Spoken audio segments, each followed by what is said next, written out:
Para Nationals. God, that's a mouthful. Finals day from the Waihopai, or the Waverley Bowling Club, sorry, in Invercargill. I'm Alex Reid and I'm joined here by Terry Blackburn for the day. How are you, Terry?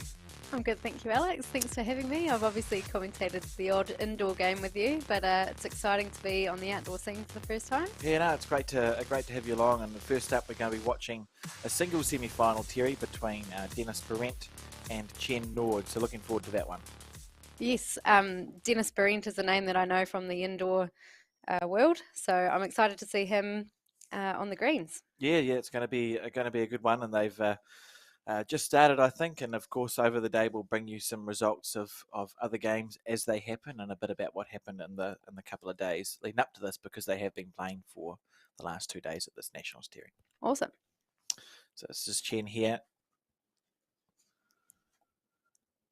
just about to play his bowl on the forehand side from Arapuni Bowling Club. He defeated someone in his semi-final, Steve Walker, 21-3. So he had a comfortable quarterfinal win, did Chen Naude. Yeah, Dennis was much the same over Bruce Wakefield, 18-3. And this Waverley Bowling Club, of course, has you can see in the back, there's an artificial green there, Terry, that's a blue green, sort of undercover. How differently would they play? The artificial, it's a bit slower, so the bowlers would you always prefer to play on a nice quick green. So it's cool that it looks like it's a lovely day in Waverley today, excuse me. As we see Dennis's bowl. It's not a bad start from these bowlers, is it? Yeah, both of them, yeah. And it is a race to 21 points.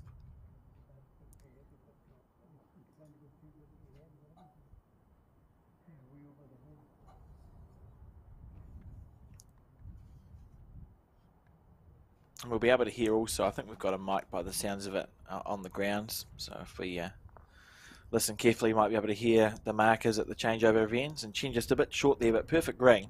Yeah, he's picked his line early. I'll be pleased with the start.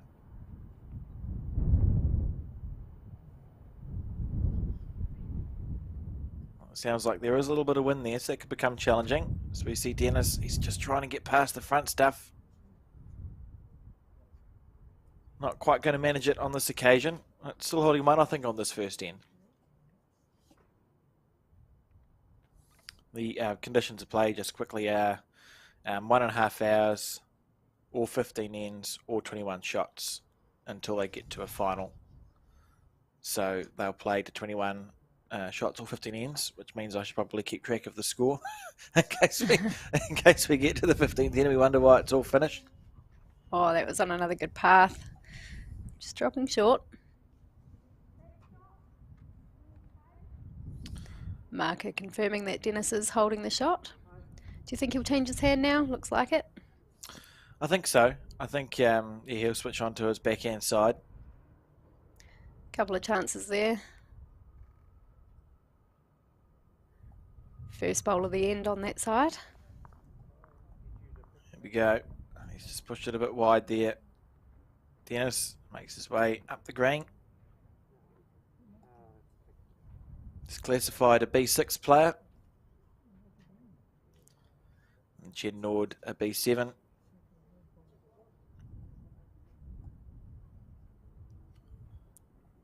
It's a fantastic event, isn't it, Terry, this Para Nationals, or Para Bowls New Zealand Nationals. I think it's the first time they've had one in 2 or 3 years. They got COVIDed like a lot of things. But there's 44 players from all over New Zealand entered in this event and taking part, singles and pairs competition. Yeah, no, that's awesome. It's a really cool community that they have, I believe, and yeah, just a cool avenue.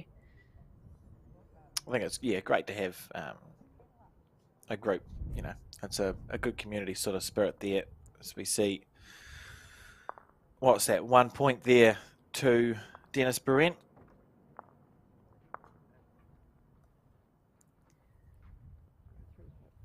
He does remarkably well, Dennis, on the indoor mats. Yeah, he's a great bowler. Yeah, I often play him in singles in rep matches, and it's always a very close game. He's a fantastic draw bowler. Yeah, I've lost more than a few games to Dennis. And it looks like, oh yes, that's cool. That's good of Chen just putting the mat down and handing Dennis the jack. Yeah, I've certainly lost my fair share of games to Dennis on the indoor on the indoor mat. He's never one to be underestimated, but that's one of the great things about bowls. And I mean, we look at the standard here, and it doesn't really matter if you're a power open player. It would be challenging to participate, wouldn't it? Oh, definitely. It's a leveler of a game. You can play it to a high level. It doesn't require a huge amount of physical fitness, and some of these players with their challenges are just amazing. Yeah, I think bowls is a fantastic sport for that reason. So Dennis scoring 1 on the first end, starting off, and he's already picked that side of the rink by the looks, Terry, is the one that he wants to persist with.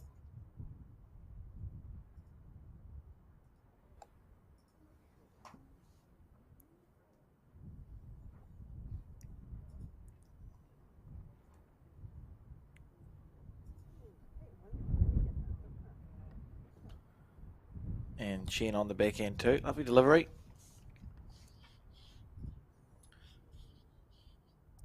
So who's our other semi-final? Is it Riley, Patterson and Darron Wolland? Yes. That is who they are. And for the, sorry, I misread the conditions play. For the semi-finals, there's no end limit. It's just 21 points or 1.5 hours. Cool. So yes, the other semi-final that's going on, you'll be able to see it on a couple of the camera angles, because there's also some plate semi-finals, is Riley Patterson and Darron Wolland, and two dramatic quarterfinals that they had. On the Riley Patterson one on a tiebreak end after being 3 down last end and dragging the jack back for 3 with his last bowl.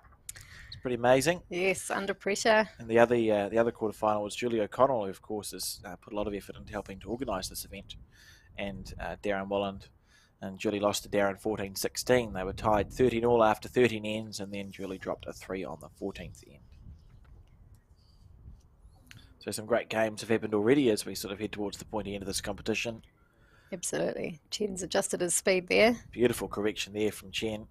Players picking this rink quite well at the beginning, particularly green-wise. They're taking a nice line. Oh yeah, the weight will come. And good to see also in the background the sponsor board for Parabowls New Zealand. A lot of bowls doesn't happen without sponsors, so it's good to have that sort of support. Absolutely.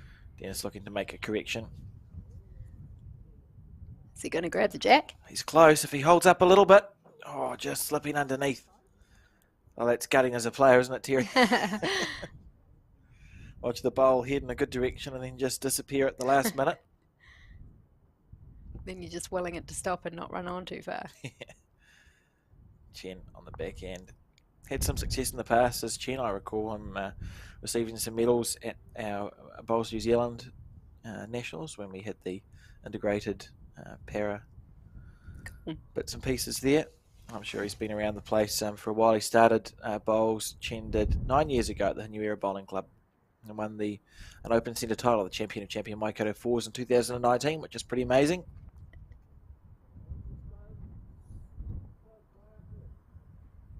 And Dennis looking to make a correction. He'll feel like he's been in the area really with all 4 of his bowls, or 4. That did look like a good path out of the hand. I'm just wondering about the weight. It may be that there's a bit of like a wind coming across and sort of pushing those bowls a little bit there. So maybe it felt good but just fell a bit short. He'll be a little bit disappointed with that, I think, because he had beautiful grain. So we see Chen on the back end.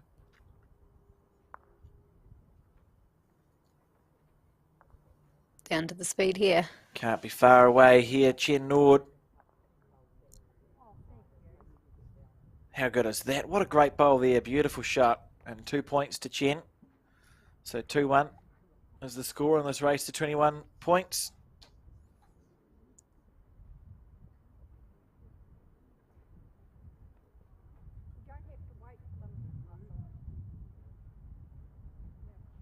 And the marker just saying something. Oh, she's got lollipops. That's good. Always good to have a lollipop person, Terry. Makes it easy for all involved, doesn't it? Yeah. And 2 there. And there must be some Waverley Club members just helping out with clearing of the head, which is good stuff. See, in Canada, Terry, they have like it's hard to explain, but like the engineered something you push all the bowls back with. Oh, cool. So it's sort of like a bowls pusher backer A bowl sweep. situation. That'll be quite cool. Yeah, So you just sort of push it and all the bowls just go back. that'd be very helpful. I've often thought it would be convenient for like a game of Wars or something if you sort of, instead of kicking all the individual bowls back, just sort of pushes back behind this machine. And Chen throwing a short jack there at the Waverley Bowling Club. That's quite the contrast to the full length head they had last end. Yes, and it'll be interesting to see how they correct on that. Chen on his forehand side. So is he going forehand round the clock? Or was he on the... It's only been 2 ends, I should remember. You've made me think now. It's a great shot. I just recall that Dennis has seemed to pick the backhand side as we see it, the side towards the clubhouse, as his favoured hand. And Chen Yes, coming did this play way, they bowls. both played that hand, Yeah, that forehand. interesting.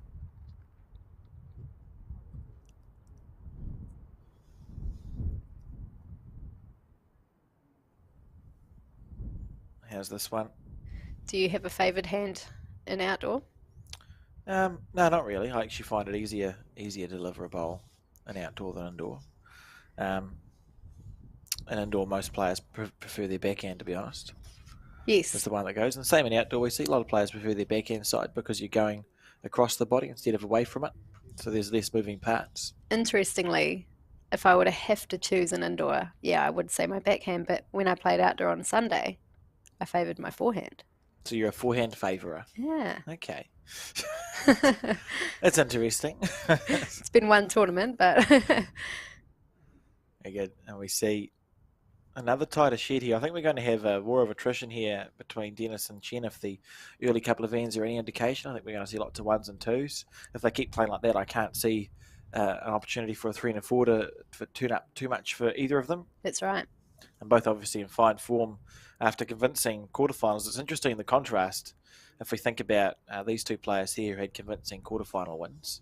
The other semi-final that's going on to our left, those two players like eked through, with Yes. he's clinging on with their fingernails, sort of eked through and made it. As we see Chen perfect weight with his first 2. How's this one? Agonisingly short there. I wonder if Dennis will be tempted to change his hand now or if he doesn't think that's in his line. Staying on the forehand by the looks.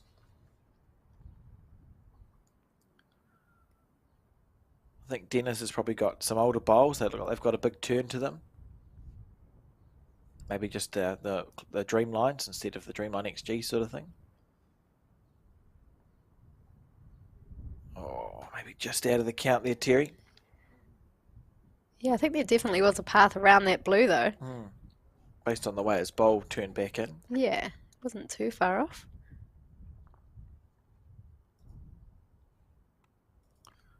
And Chen just sticking to his forehand side. That's looking pretty good. Oh.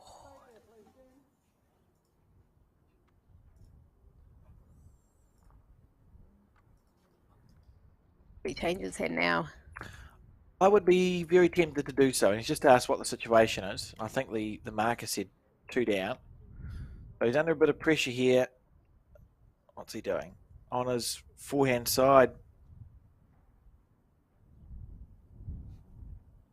Yeah, he's stuck on the forehand. That's fair enough. There is a gap there. We know how much the bowl turns. Now you just will it to turn back. Willing it to come back at the end of the track.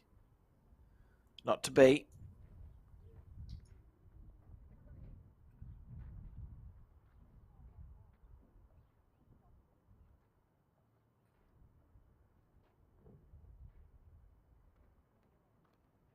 Chen and Dennis making their way down here. What do you reckon that is, Terry? How many do you think that is to Chen? I'm going to say 2. Fair enough. That was interesting, though. Yeah, angles look extra different no matter where you stand. Certainly from one end to the other. And then even as you're walking up, it sort of changes a few times, I Yeah, found. I think it's easy to underestimate how different it looks from 35 metres down the green. You Absolutely. look at it and you think you see a split, and you try and play the split and you wander up and it's a staggered. Yeah. It's just two bowls that are there. I suppose it's something you get used to over time. Oh, for sure. Two there, Terry, to Chen Naude. So he takes a 4-1 lead in this game. First to 21. Oh, were you right, were you? Yeah. Oh, congratulations.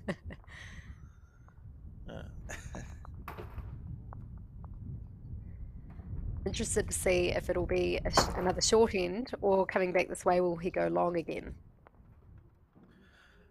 We'll wait and see, I suppose. It may be a wind-related throw, I suppose. So watch Chen here. Certainly not. Why does it say 14-11? It must be yesterday's score. A short jack by the looks, Terry. A very short jack. I don't think this is up. They might want to call an umpire on it. And they're just checking now. So you sort of step from the jack that you can see to the mark and from the mat. So they must have decided it's up enough, but that's an extremely short end here from Chen Naude. I suppose from Dennis's point of view, if Chen's going to keep throwing short ends, when he does win an end, it's always quite tempting, isn't it, just to go, oh, we'll throw a long one and see what happens. Yeah. Pretty good start.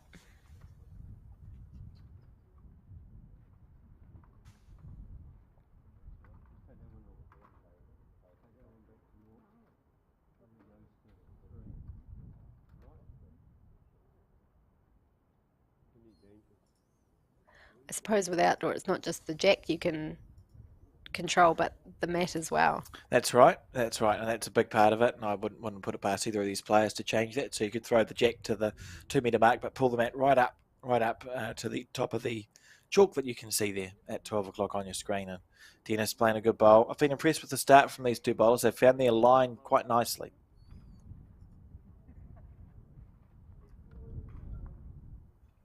Chen on the back end.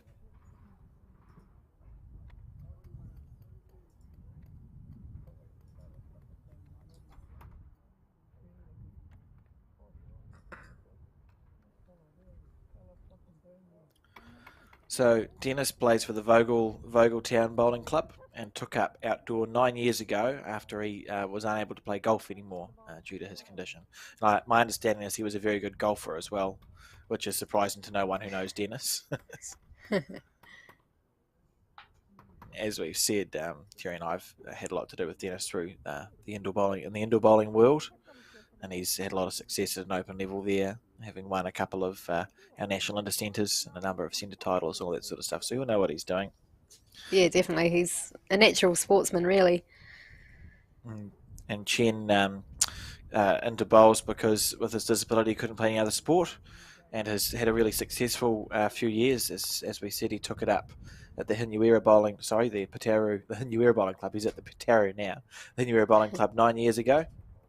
Has won a one-centre title, the Champion Waikato Fours. It's really impressive, and is in the Waikato development squad. So two good examples of bowlers here who are more than capable at any level, and battling it out at the pointy end of the para competition. I really like Dennis's, whatever you'd call that, bowls lifter. That's quite cool, isn't it? It is. On his backhand.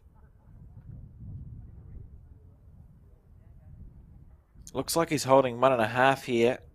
If he sneaks around that front one, he's in for 3, or well, 2.5. Oh, wow. Brilliant stuff there from Is he Dennis going to Behrent. move it a touch?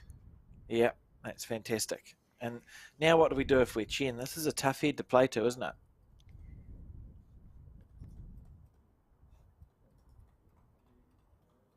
Is he looking to... He's on his forehand with a little bit of weight. Even if he gets an inside out, he could cut it down to 2 here.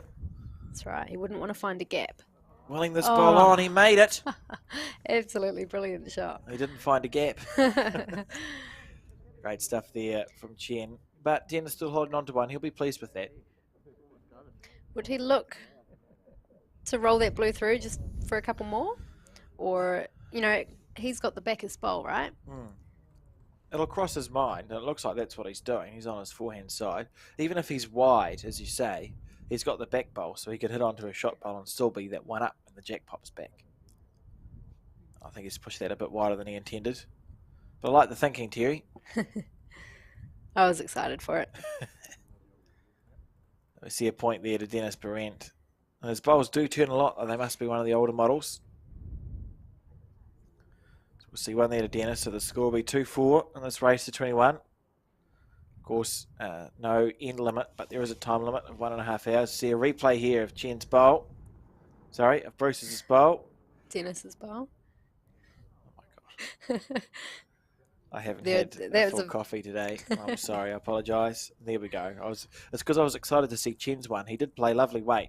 He was probably looking for the inside out off Dennis's bowl. The closer bowl. And was that maybe half a bowl narrow, but in that area with good speed.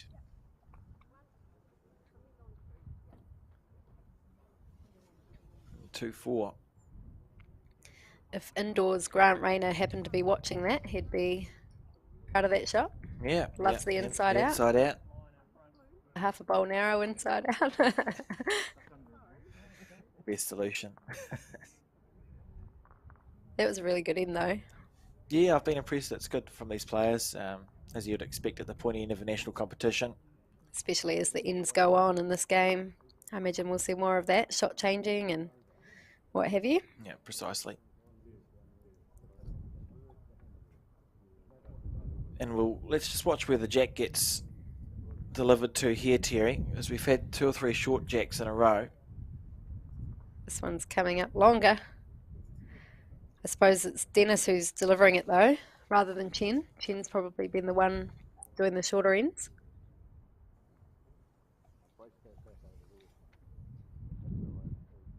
Memory on these longer ends, they were struggling with their speed a little bit, but we are further on in the game. But like you say, we have had those shorter ends, so it will be interesting. Here we go, on the forehand.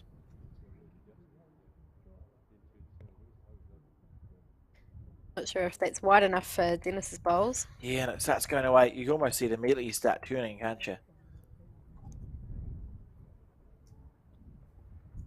Well, I suppose, at the end of the day, you've delivered the bowl, and you go, well, at least it's there.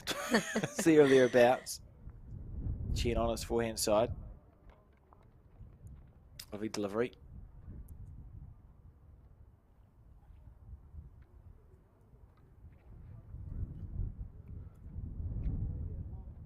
A good first bowl there from Chen Naude. Well, line-wise, he'll feel like he doesn't need to make much of a correction on that. Like, it does look like it's probably a good metre shy of the jack, but as a player, you know you've nailed your line. So all you need to think about then is just a little bit more weight, a little bit more oomph. Yep. Whereas Dennis has to change 2 things with his bowl. He's certainly changed his line, so that's a start.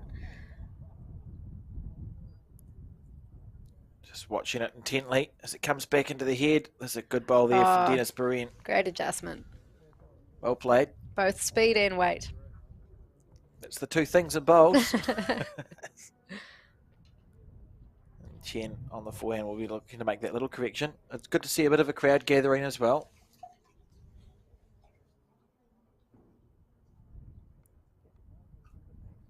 He looks to have added the speed.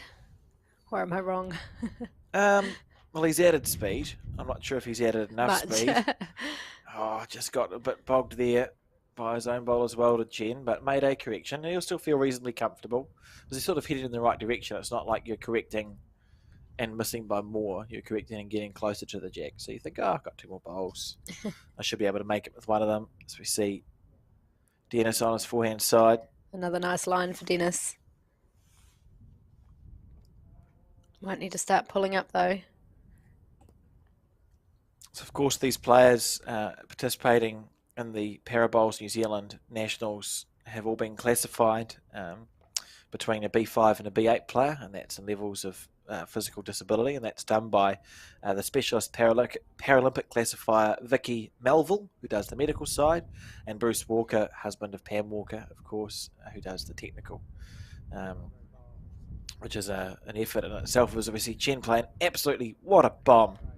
That's magnificent stuff there. Yeah, that was Oh, incredible. Like you say, he was looking pretty relaxed even after his first two.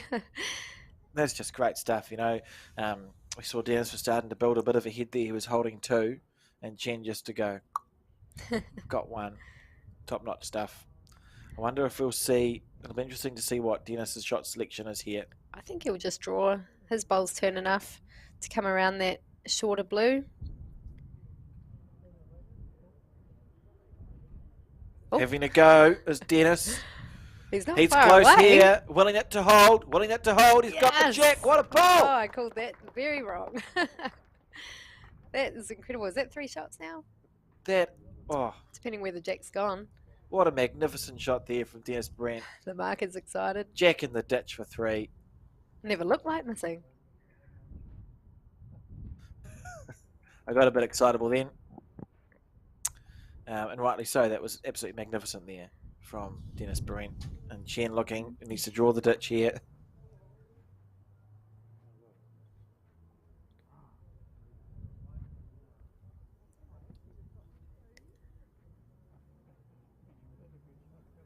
As we see the marker.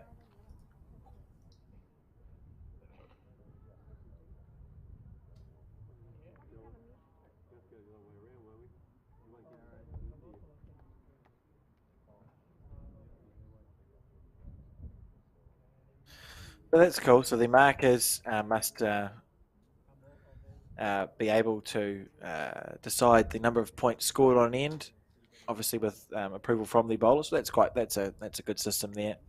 Oh, definitely. Obviously easier. Yep. And we'll see how many Dennis got on that end. Waiting for the lollipops. What an amazing bowl there. And Dennis will feel, that's the sort of thing you want to do early on a game in particular. That's right. Just to be like, I'm here. Yep, Chen scored a couple of ends in a row there, and now Dennis has 2. Got 3 points there.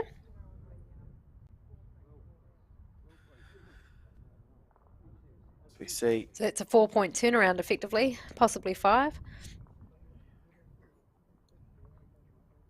Yeah, that's incredible. And it's what you get a bit of confidence from that too, don't you? Going for another long end, it worked well for him.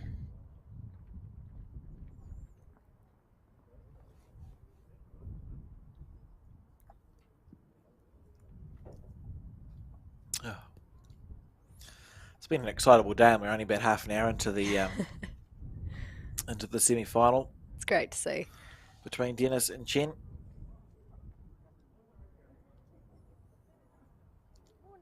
It's been a close one too.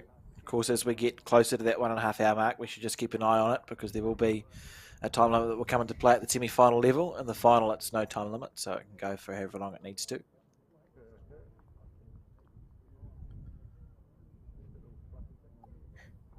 It's got a dynasty hat on. Does Dennis Behrent.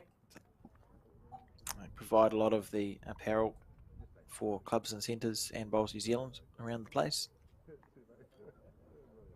And Chen and Dennis, a loose start. That's probably the loosest start we've seen from them so far, Terry. Oh, it won't take them long to hone in on the jack, I'm sure.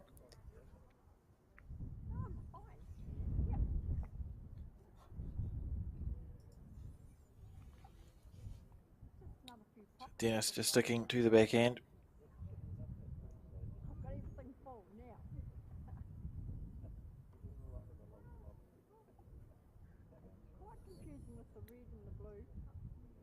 Is he going to get a little edge? Oh. Just a thinner edge. Yeah, would have been all he needed. Would have been willing it to hold that little bit. He had nice weight there. Unfortunately, getting a little bit bogged onto the bowl. As we see Chen make his correction. This one looking pretty close. Yeah, on a lovely line here.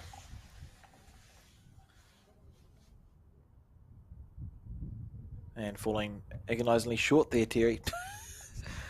But holding 2, I suppose, so you've at least got that score pressure on your opposition. Oh, if anything, if the last end is anything to go by, his third one is the one that's going to do the damage. practicing his action in the background.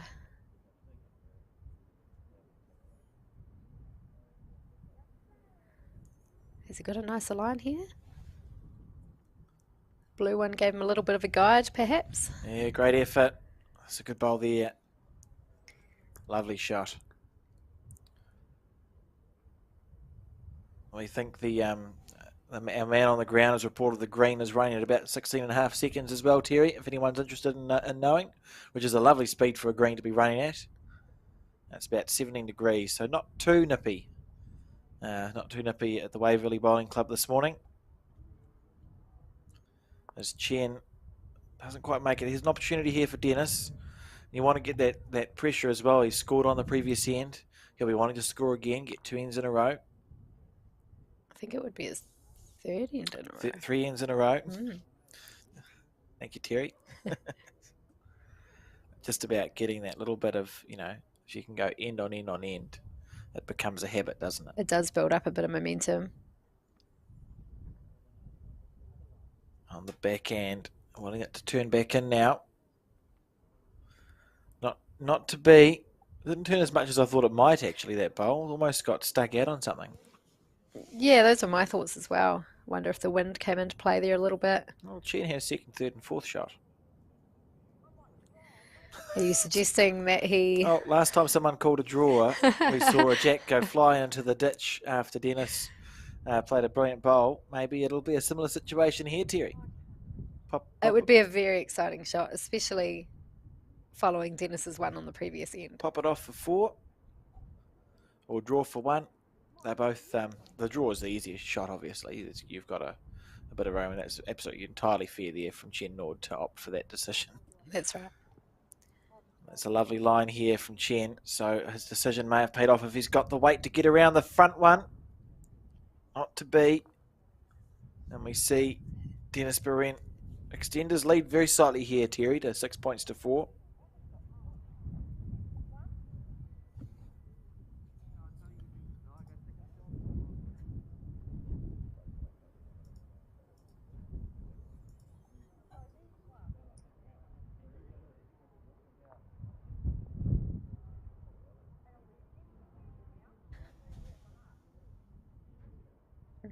Just making a decision. Again, shaking his head. I'm a bit confused. Potentially a measure. We'll just wait and see what happens. So they've conceded. There's been 1 at least to Dennis Behrent, and they're measuring for more than 1. The angles can be a bit deceiving here. So that's Dennis's closest, or second closest bowl that you can see at 9 o'clock on your screen. They'll just come down to Chen's couple. If Dennis does end up getting a second shot here, it's probably a good thing Chen went for the draw. Imagine nominating and playing to roll his shot bowl out only for 1. It would be disappointing. That would mean that I would have made a horrible mistake. Right, what's happened?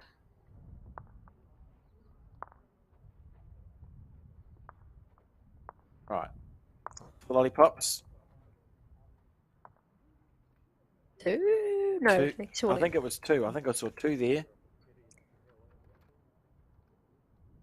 Starting times.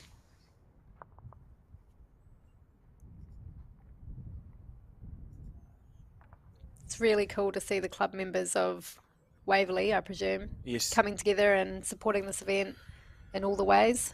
Oh, there's lots of stuff that goes into running something like this as well. Obviously, and the tournament directors for this are Julie O'Connell and Wendy Sutherland from the Waverley Bowling Club. So I think they probably would have been the driving force. Julie O'Connell's pretty amazing. She was playing this event as well. We saw that she lost the quarterfinal and won the pairs that was played in conjunction with the Bowls New Zealand Somerset Nationals last year with Carolyn Crawford.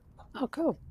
So it's not always easy good to bowler herself. Yeah, it's not always easy to be the driving force behind an event. And then go on to do so well in them as well. This is a pretty good line. And looking for his 4th end in a row, Dennis Behrent. Oh, that's a fantastic start. Lovely bowl there. Beautiful stuff. Of course, with that 2 points, it's extended his lead out to 7-4. It's a nice little buffer at this point of the game. Right. As we see, Chen just fall a little bit short. Yes, a 7-4, race to 21, 1.5 hours. So we've been going for 36 minutes, 7:14:21. If he stays on the same trajectory, he would get to 21 probably in time. Chen will have something to say about that. It's a close game to start off. Well, it's been a close game, really. I think Dennis just is able to sort of, he's eked a couple of 1s and 2s out, hasn't he? And of course, that great bowl he played. Oh, here we go again. An awesome shot there from Dennis Behrent. Holding 2 now, bit of pressure on Chen. Chen's line was good again, so just what, another mat or 2? I think so. And he'll look to just sort of, I entirely expect that when Chen does score again, because he will, we'll see a short end played. As we watch this bowl, is it going to turn enough? Great shot. That was brilliant. He would have been willing that to turn. Now that weight, sometimes you can get the wrong half of the bowl. I thought it was on track for the outside half Yeah. to fold out, but he just got enough of it to be able to stay in the head. That was a great shot. Dennis on the forehand side, just looking to put it back, I suppose. Yeah, he doesn't really need to change anything.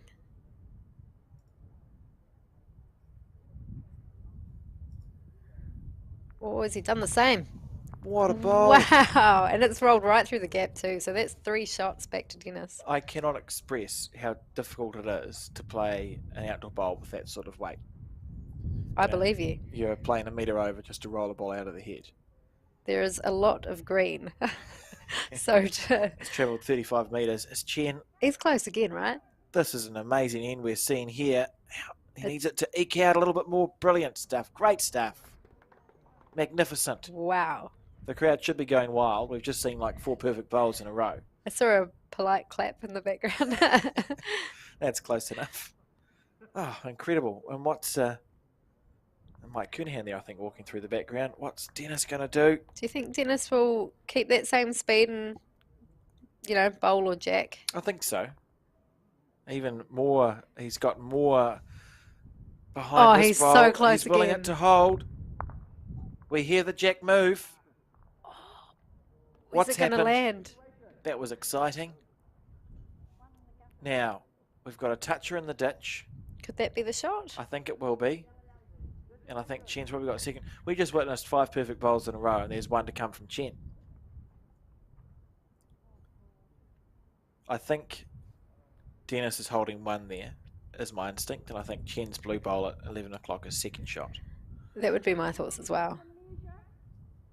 Safe. 1 in a measure. Good call. Yeah, that's what you do as a marker. Oh, you can definitely draw that. It's drawable, but this is incredible. Has he changed his hand? Yeah, switch to the backhand. Yes. Let's watch what this bowl does.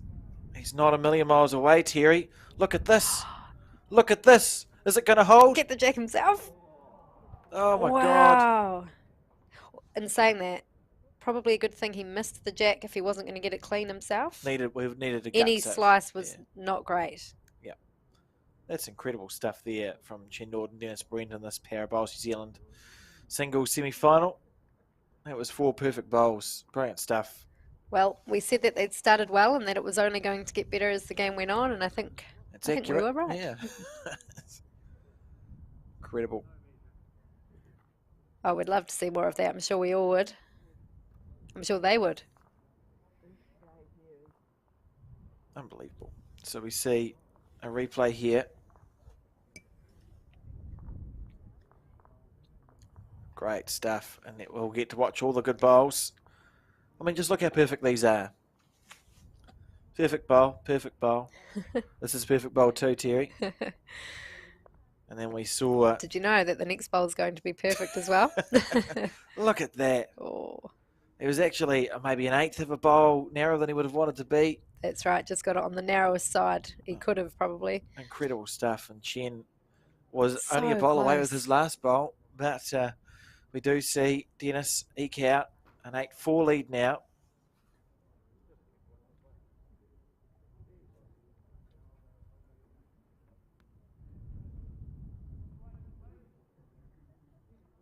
So in your race to 21, how do you mentally prepare for that? Are you counting down the shots till you hit that number, or are you just sort of playing the game bowl by bowl? It's interesting psychologically. Most players sort of, you go bowl by bowl until you get to about 17 when you're in checkout range. Yes, Because within that 4 you point. could win Yeah. a game within the 4 points. So at the moment at 8-4, Chen's probably got in the back of his mind that he wouldn't want Dennis to get any more than 4 points in front of him. You know, Yeah. because that's within, you can make that up within one end sort of thing. And at the moment, 8-4, you wouldn't want Dennis to get to 10 before you've got off your 4 points. That's right. So you want to stay within cooey of people. So if you stay within sort of 5 points of your opposition, anything can happen in that race to 21. Yeah. And Chen here, not far away. It's a shorter jack than normal. I think it's probably I think Dennis would have wanted it to go a bit further based on the last jacks he's thrown. I think the last jack he threw coming back this way wasn't quite full. It was sort of halfway between the short and the long. What would you call them? There's a 2 metre mark. What's the shorter tee? The short tee. The short tee. Yeah. Okay. That makes sense. And halfway in between, I would call medium. Yeah, he probably, I think his last jack was slightly longer than this one coming back this way, but yeah, it's a lovely bowl. Great correction there from Dennis. Chen won't have to change too much. The other plate semi-finals going on at the same time between Carrie Pratt and Pam Walker and Mark Spencer and Wayne Cowley.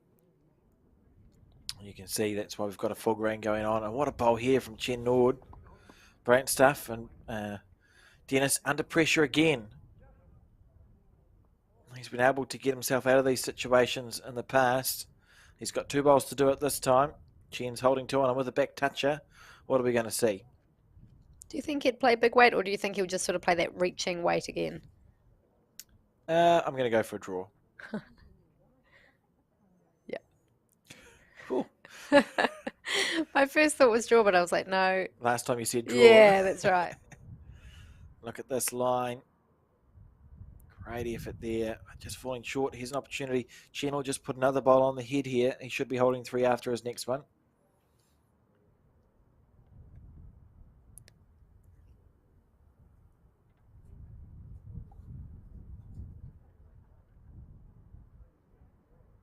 Do you think that shorter blue beats that back red?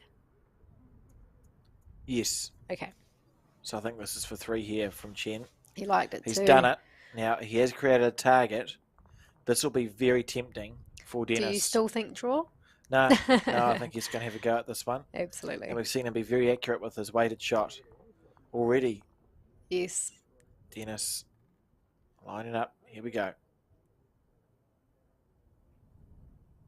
He's not short. He's willing not far to turn. away. Older bowls, they'll turn back in. Oh, turn too much. Just underneath the head. That's disappointing there. I really liked that speed He played weight for the shot. Yeah, he didn't play weight to kill. That was weight to Make be a contact, move scoring things bowl, around. wasn't Yeah. it? Because if he had scooped the jack off, he would have stayed with it. Yeah. And within the bounds of the rink. So it was a scoring shot played. Not to be. Wasn't that far off, but we are, I think we'll see Chen. He could potentially close the gap in one end. As we were saying, you're within that sort of striking distance. That's all you need to be.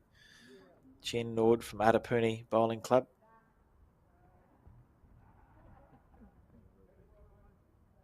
On the back end, watching this bowl intently. Not sure if Willing he it to likes turn. it. We've seen a couple of bowls get stuck out in the rough over here. That speed is probably pretty good. Let's get a 4th shot with the right line. The greenkeepers here are Russell McKenzie at Waihopai, which is not this green. I'll find out who the greenkeeper is for Waverley. I imagine there's quite a lot of work that goes into greenkeeping. Yes, yeah, there is. And I can tell you that it's a mixture of Cochila Dioka and Maniatoto, this green, which is why it looks like it's brown Well, I'm colourblind, so I can't actually see that it's brown and green, but I've been told the patches are more because it's the two strains of Okay, water wheat. It's interesting because sort of that's interesting. the Cockshot Oak was more common a few years ago. They're not so much now. Apparently only grown in Western Southland.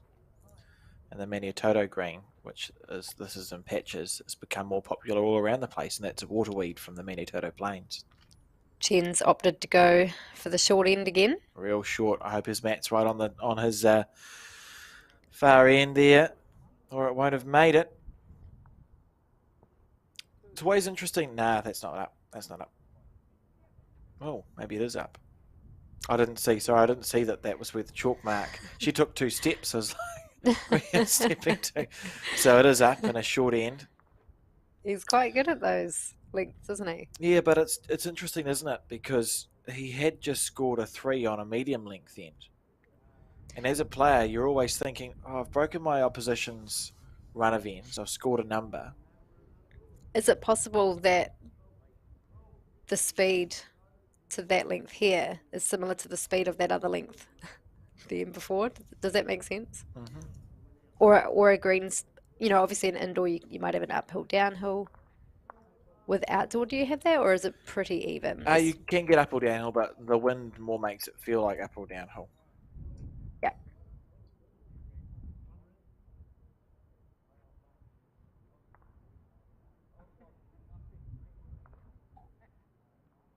And the reason I was confused about Russell McKenzie is because he's a busy man. And not only does he do the greens at Waihopo, which he's been doing for 7 years, but he's also the greenkeeper here at Waverley. Oh. So I was actually right. You were. He does them both. But well, he must be very busy then.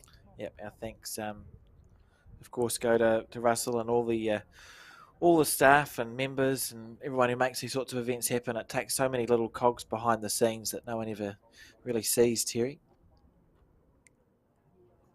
Yep, you're not wrong. It could be easy to take those things for granted, but we shouldn't. Yep, absolutely. You need to have a bit of gratitude. That's important. On the short end, as we see Dennis Behrent on a lovely line. How's his Is it weight? going to get the finish that he needs?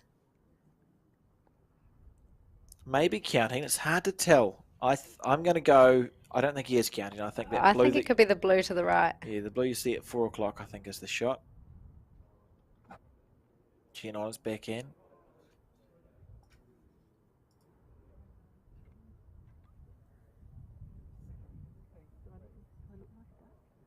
Here we go. What a bowl there from Chen Naude. Oh, he's left the jack behind. Yeah, well, we definitely know who's holding shot now, Yeah, though. got the one. Although, yeah, it probably is just the one.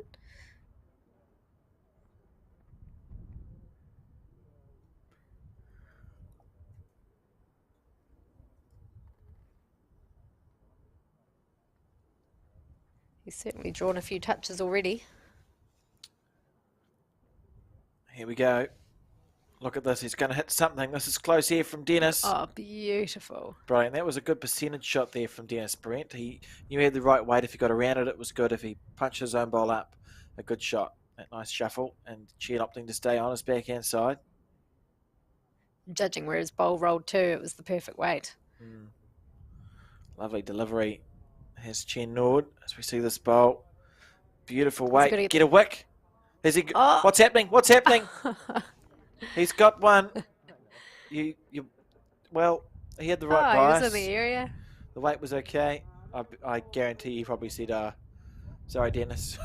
I think I did hear a chuckle. You usually just sort of wave. You always take your point, but you just, what let else your opposition know that you know that you missed by a little bit and got a good result.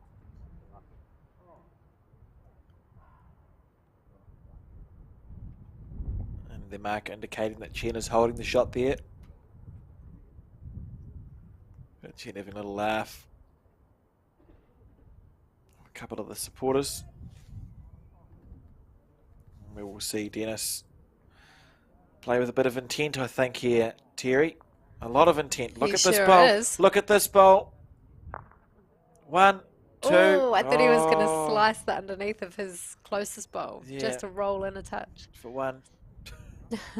Incredible stuff. It could have been a wick for a wick. So we see the score all square now, 8 all in this race to 21.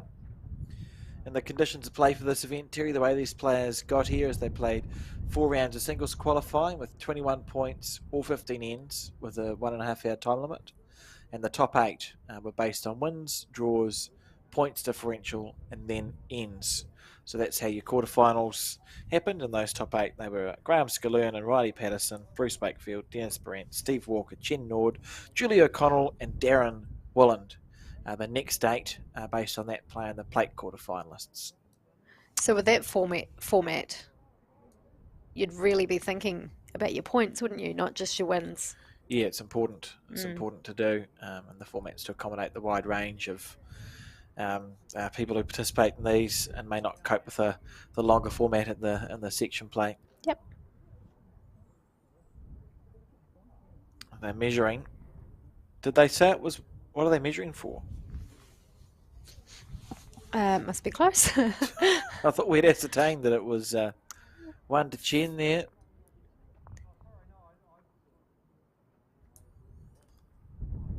What happened? Yeah, because she did hold up a blue lollipop, didn't she? She did. She was pretty. I thought we were pretty clear. That's okay. Oh. 1 red. Oh, 1 blue. 1. Oh, this is a roller coaster here, Terry. We'll just see who throws the jack up, shall we? I think the wrong lollipop was put up either the first time or the second time, but I'm thinking it was the second time. Ah, yeah, So, 1 yes. blue. That was exciting for a second. If the shots aren't changing on their head, they're changing in the lollipops. And also, just quickly after this event, we're going to be bringing to you the Peers Championship final at 11 a.m.-ish. So in about an hour's time, or just over an hour's time, the Peers Championship final between Peter Horn and Arthur Brodie, playing Riley Patterson and Sally Engi. And the Peers and Triples are drawn with skips and twos, designated by the match committee of... Riley Patterson is having a good tournament then? Yes, yes. Or, yeah, they are. But the Peers and stuff is drawn to make it even, so that'll be a good Peers Championship final at 11 a.m, which I'm looking forward to bringing to people. Another great start by Chen. And before we move back to the singles, the Peers was 3 rounds of qualifying, 15 ends with 1.5 hour time limit. So good stuff all round as we see an 8-all game here on this race to 21 or 1.5 hours. I'm not sure if we're going to get to 21 points based on the nip and tuck situation here, Terry.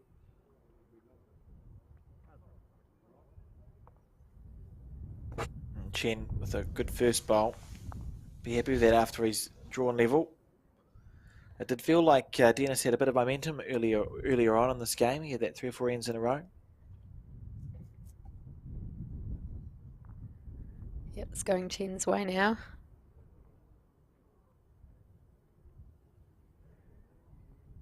So will both players be keeping an eye on the time, or will other people be keeping an eye on the time for them and give them a heads up? What's usually the process? The umpire usually sort of comes past and says 10 minutes when there's 10 minutes to go. And there should be, most clubs have a timer clock on yes. available somewhere to look at, so you can sort of see the time yourself. Cool. Good adjustment by Dennis.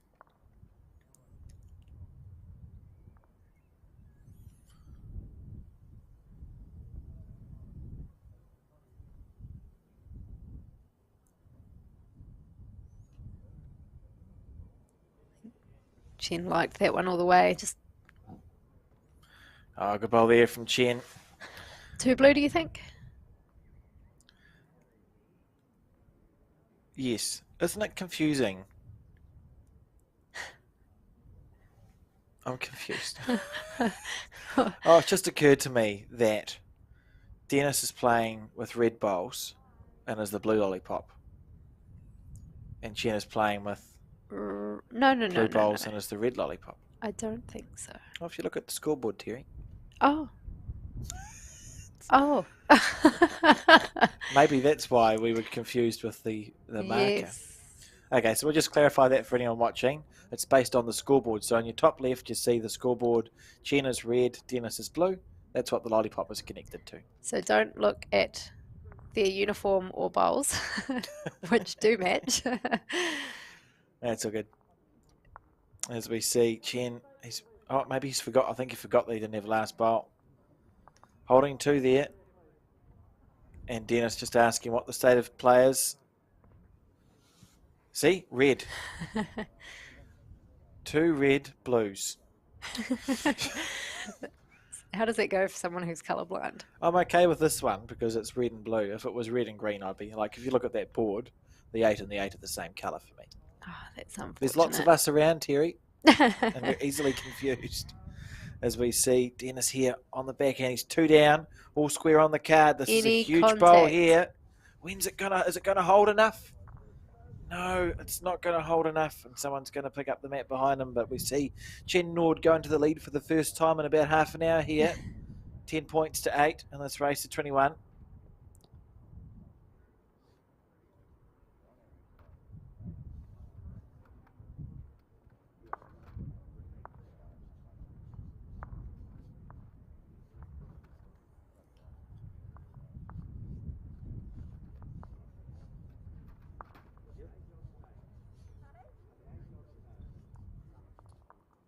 A good game so far, Terry.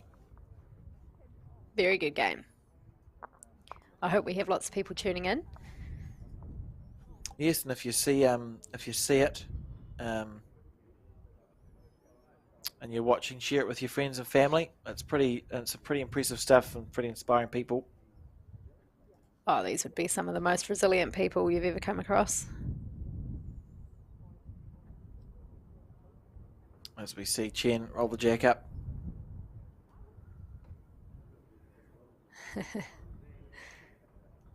If that's up, that's a skill. He's got that absolutely nailed, isn't he? Yeah. Do you think he practices? I'd say so. Lots of people practice.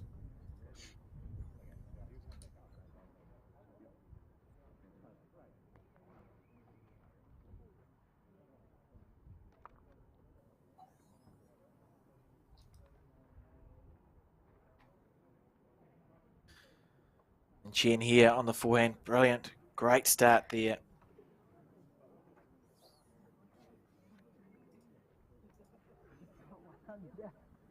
I'm right behind you.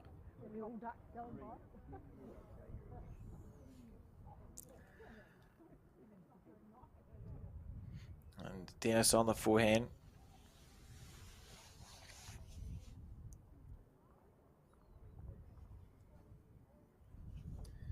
So it's interesting. How many ends have we seen Chen score in a row now? I'm going to say 3.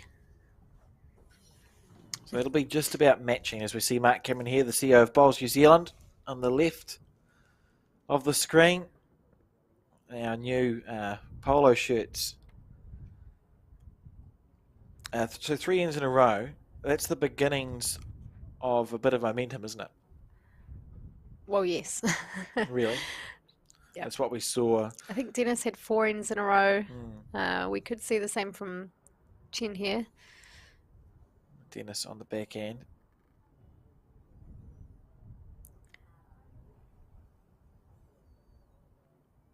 Wanting this one to turn back in. The short hands, I think, have been really clever from Chen. I think they've made a difference. I think ultimately the right decision if we look at the scoreboard. And another good here building for Chen. It's probably why there has been, momentum for each player is once they get a hold of that jack, it takes a few ends for the opposition to score and then change it up again. Absolutely. As Chen, has he made it 3? He's watching this bowl with absolute intent. I don't think he's quite got there. Oh, no, he has. I think so. I just haven't looked properly. Still room for Dennis in there.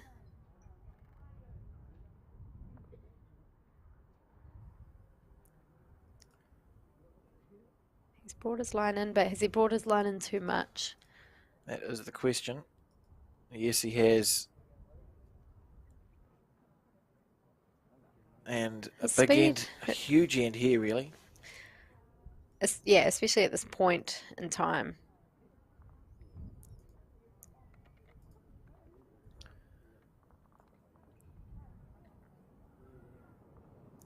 Following it up. Good stuff here from Chen Naude. It's 4 great bowls. Good head. Hasn't really created a target either.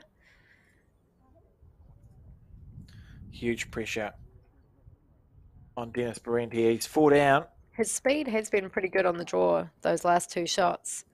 It's just that line he needs to get right. Absolutely. Here we go. Let's watch this bowl. Is it going to turn in enough? Wolland to come back. Oh, great try. He'll be disappointed with that, but I'm sure he'll back himself to turn around the next end. Yeah, he's just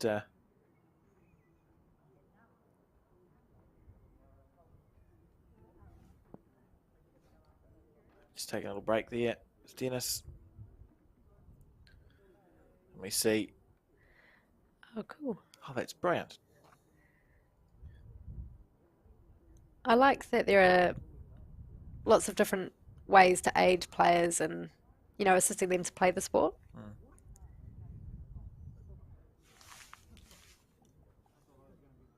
Yeah. They've done the measuring.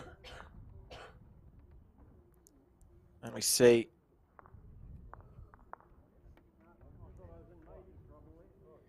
One. Goodness.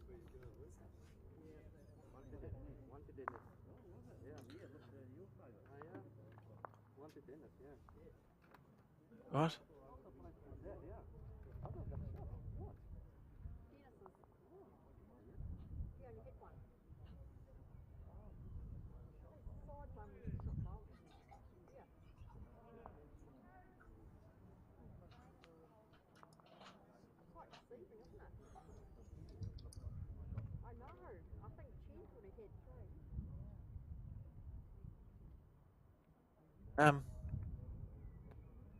I must have blinked or something. Have we missed an end? I don't know. 1 to Dennis, they say. That can't have been 1 to Dennis. Which one? I just don't understand.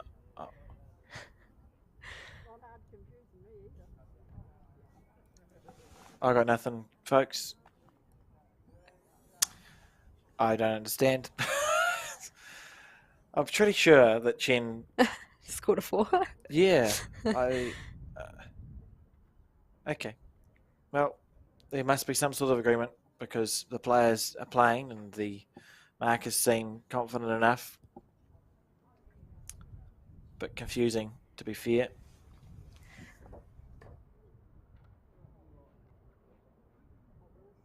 Just get some clarification there. Anyway, in the meantime, we'll just watch the game as it continues. It's no surprise. Dennis has the jack. He's made it a longer end, as we've talked about all game. Let me see. I'm just going to go back and have a look because I can. If that does come back in. Oh.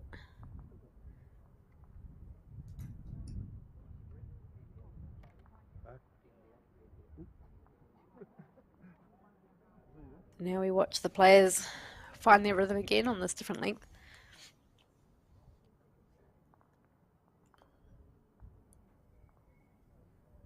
Chen hasn't taken too long. That'll be good enough for shot. Maybe.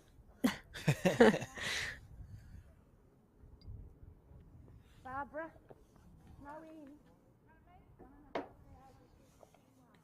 in. And Dennis on the backhand side.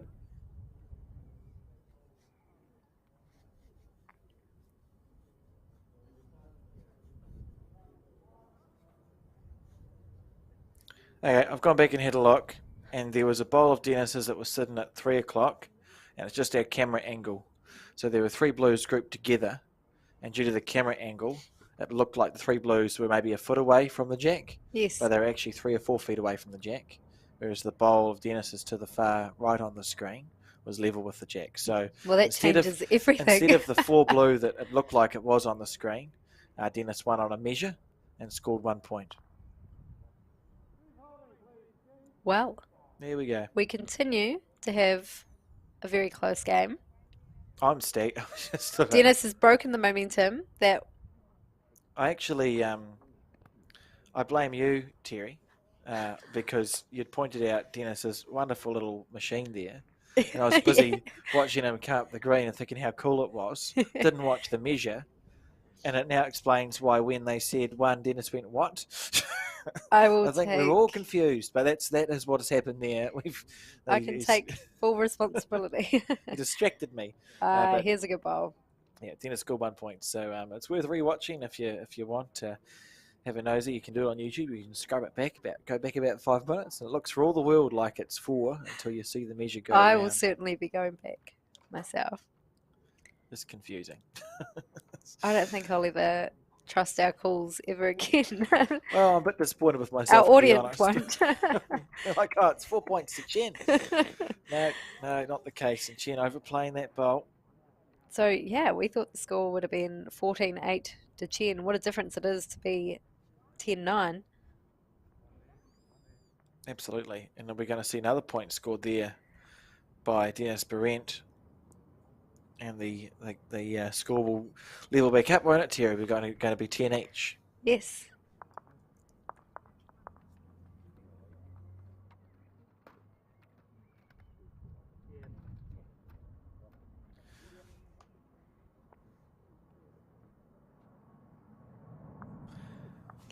Yeah. Way off.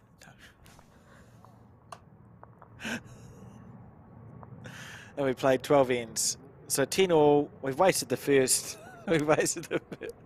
Excuse me, folks. We've wasted the first 12 ends, really, is what you'd say as a joke if you're playing bowls. But they've played 12 ends. It's 10 apiece. This race is 21. We've got 23 minutes to go.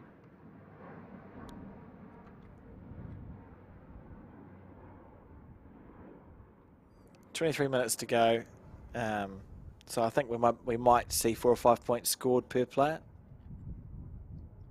But certainly they're not going to get to that 21. You wouldn't think.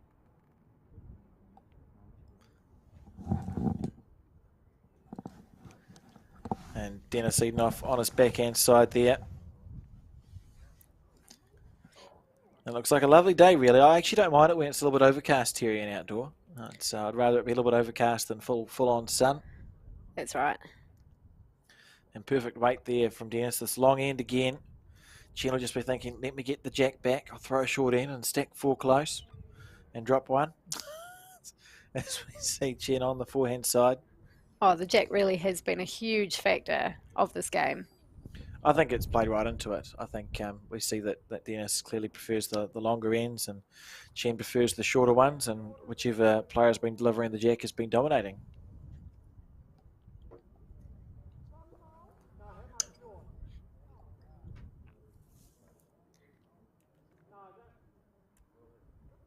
Yeah, they're sort of having those 3 ends each until the other person breaks it. Dennis asking how short his bowl was there. About a foot.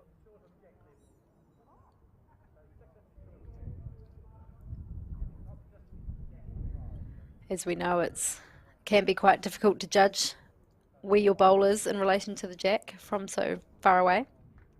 So it probably is quite a handy question to ask. And he was able to use that information and get much closer. Yeah, absolutely. It's good questions.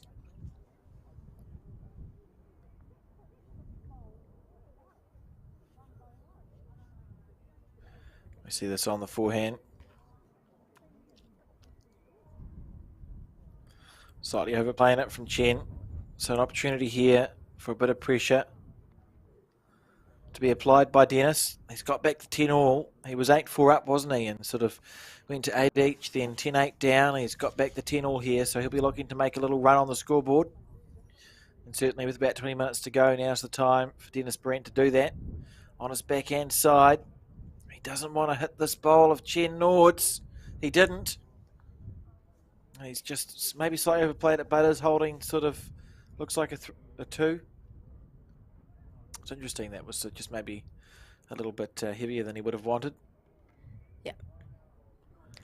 And Chen. In hindsight, he probably just needed a feather of that blue. Yeah. Would have rolled into a pretty good spot. Here comes Chen, though. Beautiful track here from Chen Naude.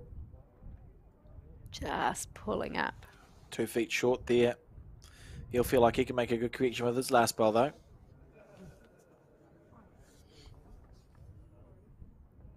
Of course, 11 o'clock we will be bringing you the pairs final.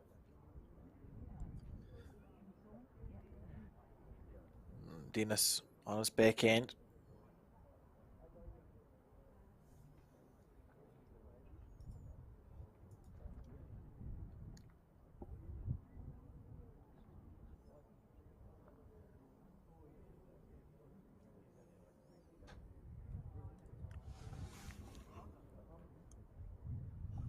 And Chen looking to make that correction. Doesn't need much of a correction here. He'll stay on his forehand side.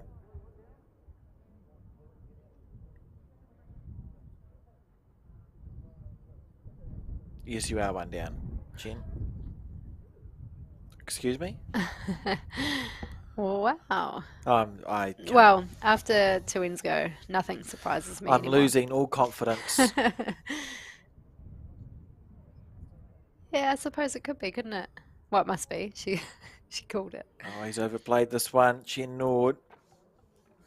This is a loose way to drop a potential 3 here. He'll be disappointed in this. And Bruce is not playing. He was beaten by Dennis Behrent in the quarterfinal. And Dennis, you're just watching this measure happen here.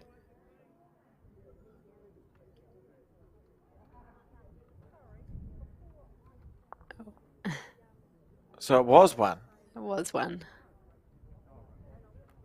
1 blue lollipop. Oh. So it's 1. So we see an 11-10 lead now to Dennis Behrent, which is interesting. I hope that's not our scoreboard. Or was it 2? It says Dennis on 12, Chen on 10. Oh, okay. Oh, there we go. So it is 12-10. But the marker said it was 1. I'm hopelessly confused this morning.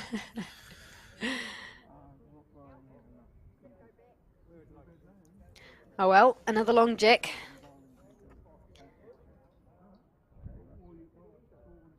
Has seen Dennis pull in front. It'll be interesting to see. Yeah, this could be the end where Chen breaks that momentum.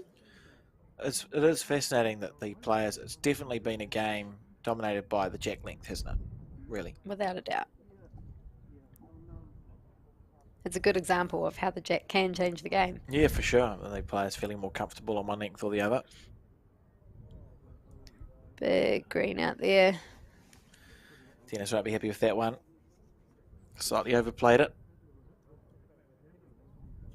Well, just wide, really. The weight was perfect. So he'll probably ask the marker where his bowl finished in relation to the... He won't, because the bowl's been taken away. That'll give him a good idea. Yeah, but if he were, she'd say it's level. So he doesn't. He actually only needs to change his green there, and Chen opting to play the other side of the rank, the backhand. So we haven't really seen a player favour one side or the other, have we, of this rank? It's been reasonably sort of chopping and changing a little bit. Or would you say they've been favouring one side? I feel like Chen, for the most part, has been on this side of the rink back and forth. The side away from the clubhouse. His backhand as we see it. He doesn't go around the world. Around the clock he goes. Yeah, backhand, forehand. Yeah. Dennis, I think, was kind of doing the same, but in the last few ends has opted for this other side. And this is a good correction here from Dennis Behrent. Leading 12-10. Is he going to get... A rest? Oh, well, he is counting, to be fair. That's all he needs to be doing. And he kept that nice speed as well. So Chen on the back end.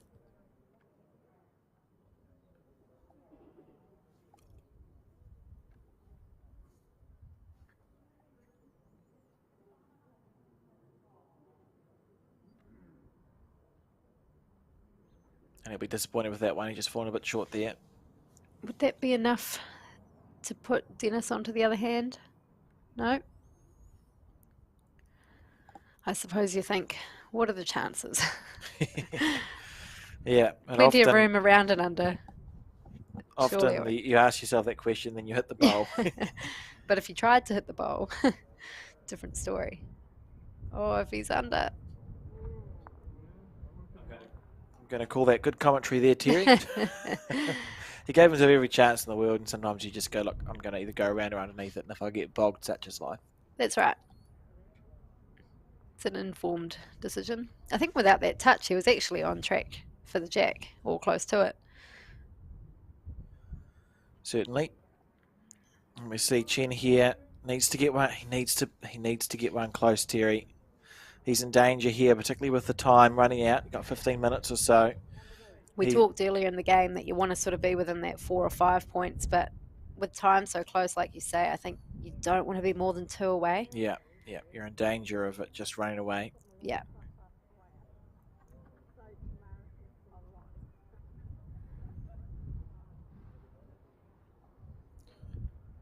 So we see. It's going around the bowl this time. Will it come back enough to be in the count? Well, Probably not. That's the question.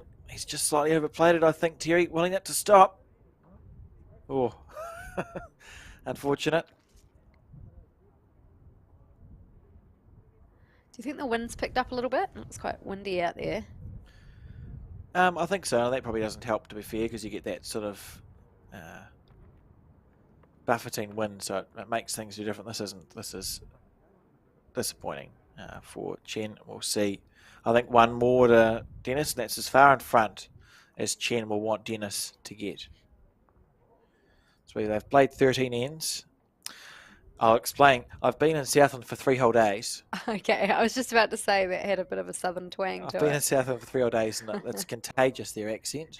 You're not wrong. I've got a bit of the southern burr going on. I was in Southland for the charity pairs over the weekend, played at Waihopai and Waverley Bowling Club, and met up with some of the parabolers as we were leaving. Awesome. The day that we left, the parabolers sort of descended upon the city, and we shared. Oh, it's been a busy time down there then. Shared a drink or two with them at the end of our stay.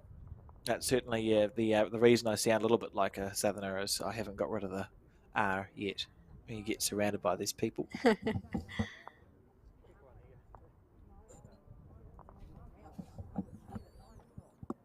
I also discovered that people from Ashburton say orange strangely, Terry.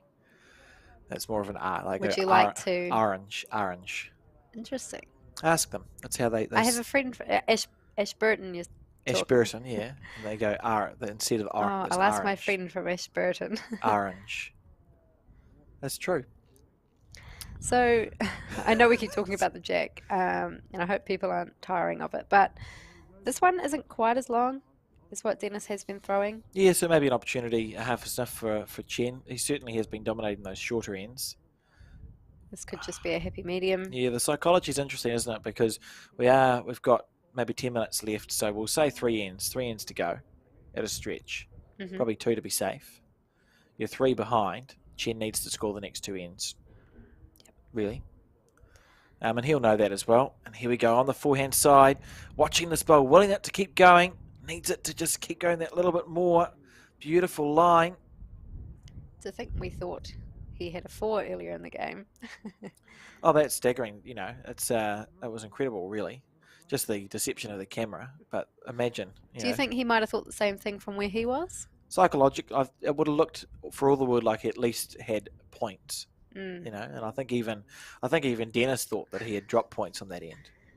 Yes. Because when informed that he had one, Dennis was very surprised. That's right. But it was just because he was level with the jack and it was in. And that's a great bowl here from Dennis. It is another lovely bowl. Chen will persist with that same hand. He does have a bowl to rest on as well. Might give him some confidence to play with a little bit more,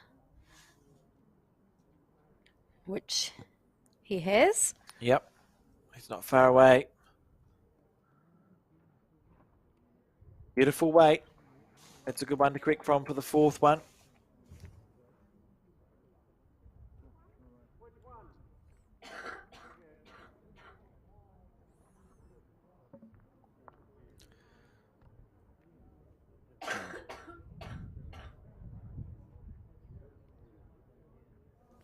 So we see Dennis on the forehand side.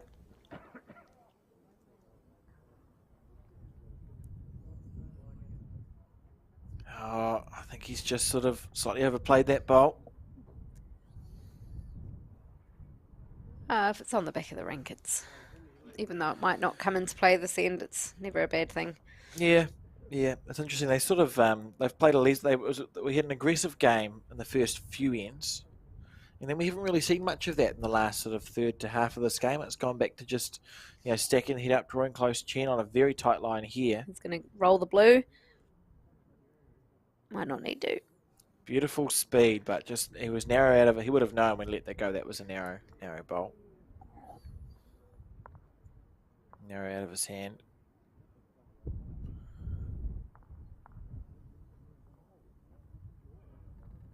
Let me see.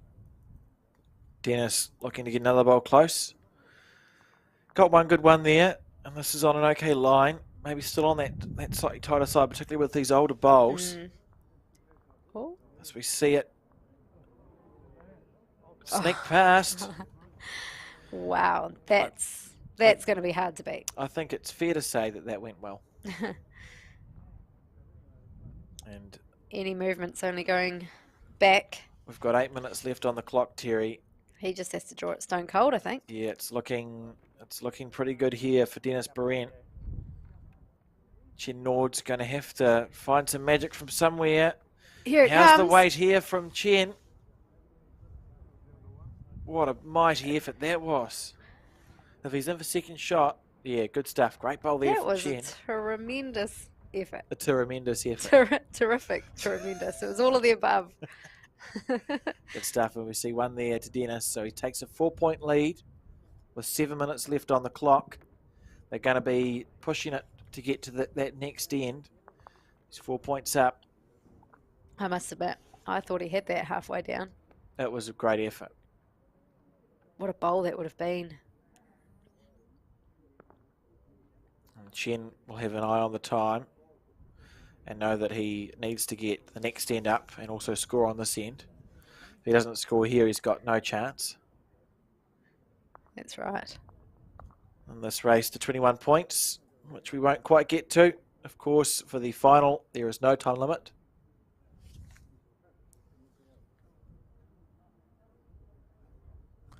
Which is good. Yeah. I think that's important for a final. Oh, all finals should be no time limit. That's I think, if a final is a time limit, you're taking away from the final, aren't you? You're saying that we don't give it the respect that it deserves. So great to see that there's no time limit here at the Para-Nationals singles final stage. A pretty good opener. You just let the game get played out, and then the cream rises to the top, doesn't it, when you go to that first to 21. So it'll be a good game we'll bring to you a bit later on this afternoon after the pairs final to be played at 11 a.m. Chen Naude here on the back end. Needs to score on this end, remember. And get the next one up. See that lovely little picture-in-picture? Well done, Tamara. I like that. Of course, Tamara down there on the cameras and the button pressing. Doing a very good job.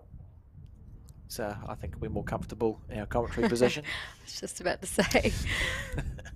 It's very cool, the setup that you guys have. Oh, it's been a long time in development, and I suppose when you think back, we rant and rave about it, but there was a Nationals 5 or 6 years ago where the live stream was done by Bowls New Zealand through one tablet and a lapel mic, and I think we've sort of moved on past that now to the point where we can bring stuff like this, which is pretty cool. It's pretty cool to be able to do for our community.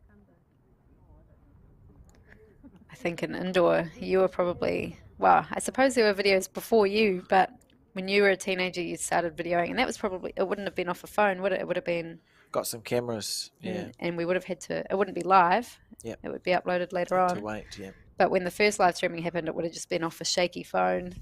Yeah, it's So- incredible how fast technology's moved on. Definitely. And Josh Ballard helping Tamara with the camera switching today. Thank you, Josh. Very good. Amazing. Keep up the camera switching. As we see the score, yeah, 14-15. 14-15. The camera switching 14-10 isn't after that 15 easy a years. job, is it? It's not Quite a that easy. tedious. You need a lot of concentration. Fade away for a second, everything falls apart. Dennis here. Oh, he would have been willing to pick that jack up, but not to be. So Chen has a Matt's room to draw, 4 Yep. feet to draw. Needs to score this end because they were only going to have time for one more end here. He's tight, he's narrow. Definitely tight, but he might have enough speed to hold him up. He's going to need a little bit of luck here. Needs it to hold and rest that bowl. He did. I think, do you reckon the wind might have helped that a touch? Something happened, but you take it and run. Yep. A good shot there from Chen Naude to hold on to the 1 point.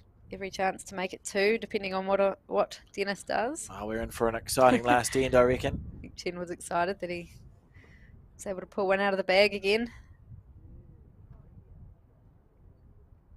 Dennis Behrent. Here we go. He's 4 up on the card. One more end to play. Is it going to hold long enough? That is the question. I'm not sure if it is. Now, here's an even bigger bowl, Terry, because this is the difference between trailing 3 on the last end and trailing 2. Yes. He'll be focusing on his line here. You take a nice line, and the bowl will come back and do the work for you. That is a nice line. That's the line he wants. The follow through looked nice too. I feel like the speed's definitely there. Now, the bowl, you're waiting for the bowl to do the rest of the work. It's coming How's in. his weight? Has he got the weight?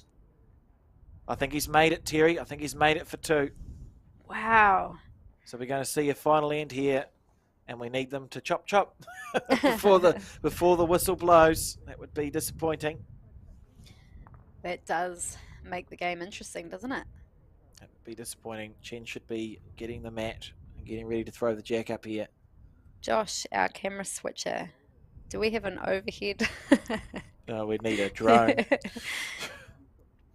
We would have liked that a few ends back. Can you imagine? Yeah, Chen on it. Yep, there we go. Oh, he'll get a spring and a step after that. Yeah, so we're going to see this final end now of the semi-final. 14-12. No doubt a short jack. Yeah, and it will be a short jack. He's been throwing them brilliantly. It'll be 14-12 to Dennis Behrent to decide the winner. Here we go. Look at this jack here. Has he made it? Yep, good short jack. 14-11, sorry folks. I've been great with the picking who scored how many points today, haven't I? I thought that was 2. Thank you.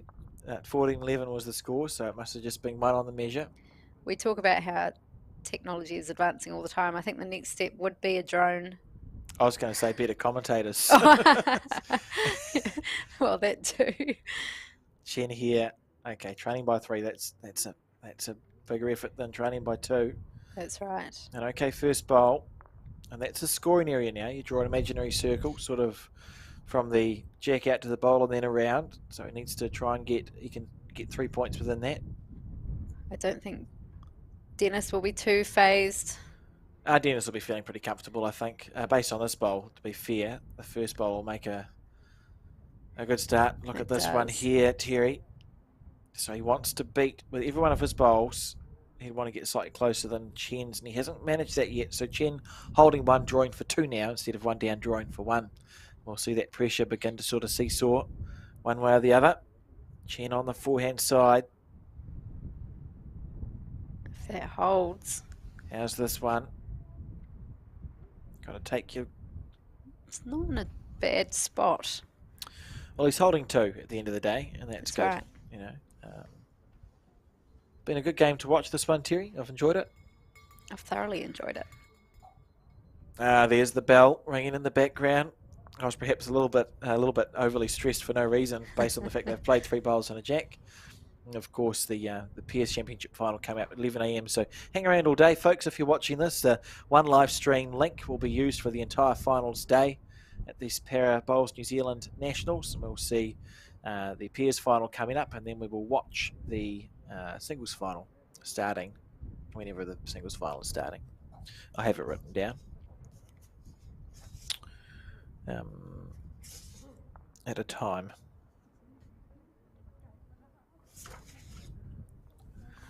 I'll just watch this game.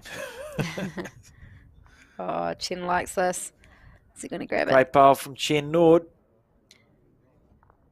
Wouldn't surprise me if that wing red is somehow in the count. Yeah, it's level, isn't it? We know it's level with the Chen. Levelish, yeah. Here we go. Watch the marker. 1.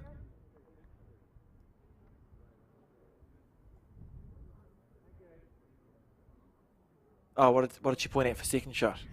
It was a little bit glitchy, wasn't it? I'm not sure. Regardless, I think Dennis will just be looking to beat his bowl. It'll make it easy, won't it? Dennis has second shot. Oh, is that Pauline Behrent in the background, is it? Yes, she's down there. We saw Pauline. Cool. Lisa White and Sandra Keith and myself were sitting down, and Pauline wandered past, and we said, "It's Pauline." Wow, And look at that bowl. Yeah, that's good stuff. Great stuff there from Dennis Behrent. And it's looking like a challenge here for Chen to find a way to get 3. He could try and replace. Can he? No, but we know Dennis has got a second shot on the far right of our screen. We think, yeah. I mean, you could either look I got for nothing. some jack somehow, otherwise, I mean, is there I'll any tell you chance of coming off the wing bowl and taking What them you both have to out? do is hit the short blue Yes. onto the red, Okay. and then follow through with your collision bowl. That's all I can see. I'm a fan. When we switch back, I'll see if I can figure out if it would actually work. Let's see what Jen's thoughts are. Chen on the forehand, short blue onto the red, onto the thing. Well, He's looking to punch. He's got that one. He's got something. Oh, Oh. not quite square enough there from Chen Naude. And we are going to see. Dennis won't bother playing this bowl, will he? I think, provided that the second shot is. You'd want the marker to be confident. Provided that the second shot is Dennis's bowl that we see at 3 o'clock. Well, second or third, as long as he's not 3 down. Yeah, we're fine. And we heard the whistle go or the bell go. Yeah. So congratulations are in order then, Terry, to Dennis Behrent for winning this game. As he looks at it, can you imagine if it's... Well, he's left his bowl Oh, down shaking there, hands. right? This is good. Yes. Yes, a fantastic game. I'm looking forward to the pairs. Yes, so the pairs final. So hang around for the pairs final. If you've got time for you've got time for a cup of tea and a biscuit if you're watching. The pairs final will be back at 11 o'clock. So in 27 minutes we'll watch the pairs final. Excuse me, which should be a very good one between Peter Horn and Arthur Brodie and Riley Patterson and Sally Engi in the PS Championship final at 11 a.m. So congratulations to Dennis Behrent in winning his way through to the singles final by beating Chen Naude 14-11. And we'll be back at 11 o'clock. So we look forward to seeing you then.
Hello and welcome back. We're back now at the Para Bowls New Zealand Nationals to watch the pairs final between the team of Peter Horn, Skip and Arthur Brodie lead, who are on the red side of the scoreboard, and Riley Patterson, Skip, and Sally Engi lead, who are on the blue side of the scoreboard.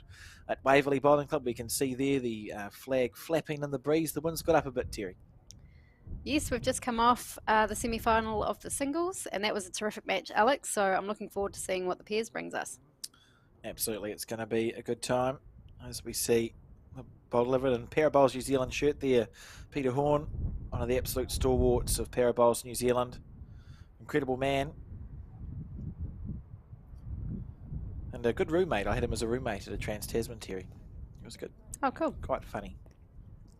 Although he told me I snored, which I didn't take that well. See Ian Brown there on the left of your screen. Has been involved with Southland Bowls for a long time. Was their intercentre coach and manager last year. Good to see him down, having a look. The wind certainly has picked up. Yeah, you can see it, can't you? This first bowl, an older bowl. Oh, Good start. That's a great start.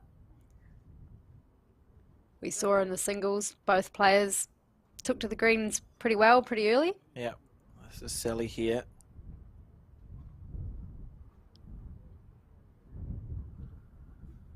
On her forehand side, playing with Riley Patterson, who's had a good nationals.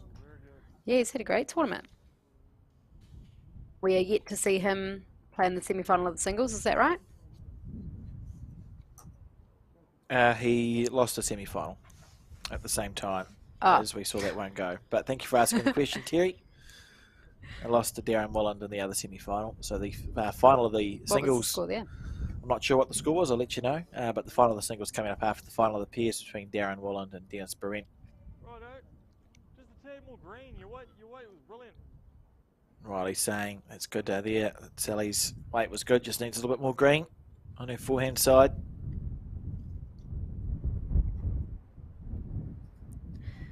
Could you remind us of the format, Alex, for the pairs?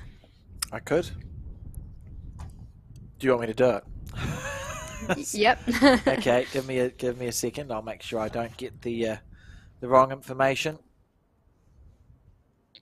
So the format is 15 ends of 3 rounds in section play with a 1.5 hour time limit.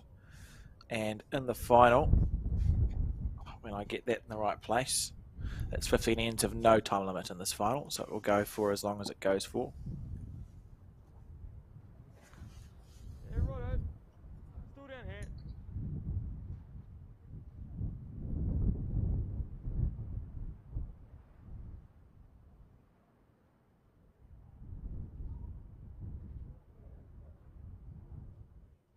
No reason we'll start here from the lead, they'll just be finding their way into it. Yeah, you're right. Peter Horn makes his way down. He's won sent a Wellington Champ pairs with his dad, I think, in the mid-80s. Also had to go into bowls for a while, Terry. Played a bit with Nigel Warnes and co. Oh, that's a good player to team up with. Absolutely.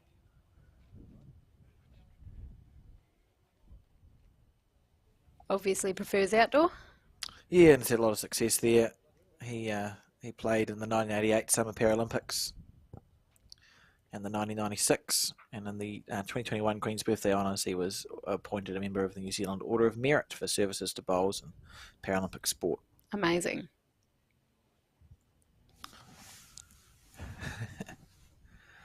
As we see something, he was on his backhand side.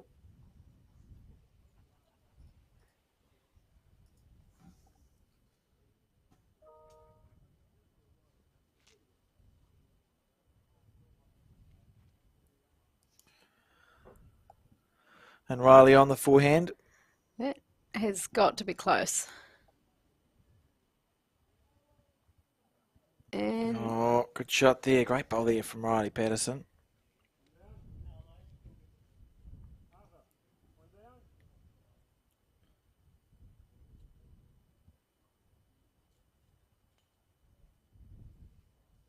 Yep. One down. Says Arthur Brodie. And Peter on his backhand. Incredible.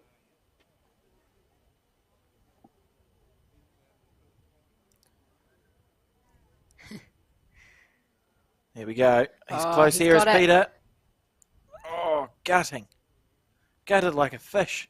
Well, he's still got a result out of that. Was that his bowl closest? His leads. Oh, good bowl. That was a good shot. Oh, excuse me. I'll make sense shortly. It was just a great. It was a good shot. I didn't see it quite as well. So a great bowl there by Peter Horn. Very experienced, as we said. Just confirming that they do, in fact, have the shot. Peter on the backhand.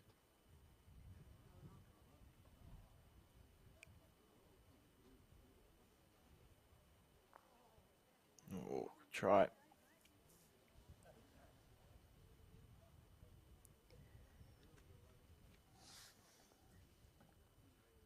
Okay, Riley's got a few bowls at the back there if he did happen to move the jack. Here we go. Watching this one come down into the head. He's not far away here from a result. Whoa, a bowl wide there. Sally would have been holding her breath. Not to beat. So we see Peter score one on this first end of 15 in this Piers final. I didn't actually see where it went. I was too busy picking the mat up. So. Yeah, it was certainly on down there. We've got mics on the players. The correct weight.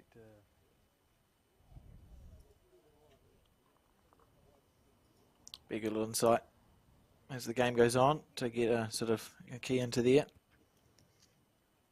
I'm sure they've warned Peter.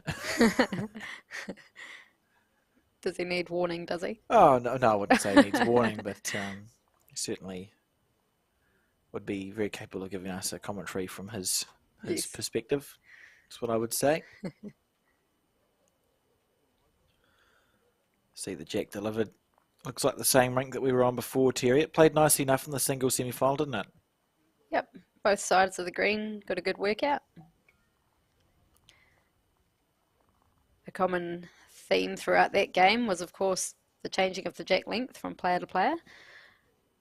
Chen opted for the short ends, Dennis opted for the long ends. So yeah, it'll be interesting to see if these players change it up as well, or if they both sort of agree to a similar length each end. Yeah, sometimes you see the skip indicate where they want the lead to throw the jack, don't you? They sort of stand where they want the jack to turn up to. We may see that here. What hand do you want to play? So these combinations, are these well-practiced combinations, or are they sort of new to each other? My understanding is that they're drawn for the nationals. So they will be new. They're quite an evenly distributed sort of strength through the nationals is for the peers. That's what Phil was telling me the other day. Cool. So good to. It's a great opportunity if you think about it. Like Peter Horn was a founding member of the what was then known as the NZDLBA and is now known as Parabowls New Zealand, the New Zealand Disabled Lawn Bowls Association. A founding member and president, and whenever that was at that start, he's still here in 2022, and people have an opportunity to play with him in a game of peers in the peers final. That's right. pretty cool. Yeah, You'd be pretty happy if you got his name. Yeah, I think it's pretty neat. A great event for these bowlers.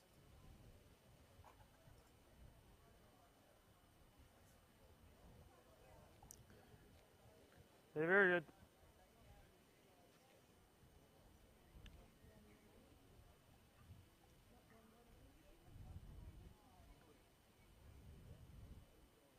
It's taking his time on the backhand side.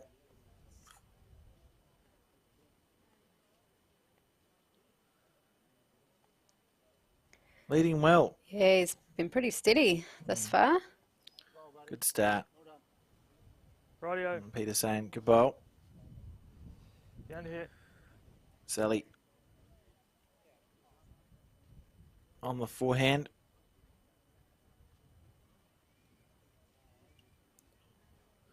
You're right. A little bit under green there. Lovely, perfect weight there. You know, she just the line.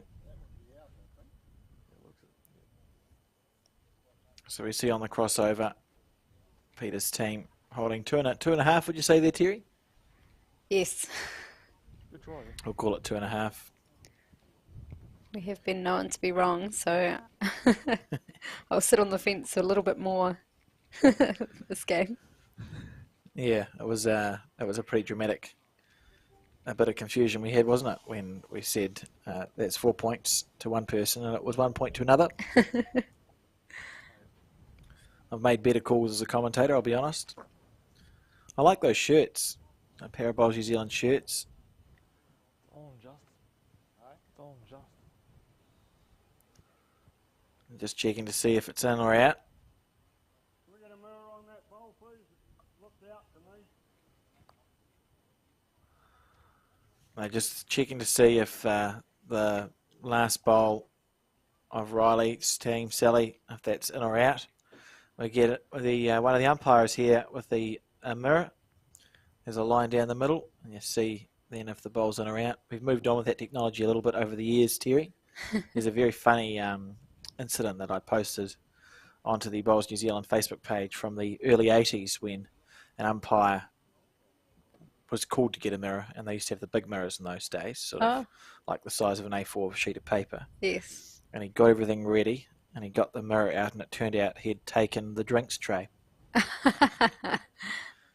which is quite funny. And I don't imagine that would have been of much help. No, it wasn't of much help, and I found it highly amusing. Hopefully next time he brought it out, it had drinks on it for the spectators. Yeah. Hopefully we don't have to go all the way back in. Hundreds of people laughing with him. Went back into the club and came out with the mirror. So we see that bowl indicated out, and Peter a bit disappointed with that one of his, just a bit narrow, a bit short.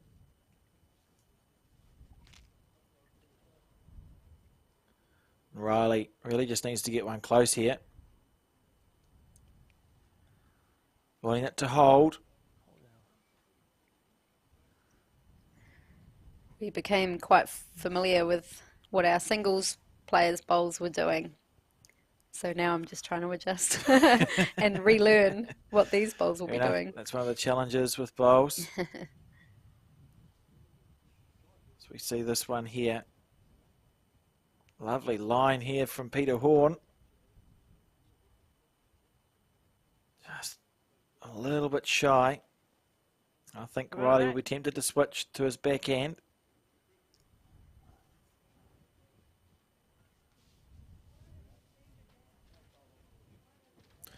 We'll see in a second. Yep, onto his backhand.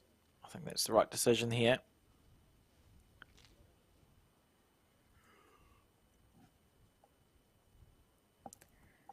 He's not far away, Terry. It's a pretty good path. Oh, he got a little feather. I think with that speed, he may have needed to pick up the jack anyway. And Peter on the forehand.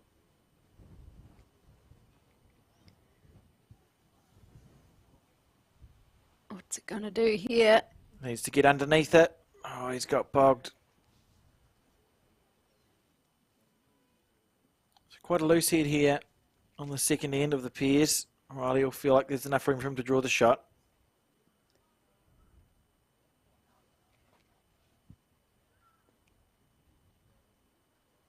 Has he got around it clean? Oh, just about. Not quite though, so I think we're going to see, is it 1 to the bowl at 7 o'clock on the screen? I would call 1. The measurer, or the lollipop man has 3. That's a bit frightening. I can't see, where's the 3? Yeah, I would think 2 maximum. Maybe it's just the way he holds them.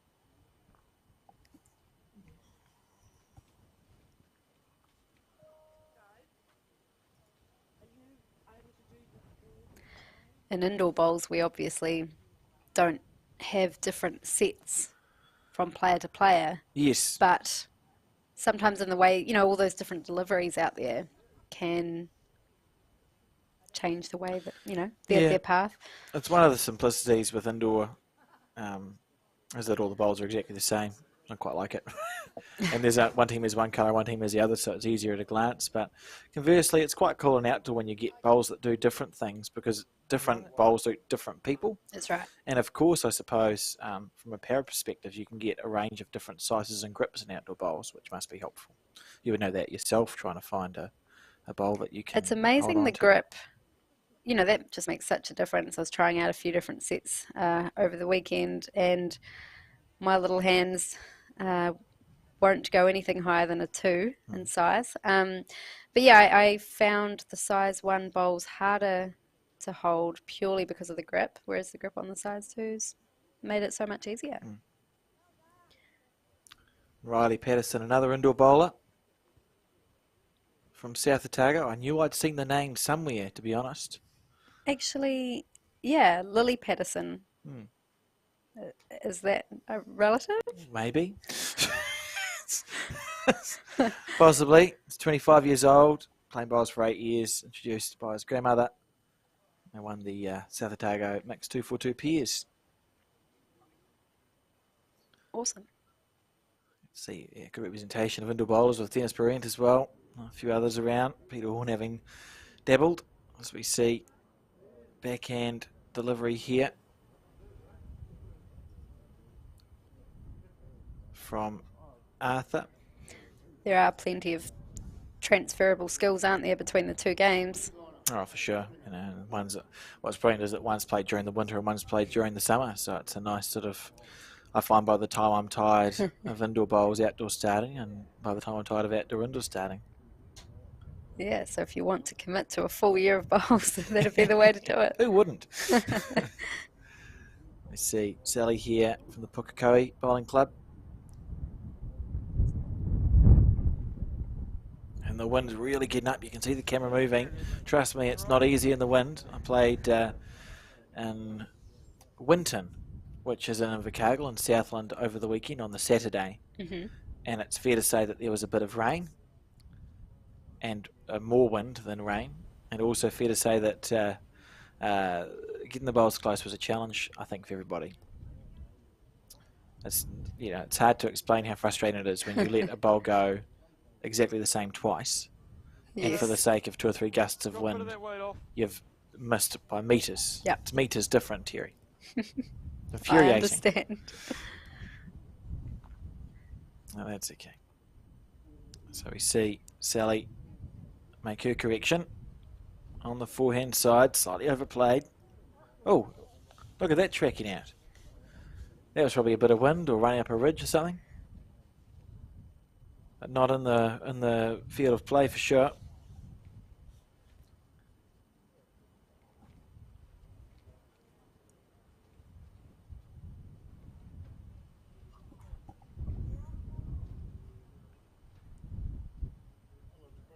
Peter Horn showing an interest in this bowl. Very good, he says. Oh, He was getting ready for the chalk. he sure was. You can get it down here.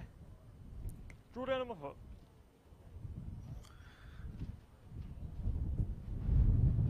Sally asked to play the forehand side. It's really cool, I think, that you've got the mix of bowlers here, experience-wise, and from different places in the country at a national event playing together in the peers. Yep. I think it's a cool little initiative from Para Bowls New Zealand, and certainly an opportunity, I would imagine, to just continue on with that community spirit that we find. It would be a good way to get to know people, wouldn't it? Yeah, absolutely. There wouldn't be too many events like this where players can mix and mingle this much, as far as teaming up with others from around the country. Yeah, certainly not at a national level. There's maybe less than a handful that I can think of, so something a bit unique here for the Para Bowls New Zealand Nationals in 2022, and thanks to all the supporters there. You see on the bottom left the Invercargill Licensing Trust, obviously one of the supporters of this event, and we thank them. Without supporters and sponsors, these events really don't get off the ground in the way that they do. So great to have that on board, and certainly for a good cause, as we see Peter Horn's bowl here, Hooksy's bowl. It's his nickname. I like it. Yeah, it's a good nickname. Right to the 2 metre, slightly overplayed. Do you have a nickname in bowls, Alex? I've had nicknames before. What are the ones that I can put on air? The only one I can think of for you is, it's quite a long one, but the boy with glasses. Yes. Yeah, that stuck with me. That went to, I took that all the way to the Bowls 3-5 televised league, the boy with glasses. I was still, that was Linda Rayner, Dale Rayner's mother, coined that term. And I'd known Linda for about 10 years, Terry. We'd had interactions. I thought we were quite good friends. I went on a bus for Indoor Bowls on tour, and she said, "Who's that one?" To The boy Trevor, with wasn't glasses. it? Something, the boy with glasses, and was informed it was me. And then she realised, and we've been fine since then. But that one stuck for a while. It did, yeah. And if it wasn't that, you're probably just mistaken for other people with glasses. Yeah. It was better when I was thinner. I could get mistaken for some of our really good bowlers, but From that's memory, okay. you were congratulated for a couple of national titles you didn't win. Yes, I have been. I've had my hand shaken for winning the national singles before. You just stop correcting them after a while. See Riley Patterson here. That's good stuff. Good Great enough bowl. for shot. Yeah, I enjoyed winning the national singles in 2011. Good times. Peter Horn on his backhand. I was called the Chisel once as well. That was my other bowls nickname. Why? It was my first year of outdoor bowls. I played singles for the Gate Park Club, which is no longer. And it was first to 25. And I was about 10 down in every game I played and chipped my way back until I won most of them. So they started calling me the Chisel. Oh, I like Chip that. away. I quite liked it. It was good. And then Yeah. I moved to Auckland and that died. Oh, bring it back. Yeah, well, it's not how I play singles anymore. Do you get in It's front it's early on now? either lose or win, but not many comebacks. Riley Patterson looking for a second bowl close. That's great This stuff. could be there. right on the money. Really good bowls. Oh, it's unlucky. He's played that well, and he's potentially moved the jack back and gone from 1 point to 1 point. Yeah, 1 to 1, one So- in, one out. Yeah, it is unlucky because he's a well-played bowler. If he'd been half a bowl wide or narrow, he would have been in counting for 2. Did everything he needed to count for 2. Probably has one. It's probably the one time you would rather not hit the jack. Yeah. I've seen that happen in bowls as well. I think anyone who's played bowls understands the absolute state of terror you go into when a bowl is heading towards the jack that it's not meant to be. You don't want it to be moved. Yeah. And there's nothing you can do from your end, is there, Terry? You can't get it to All stop. you do or- is hold your breath and hope that that's enough. That's-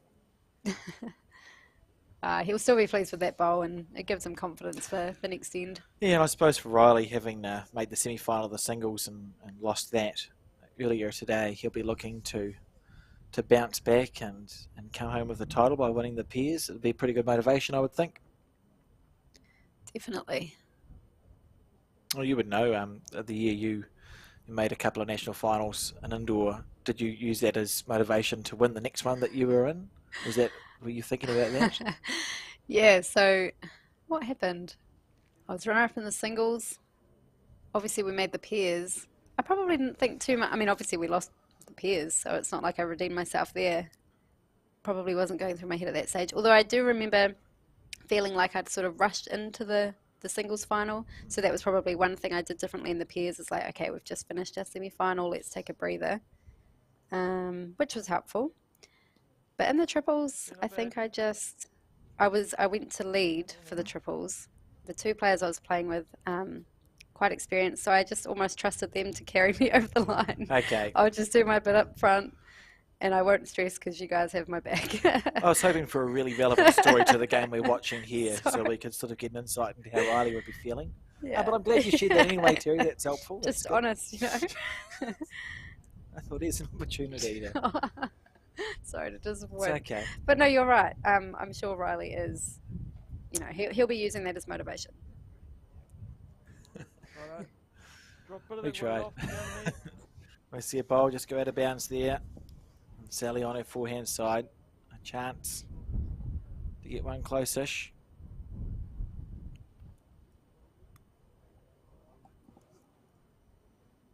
I think this one's close here. Watch it, should come back into shot shortly. Where is it? back. Well, she's holding Very two. close though.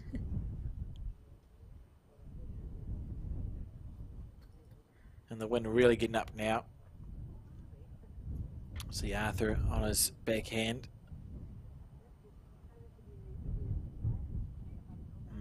He's lost that one. I think the wind caught it almost immediately. Is this our first, like, full Looking down length? to me. Just past Darron. It is, yeah. No, it's more challenging for those long. Oh, particularly in the wind. Absolutely. Less forgiving, isn't it? Yeah. Or you end up missing by more because you get a little bit off track and your bowl disappears. Closer here if it runs it. Closer here if it runs it. Lovely shot. I like listening to Riley. He's Yeah. always offering some encouraging words. Yeah, good positive skipping. Yeah. See the wind absolutely just belting around in the background. Be cooling down out there as well, I think. 17 degrees this morning. Do you know what it is now? I can tell you. I will Google it. Oh, here comes Arthur. Slipping under the jack. Got it down, says hooks. I can tell you, Terry, that in Waverley in Southland, which is where we are, it is 16 degrees, but it feels like it's 11. And there are wind gusts of up to 55 kilometres an hour. That seems like it would be enough to affect the bowls. That does, doesn't it? And if you care, the sinus pressure is moderate. The The what? sinus pressure. Oh, Who knew that was a thing that you could find on the internet? I did not. And indoor pests very high. You could be a Google. I could be a weatherman, a weather commentator. Is that what they are? No. So see what reporter, weatherman. I don't know. weather something. Riley on the forehand anyway. Get focused back on the bowls.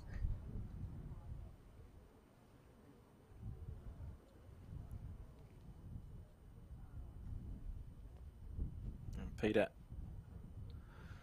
on his forehand side, man of incredible experience. It's tracking pretty well, isn't it? I think it's pretty good. Oh, Just just that the little bit speed. short. It's a good sighter for his second one if nothing changes and he chooses to go that way again. Riley on the forehand. A smooth delivery.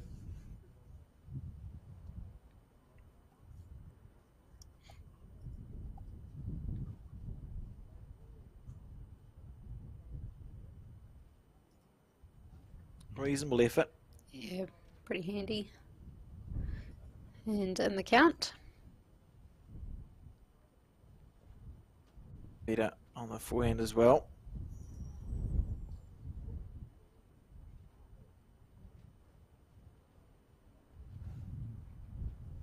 Certainly a better speed. Still just going to Just pull that up. A little bit wide.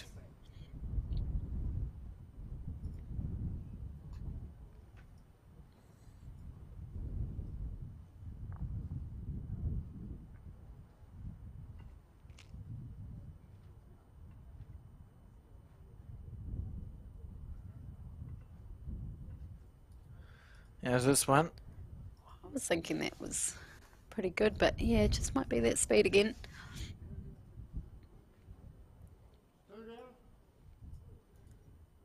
Asking if it's two down.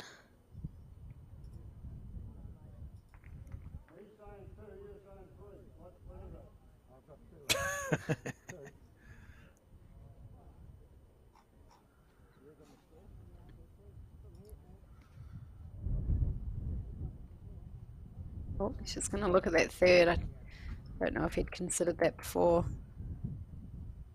They're just looking for correction.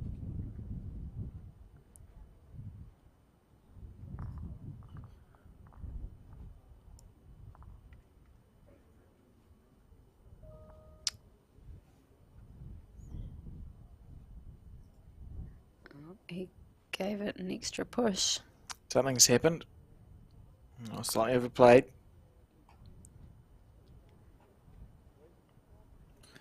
So, what will we see? We'll find out. Once you do that, Three. 3 there. 3 to Riley and Sally, which will take the score to 4-2.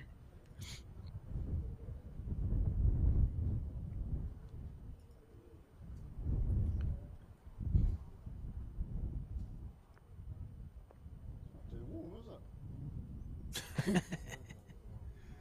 Good from Peter there, just mentioning the weather.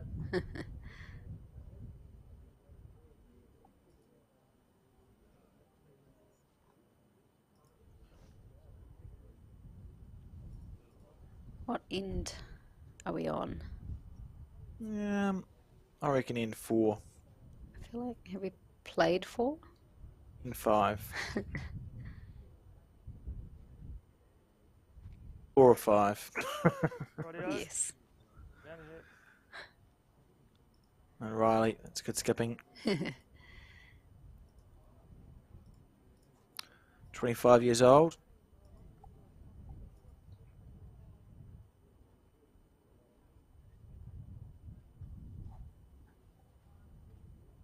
Here we go. They're very close. Feel that? She'll be happy with that start, won't she? Yeah, especially in these conditions, I think. Yeah. She's been playing for 14 years.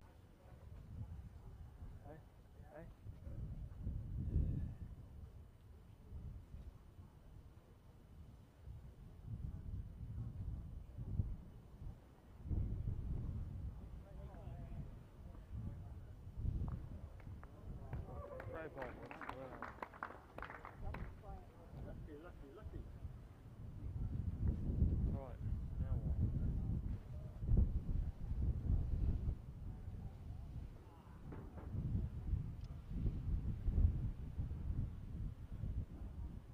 Just one, is it?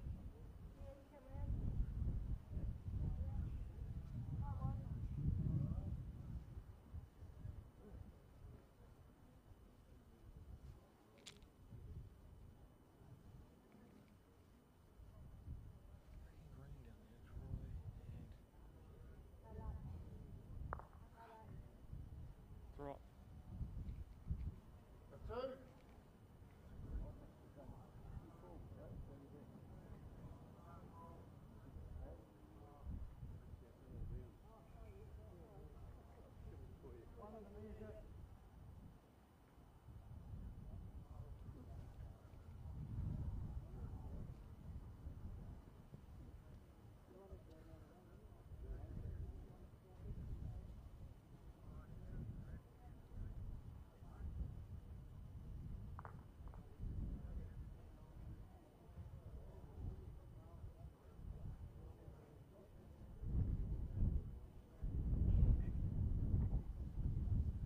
Down there still.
one to me, was it? Oh gosh. Oh, I forgot what it was too. She picked it up and moved it. Yeah, she did.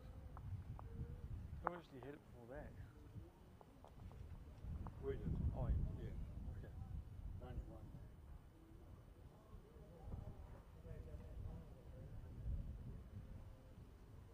Oh yeah, I forgot we were blue. What's the score, Hooks? 4-3, yeah. After 4. Brodie? 1/3 of the way through.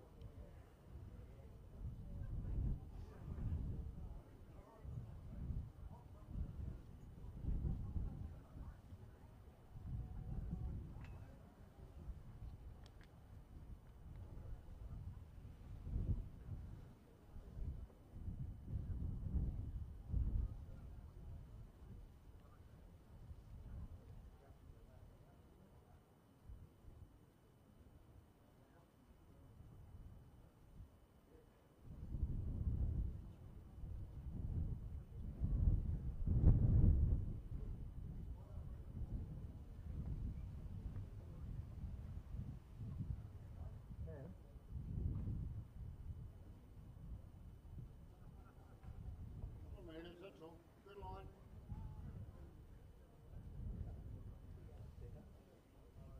Yep, down here.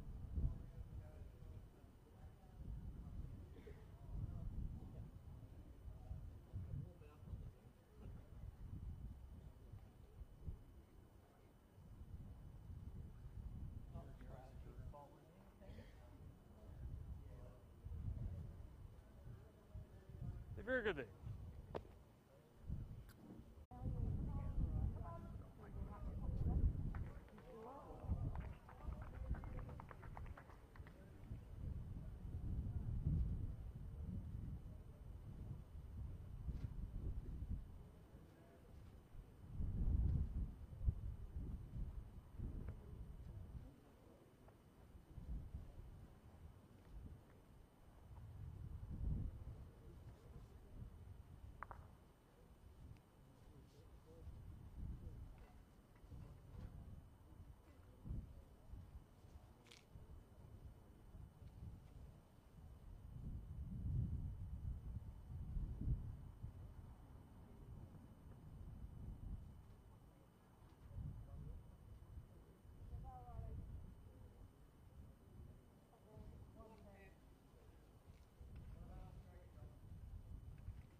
Come on in. Come on in.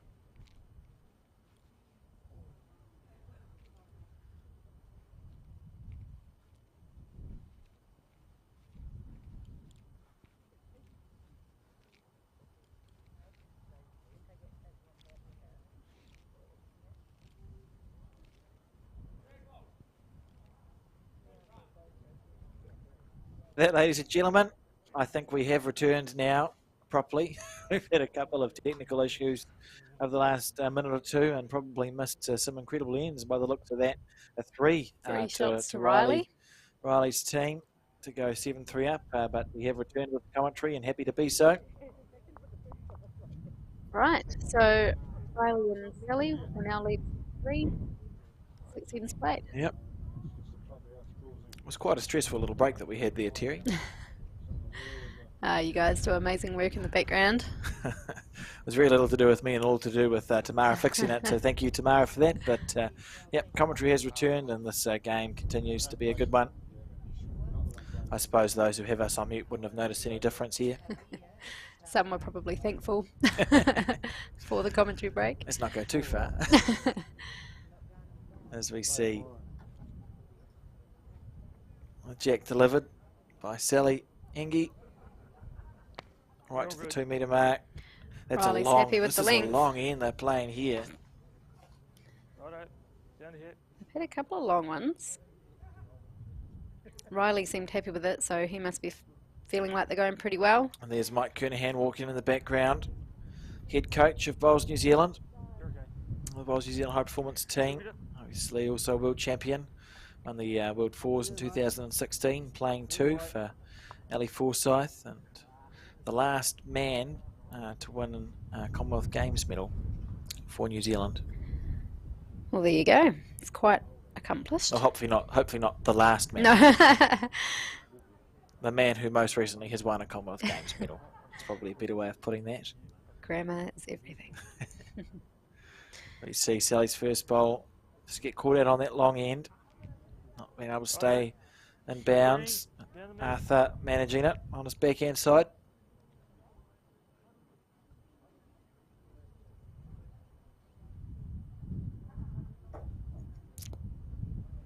Sally on her forehand. It's a better line this time. Is it going to be enough? Just going to run out of oomph here. Do they say not enough cabbage? Is that a saying, or have I created that? I have never heard it. Okay. But You go, not enough cabbage. I think if it isn't a saying, I don't see why you couldn't make it one. I'm sure you haven't sprung it out of nowhere, though. Might be. It's like the drawing like a mustard plant, which I have heard that once came before, but from probably you, me, yeah. It came from drawing like a mustard plaster because 100 years ago they used to have mustard plasters on wounds to draw the stuff out. Oh. So you draw like a mustard plant. Well, I thought it was plant. Obviously, I've changed it from plaster to plant in my head, but it's a bowling saying. They say it. I like it. Yeah, it's what you do, Terry. You draw like a mustard plant. Great old sayings and bowls. Also one of the few sports I think left where what feels like our official system of measurement is imperial. Yes. We all talk in feet and inches. Even you and I would probably talk in feet and inches at bowls, Terry. Oh, to be honest. Wouldn't you? Or do you just do the visual representation? I'm very much a visual person. Okay. Yeah. Oh, Arthur not happy with that bowl. This could be a wrong bias. Peter's going out to fetch it. No, it's coming back in. It's okay. It's not a wrong bias. He doesn't need to buy Peter a drink. Just push it out a bit wide. I think he knew the moment that one left his hand, didn't he? Yep. Head in his hands. You were unlucky there. You were unlucky there. You did have the green one. Riley's so nice. Yeah, a very pleasant skip. Wandering down. Here you go. Going to play his forehand side, I think.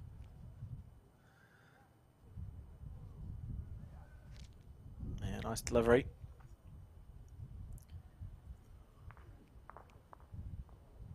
Heard the sound of a bowl hitting a jack over in the distance somewhere, Terry.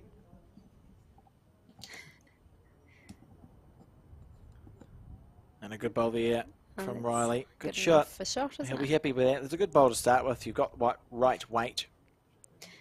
Yep, and even the green, it's not like you'd have to make too much of an adjustment there. A little bit goes a long way. Yep, absolutely. Peter Horn here on his forehand. This is the track he needs. How's the weight? Willing that on. It just needs to travel a little bit further. Short of a gallop. It's another thing that you would say. Bowls Am I jack lingo. level? Yeah, am I jack level? Great question there from Riley. Am I jack level, which is to help understand whether he needs to change his weight in his green or just his green. And he was jack level, so he's just changing his line here. So much easier when you only have to adjust one thing, isn't it, Terry? Yep. Good bowl here. This is good stuff here from Riley Patterson. And sometimes it's a matter of you might not even change anything at all in that sort of instance. You might think it was pretty good last time, I'll go again. If it happens to be a touch wider, great. Yeah, why not? Peter Horn here on the tight side. Needs to have a little bit more weight. He could get a good rub. He did. Oh, it just about kept going as well. Please. 2.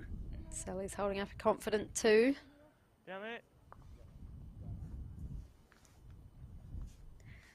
Riley Go again. on the forehand. He'll just be looking. He'll just chuck another bowl right in the area, won't he? He's put 2 bowls close. He's following it up. Following his bowl up, he must like it. As we see this one here, Have a- he's close as Riley. Get down. Down. Down. Willing it on. Down. Good stuff. Yeah, lovely 3 bowls from Riley. And he was asking him to get down because he didn't want to give Peter a target. So he wanted to swing in behind that sort of that bit of protection he has.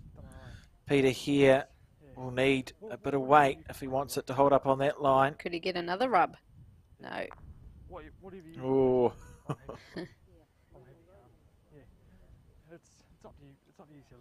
It's up to you. Oh yeah. Are they just talking about the jack length I think there? talking about Jack now, I think it makes sense to throw long ends, to be fair. Riley's picking them well. Yep. See another 3 there, so they go to a 10-3 lead. And that's good chat between the skip and lead. Again, just making sure they're on the same page. Yeah, smart stuff there. Really. Three more. So, yeah, 10-3 after 7 or 8. It's sort of tracking the way that Riley would have wanted it to track. It's not comfortable yet, but you feel like you're on the right line, don't you, Terry? Yep, they're around that halfway mark now. Right, let's see what length Jack Sally throws.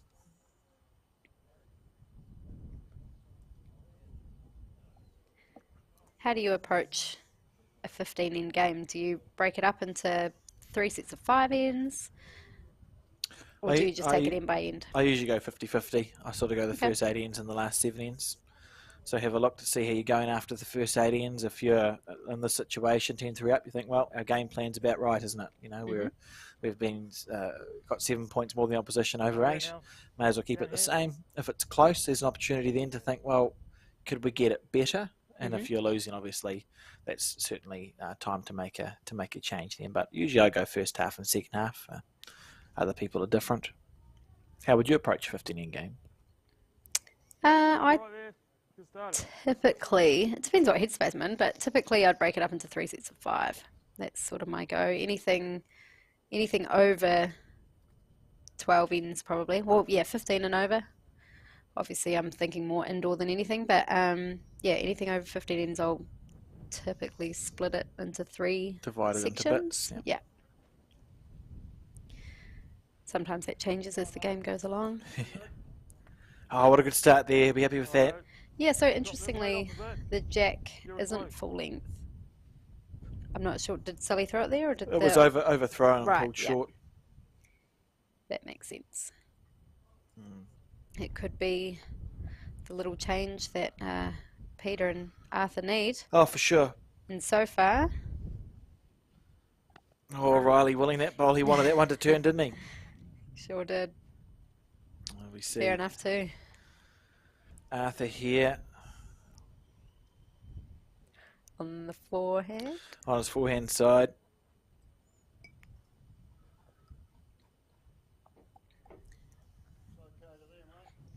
Now the game you can see going is a match for the bronze medal, Terry, between Pam Walker, who's skipping, and Grant Edgar, who's playing lead. Grant Edgar is his name. Sorry, Cool. tongue twister. You wouldn't think it would be, would you? No. And John McNeil skipping, and Ralph Woolley leading there.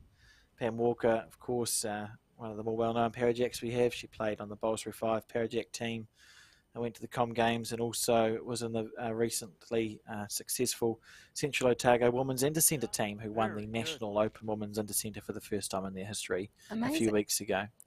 I did recognise her name. So yeah, it's a lovely lady, good, a nice couple. Her Pam and Bruce Walker, who completed our Bowls New Zealand performance coaching course over this year, and has put a lot back into the sport. So it's always good to see those people around, and they will have, I'm sure, had stuff to do with the development of this national event here. I think Pam is the secretary for the Para Bowls New Zealand, Terry. I believe that's right.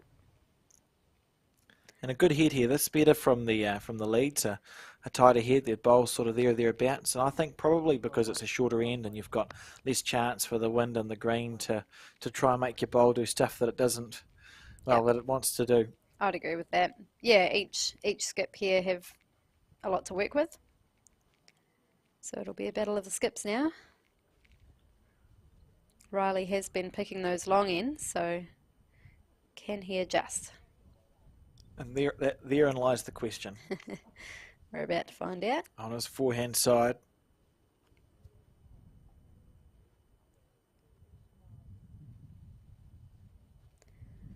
If it starts to turn, he'll be pretty close. Great effort there. Can't be unhappy with that.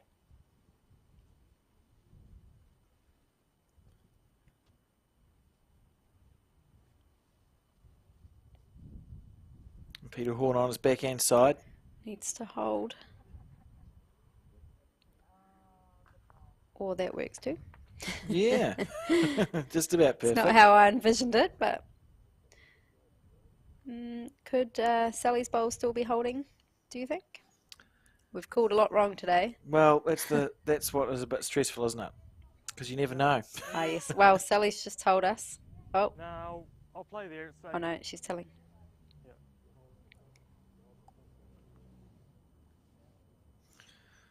Right, playing the backhand. Yeah, I think that's a good call, eh? I think so. I think it's the less danger.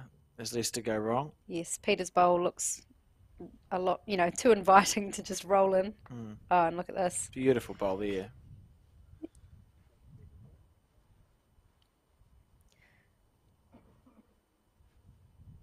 Peter wouldn't really have to change too much. On his backhand, he's given it a chance. Better line, I think, with the right weight.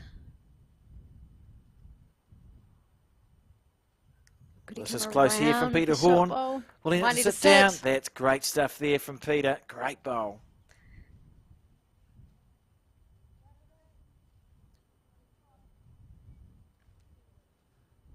One down. Still two bowls to come. He's one down. I think. Sounds like that's so he's the indicated go. that is the case.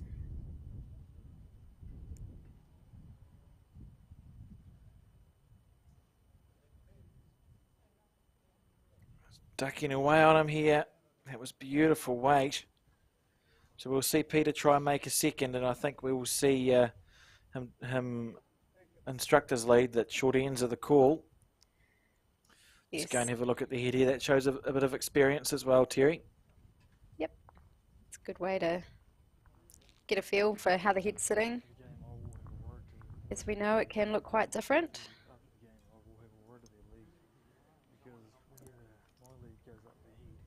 Do you think he'll just go again? Yeah, just talking about there is obviously options. a good chance on the other hand. There's a chance. You go, sorry. No, you go. I was probably agreeing with you. On the forehand side, the bowl that you see at 10 o'clock, if he rolls at 2 rolls, it's in for second. He could actually get a 3 that way because his collision bowl would follow through as well. That's right. So if he wants to score more than one, maybe the forehands are safer. Could even be safer because there's no danger of hitting in the opposition bowl, is there? That's right. I think if he were to choose the backhand, it's more just because he's just played a good one there, and he may just feel confident, but I think logic would say the forehand. Which is what we're seeing here. On the forehand side from Peter Horn. On the slightly wider side than he would have wanted to be, although they are older bowls, so we'll see them turn a lot. That speed was Beautiful spot on. weight. Spot on speed. Beautiful weight, great effort. So we'll see one there to Peter and Arthur. One to you. Team Red. And a 4-10 score now. Well, I'm sure they would have preferred a bonus shot there. At least, you know, they've got the jack back. And two, I'm going to stop following my lead over here. Absolutely. And we'll see. He's following Sally over here. Probably a similar length end. Mm.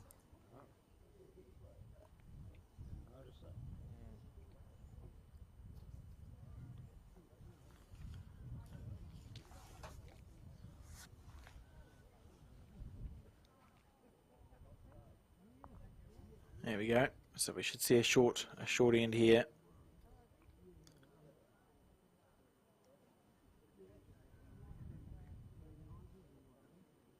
Six does seem like a nice buffer on the scoreboard, but like you say, there's still 7 ends to play. 6 points and 7 ends seems very achievable. Yeah, it does. It surprises me that we've seen a longer end here, Terry. I doubt that was on purpose. I suspect that the idea was to throw a shorter one, because we saw on the longer ends Riley Patterson and his lead dominate, really. They sort of played a bit better, I thought. So it'll be interesting to see how this goes. Sally and Riley were sort of dominant on the longer ends, and Arthur and Peter better on the shorter ones. So Arthur needs to get this one. He'll be wanting this one to be right in the area, and he's not far He's away. given it a pretty good go. God, I know so much as a commentator, don't I? I got nothing. Oh, I mean, we all know it's easier said than done to talk about where you're going to put the jack, but you don't really know until you let it go. I quite like the one as a lead. If I'm struggling sometimes, I'll pull the mat right up, like literally a third of the way up the green, and try and throw the jack to the 2 metre mark. Okay. Just because you can.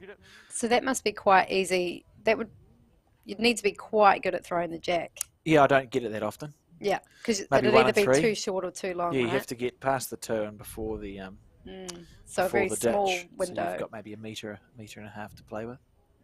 That's quite good. I mean, do it works. recall at the New Zealand secondary school bowls, Yes. so this is going back a little while for me, Mandy Boyd was very, very good, and I'm pretty sure that's how She's still very, very good. yeah, well, I believe that.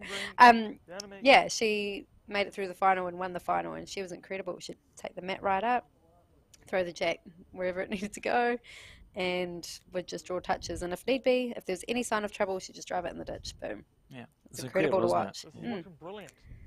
If it's got the run. Riley saying it's a good bowl. He's not wrong. Was a good bowl. Great shot there from Sally. Engi. And we see Arthur under a bit of pressure on his forehand, I think. Yep. Needs this one to be close. He's taken an okay arc. How's his weight, Terry?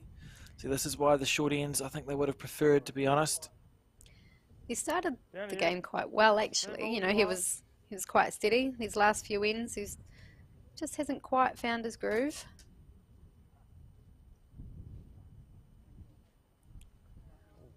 You see, she's walked away. You know immediately, don't you? Yes. Run now, run now, run now. And Run. saying Still that, yeah, second shot. It's close. You'd be happy enough for that, wouldn't you? I'll take it. Riley will take it. Although I think he'd just about take anything. He's so happy. Yeah, good skip. Attitude.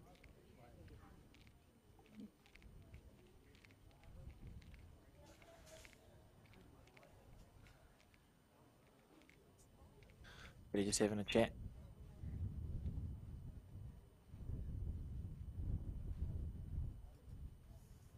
Thank you, young man.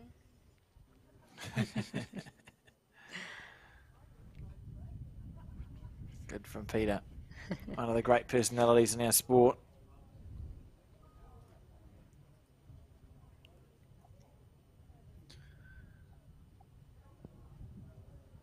On the forehand side,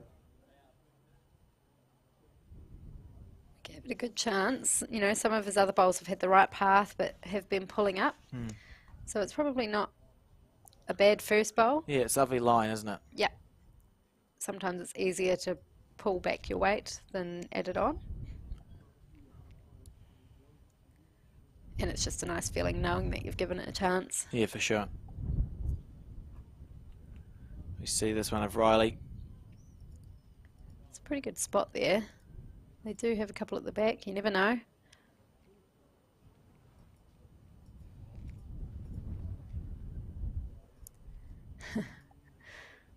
It was a lot of wind. Yeah, definitely. Just waiting.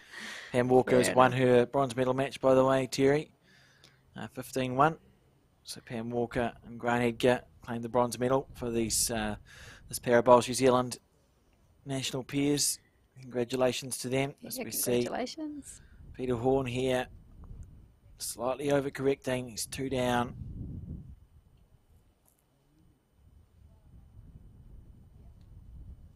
And Riley just sticking it up. It's 2 bowls close. Looking for a third one. Welling this one on. I don't think he's quite going to make it. Not to be. So some room here for Peter Horn. Come and have a look at the head. I like that. Showing his experience. It shows fight too, you know. They certainly haven't given up, and I mean, there's no reason to. Yeah, trailing by 6, as you say, with what's it, 7 ends to go, 6 after this. It can be easy to get into that sort of headspace though, isn't it? You know, 6 down, feeling like it's just a battle. Particularly when there's that end-on-end pressure. If the heads aren't sort of coming together. It is. It's coming from there one minute, and then over the left-hand shot of the watch is over that end. Peter, no, they're just having a chat. I think we'll just see Peter draw as close as he can on his forehand side.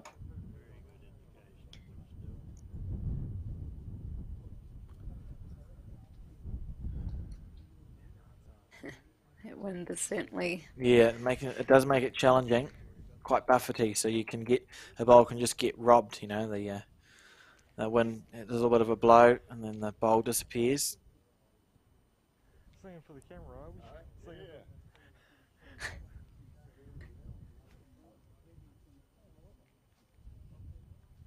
On the forehand.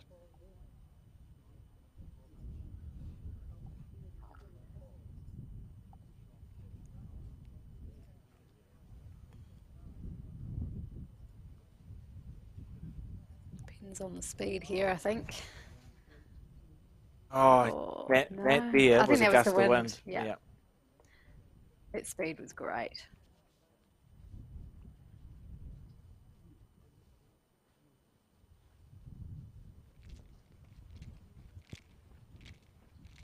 Oh, Riley's following this one up. Must be good. I like you now. Slow down. Stop. Stop. Stop.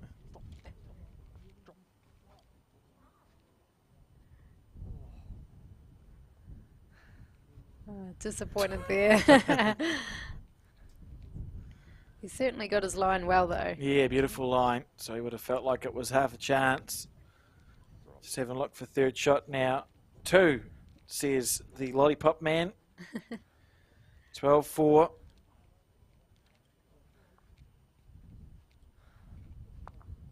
Six ends to go. When I like the line, I go like the clappers. Fine line. We're going well. The green's running well. 2 indicated.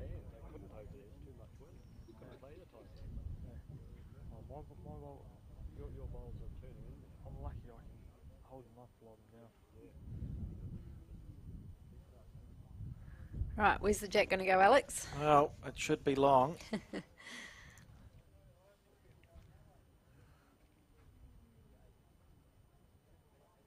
And it is. That's smart jack throwing there from Riley Patterson's lead. Been playing well on the long ends.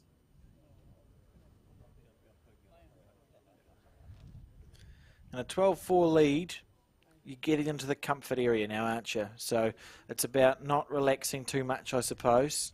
again, why change a game plan at this stage? So they'll be thinking, look, we've got Looking 5 good ends to here. go after this one.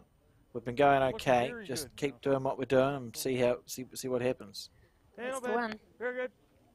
And that starts with the jack throw, and they've done that. Absolutely. See Arthur switching to his forehand side. He's had a couple of struggles.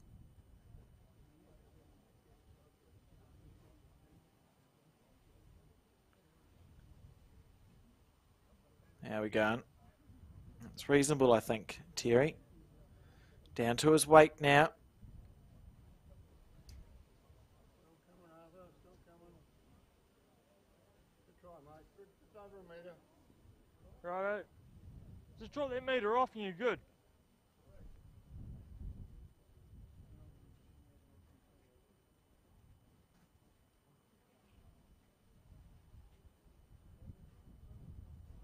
Your grass is very nice again, I think.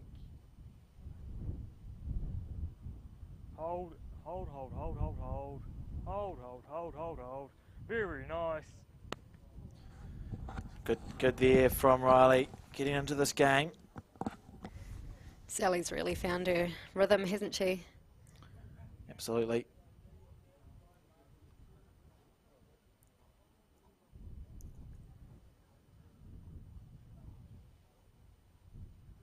So we see Arthur on the forehand.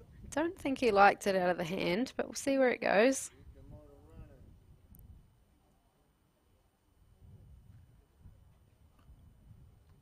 Righto, Sally, you down there again? Just ran out of oomph there.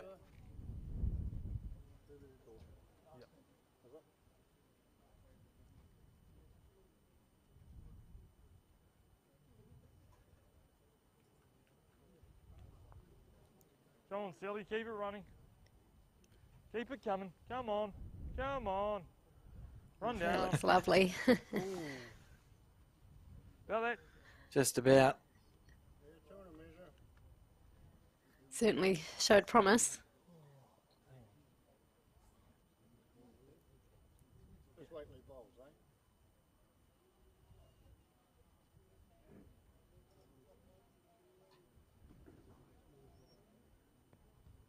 Could be one up the left. This time from Arthur. Very close here. Needs to clear the front one. He's not far away. Oh, Oh, that's just underneath. Beautiful weight. potentially cut it down to just the one. It was tight for two. Very good.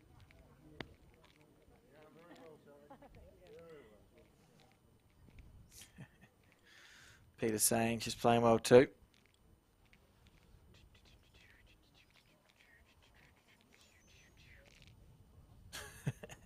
In a good mood. There's that down there. There's that down there.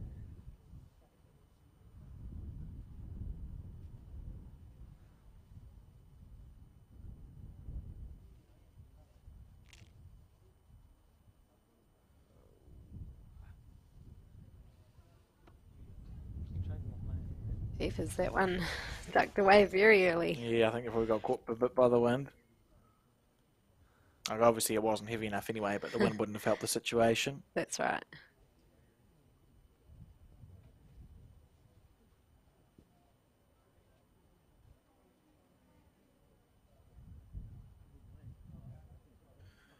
Peter on the back end. On these long ends, it's such a challenge. And the wind gets more opportunities to move stuff around. So Peter, Yeah, I'll try another one down an there. okay one to correct from, but not an ideal first bowl. Riley in the same situation, but almost the exact reverse, really. Taking a higher line, and then you adjust for the gust of wind, and it doesn't come. Oh, he had his weight pretty good that time though. It's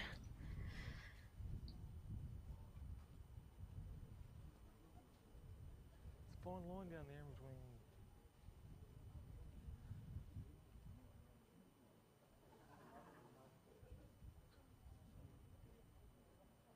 I think he was just lacking the speed there.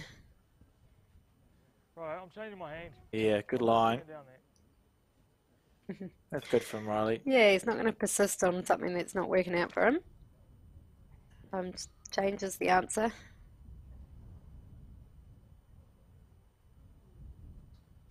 On the forehand. Yeah. This is a good call here from Riley. Willing it on. That's beautiful track. Might be enough. Is he in?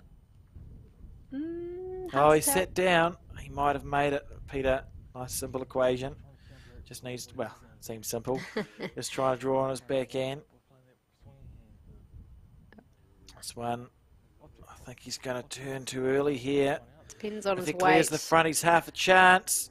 Oh, gutted like a fish. I threw my second out there. That was a great effort there from Peter Thorne. If he'd held half a bowl, I think he would have made it past the front one for one. Not to beat. And we see one more point go on to... Home you come, Arthur. Home you come, buddy. Good try, mate. One down. Oh, revolt.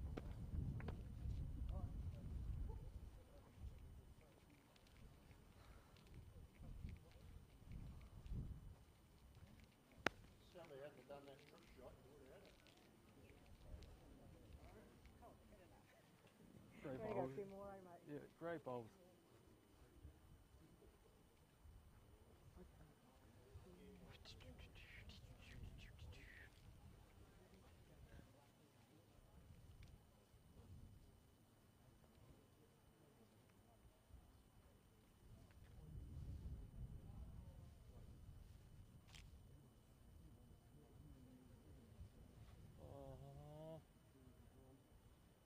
Don't like this.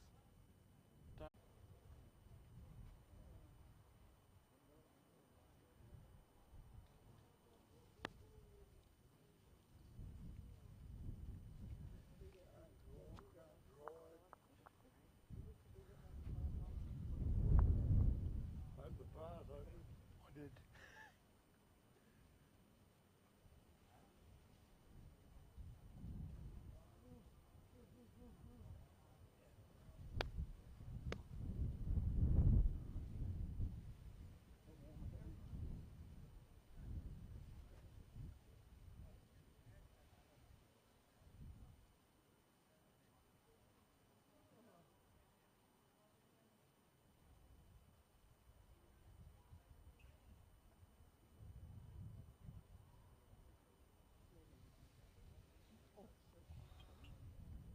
Short as possible, thanks.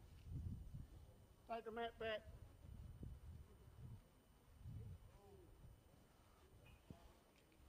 Now right back.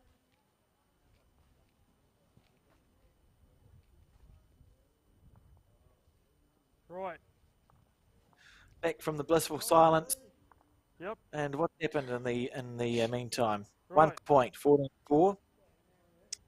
Yes, because it was 13. This thing is really Oh, short. yes. So they very quickly got off that unlucky 13. Yeah, yeah. At the Waverley Bowling Club. Oh, Is and it a Sally? very short end. What's happened here? Kelly. Hello.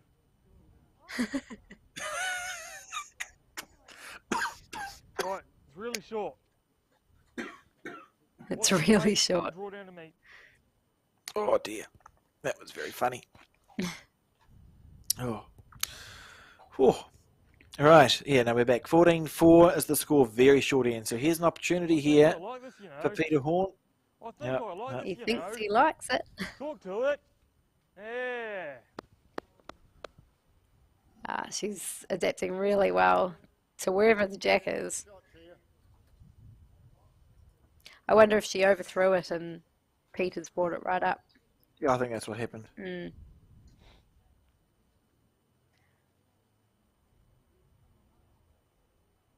As we see Arthur on the forehand side. Beautiful weight. Yep, it's pretty handy. Stay alive. Right up. Down here.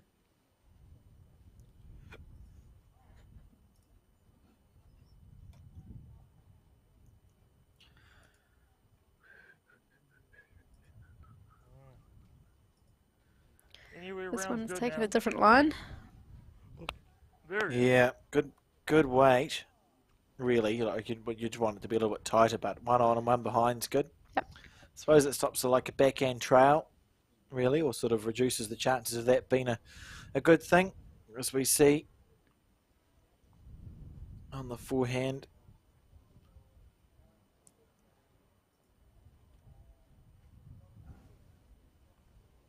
And it's not as good as he would have liked it to be You're fair. dropping another one tight.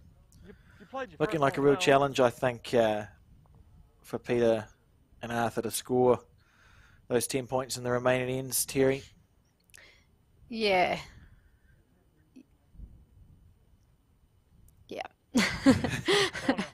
Come on, come I on, think come we've on. just seen Riley and his lead Not all combine bad. really well and Not sort so of been bad. that little bit more consistent. They dominated the longer ends earlier in the piece and they've built that 10-point lead. And look, if you look at this head here, I can't see Peter scoring more than a 2 or a 3. That's right. Even if they were to score, I doubt they'd be able to put together a big number. The numbers are lower, as we see Arthur here, but on the probe, maybe he can get a wick off this front one. He's just going to dive.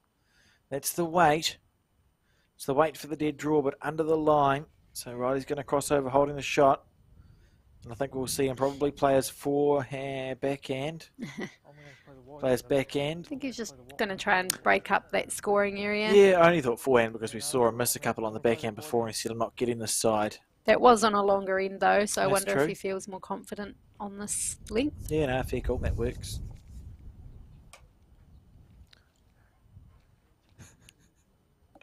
As we see Riley on the backhand side. Oh, dear. Here we go. Look at that. Lovely leading there from Sally. Riley on the backhand. Not sure where his bowl's finished, possibly by Sally's knee. It's hard to tell. When these short ends, you need to zoom in a long way with the cameras. And the players, they won't feel like they're in the way, but they can be a little bit. Peter on the probe. I like that. Bit of weight there from Peter Horn. He's going to stay on the track as well. He should stay on the rink. Yeah, and Riley sensing that that's the danger area. Give me a foot. Can I have a foot, please? Asking for a foot. Some players really like playing to the foot, don't they, as a sort of a guide. Yeah, yeah.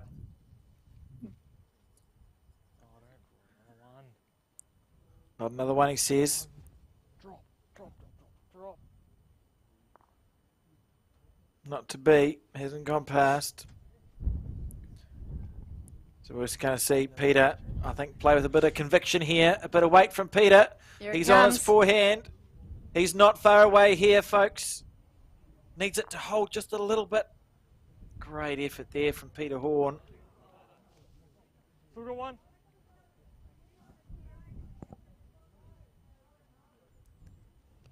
Righto. Yep, I think that'd be a pretty good spot where Sally indicated.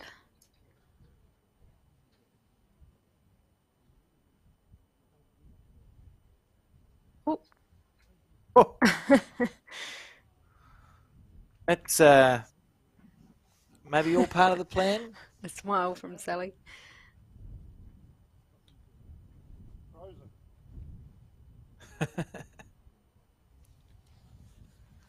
Just asking for an indication of what's happened. I've kind of played this shot for me. At least he only kind of played their shot for them. I don't mind dropping one. I don't mind dropping one. That's right. Ones aren't the end of the world. It's only the numbers that can be scary. Yeah, that's good stuff. Good game sense there from Riley. I'm more than trying to hit the jack there. You're holding one still. You got better reason I got. That must be much longer to go in time anyway, isn't it? No, there's no time. There we go. No time. There's no time in this game.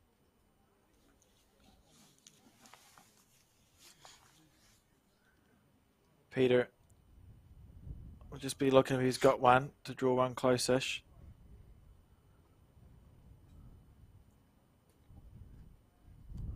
Here we go.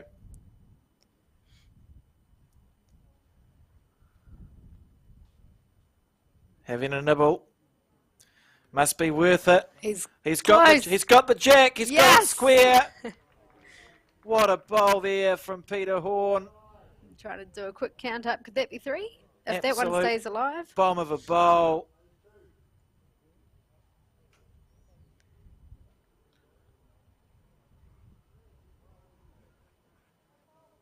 Two. I'm not sure that his bowl stayed within the rink. Yeah. But a great bowl nonetheless. A great shot regardless, and shows they're still fighting away. Absolutely. Desperation ever.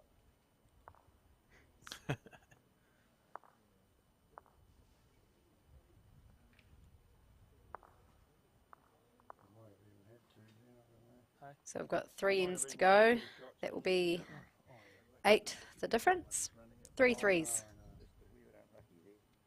Yeah. That'll be that's, what Peter's looking for. that's the required run rate, isn't it?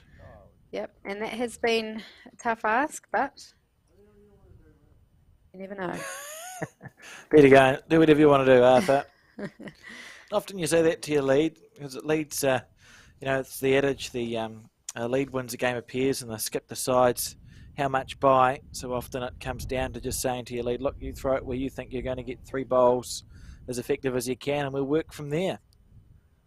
Arthur opting for a short end. I think that's wise. Or a shortish end. An end that's not as long as ends that they have been playing. About halfway, I would say. And the first bowl now, been struggling a little bit the last few ends. He'll be looking to improve on that. Just taking his time. Well, going by the last end, even if you just chuck them behind, we might see another jack in the ditch. Did you hear what Peter just said? Oh, no, I missed it, Peter actually. said, I've got the chalk out. I'm showing a bit of confidence. Oh. So he's expecting a toucher here from Arthur. How good would that be? Psychic. You see this bowl. Is it going to be chalked? Oh. Oh, what a bowl! That is... Imagine Did he if do it? Imagine if he brought the chalk out earlier. Oh, I can't believe it didn't get chalked. It would have been an incredible moment. Dale Rayner's brother, Grant, his skipping style at indoor bowls would be to Yes. talk to his teammates as if they're about to get the shot. You know what I mean? Yeah, that's a good plan. Yeah, and I can see that in Peter. It worked well. That was incredible. Do it again. Get the chalk out again, Peter. Mm. Amazing. Say it every bowl if you need to.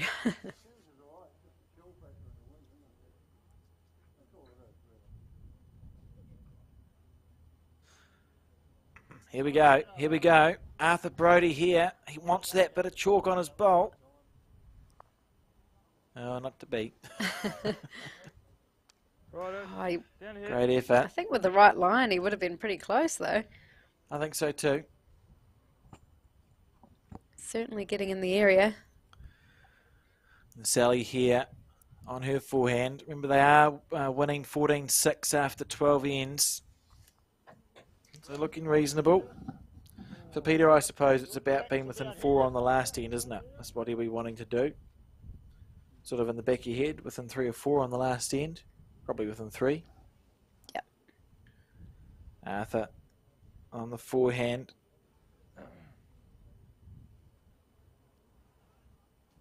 Yep. A chance with that line. Here we go. Is it a chalker? No. But Peter's very happy Got with a good those bowl. bowls. That's great leading there for Arthur. His best end in a little while. Bruce Walker there on the far left of your screen, husband of Pam.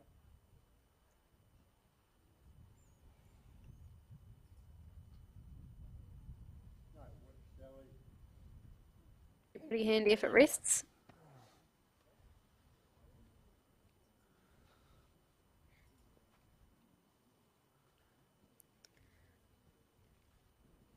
Well, Peter will be looking to add to that. This could be the number that they're needing, but I'm sure Riley will have something to say about that. Absolutely.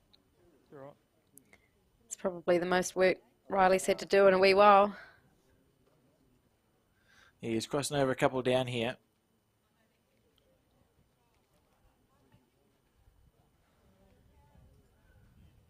And Peter will just be looking to try and add a bit more pressure.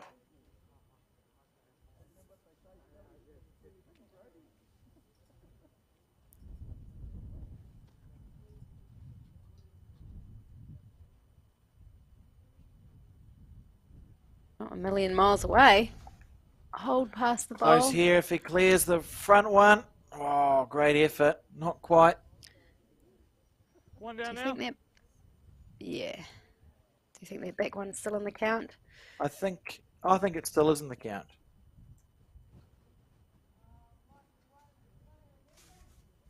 Righto, I'll get close to it. Running a measure, she says.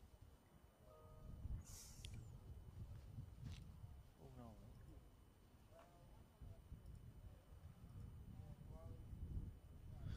On the backhand. He's not far away from second shot here. He needs to get that one square. That's a good bowl there from Riley Patterson. Well played.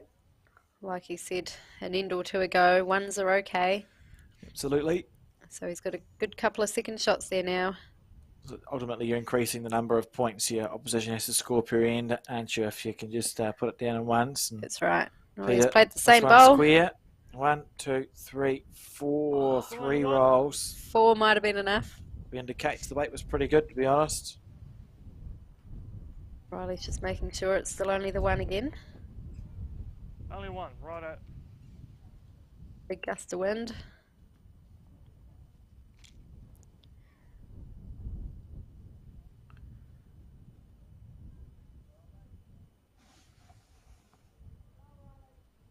Yep, Yeah, good shot. There or thereabouts. they've certainly got that shot bowl surrounded, making it harder to even just get a second shot, let alone any more. Peter just taking his time.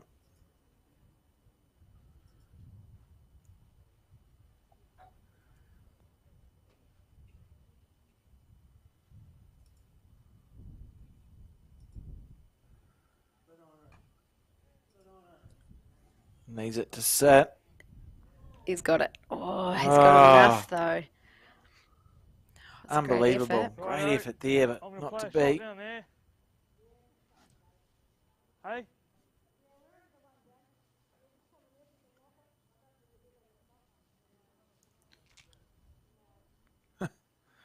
Riley having a nibble on the forehand side. What a thing. Yeah.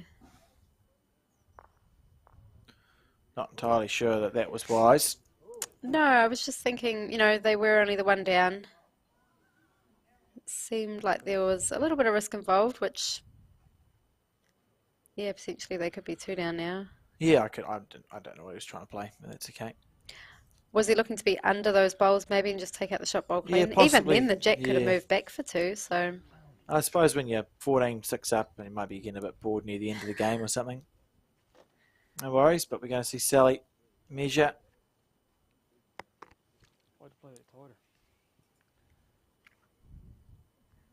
I guess sometimes you just see a shot and you feel confident. Oh, for sure, and if Yeah. you're in that good space, you can, more often than not, see the shot and everyone doesn't understand what you're doing, then you do it and they go, That makes sense. So, no worries. And we see that bowl closing away, so no damage done.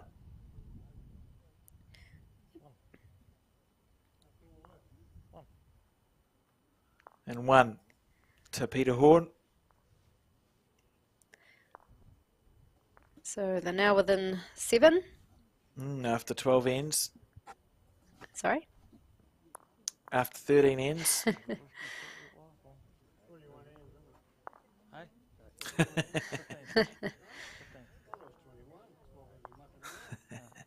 Whoops.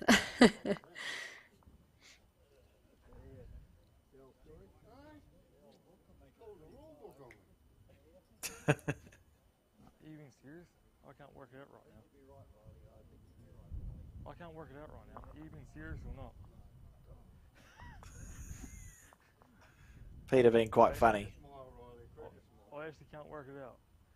Some people I can work out when they're being serious and some I can't. Oh, I thought Peter was very funny, saying, "Tell me it's 20. Tell me it's 21 ends." 21 ends, not the case. At 7, the difference. 2 to go. I think the way Riley and Sally are going, they might even be okay with 21. Wow.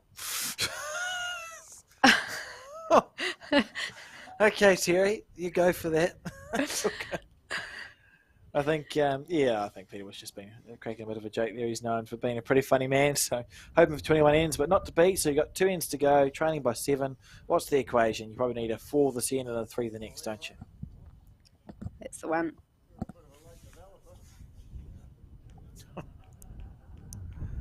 On the forehand. Look at this. Look at this. And Bit of saying chalk. that. Bit of chalk. There we go. Yeah, I reckon he's put a... Do we A want to know what he's message. put on there? Righto, down here. Very good.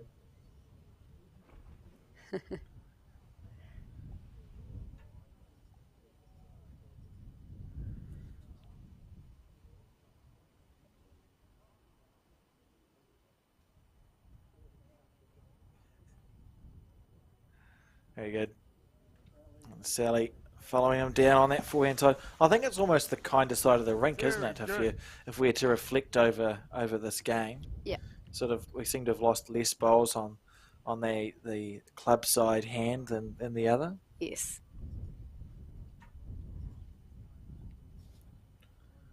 So we see Arthur on the forehand again. I don't think this one's going to get some chalk. Righto, down here again.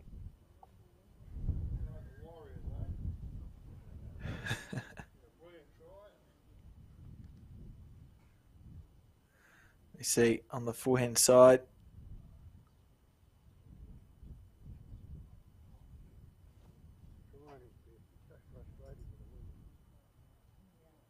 Run. It's pretty Run. tidy again. Lovely line. Run. Playing very consistently. Right up to Riley's feet. Don't move. Don't move. That's good from Peter. Arthur on the forehand. Oh, I don't know if you've got enough of the old, they call it marijuana these days. Peter in absolute fine form this afternoon. What's he down on my foot? Down on my foot. You were looking forward to Peter I being was. mic'd He hasn't. up. I've not been disappointed by Peter's commentary. He's done a great job. So we see Sally on the forehand.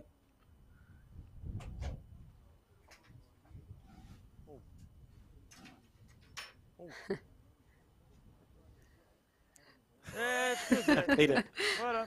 Peter going, come on, run. Righto. I'm ready for you. Oh, that's good stuff there. So we see this crossover on the penultimate end. Peter Horn holding 1 of the 3 that he needs. 3 that he would want.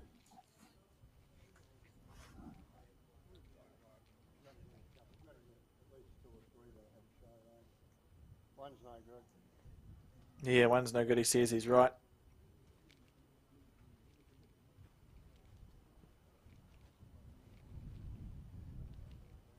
It's a good start though.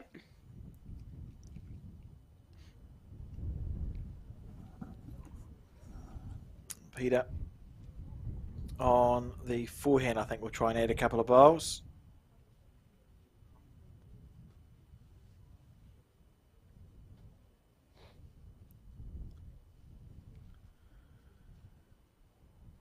Pretty good How's there. the weight? I always get really excited by the track. Yeah, that's the frustration of bowls, isn't it? Because you know you're on a good line. Silly.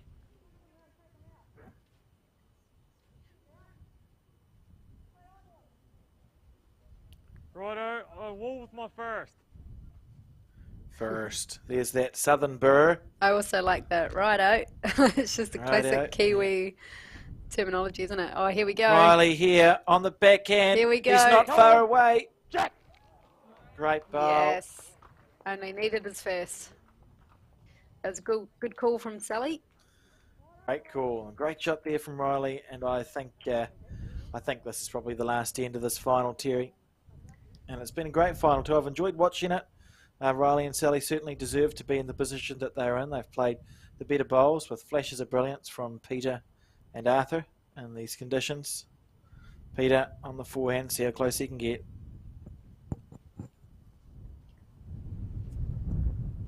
And of course, if you are watching this, remember, hang around because we will be bringing to you the final of the singles Who's got the shot at there? about 2:15, I think. And it will be between Dennis Behrent and Darron Wolland. First to 21 points. Is that me? No time limit. Am I blue? We understand the confusion, Riley. Oh, that's great. Very good. Let me see Riley on the forehand.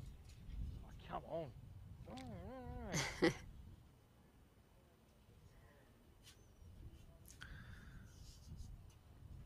Oh, he's just really good with his line, though. Yeah, beautiful track. Peter going for a wander. I've cut him down. Look to see if there's any shot in particular, maybe, they could pull. So Riley's holding one, isn't he? Yes. Cool. I feel like maybe Peter could get a 2 if he... Well, the issue he has is Ah, Riley's that bowl was a at toucher, 6 is wasn't a it? toucher. So you'd need to get the inside, the inside half, half to roll it out of the rink. but also stay on the rink yourself. Oh, stay on the green yourself. He wouldn't be able to go into the ditch if he wanted the maximum of 2. Hit the shortest black bowl. This is quite far-fetched, Through but a carry on. gap, right? It'll roll through a gap, and it'll get the edge of that bowl of Riley's out of the rink. And you can afford to lose the short black bowl out of the rink, and your collision bowl will follow through square, and you'll score 2 points. On your forehand side, that goes, I get it understand. square, boom, and then you'd follow through for 2. It's a long way out. It's the third shortest black bowl. Or Terry, you could hit the bowl that you see at 10 o'clock. Oh, sorry, 1 o'clock on your screen. Pete's probably been quite reasonable here. Yeah. I'm trying to say that I don't really see a way to score a multiple. Yeah.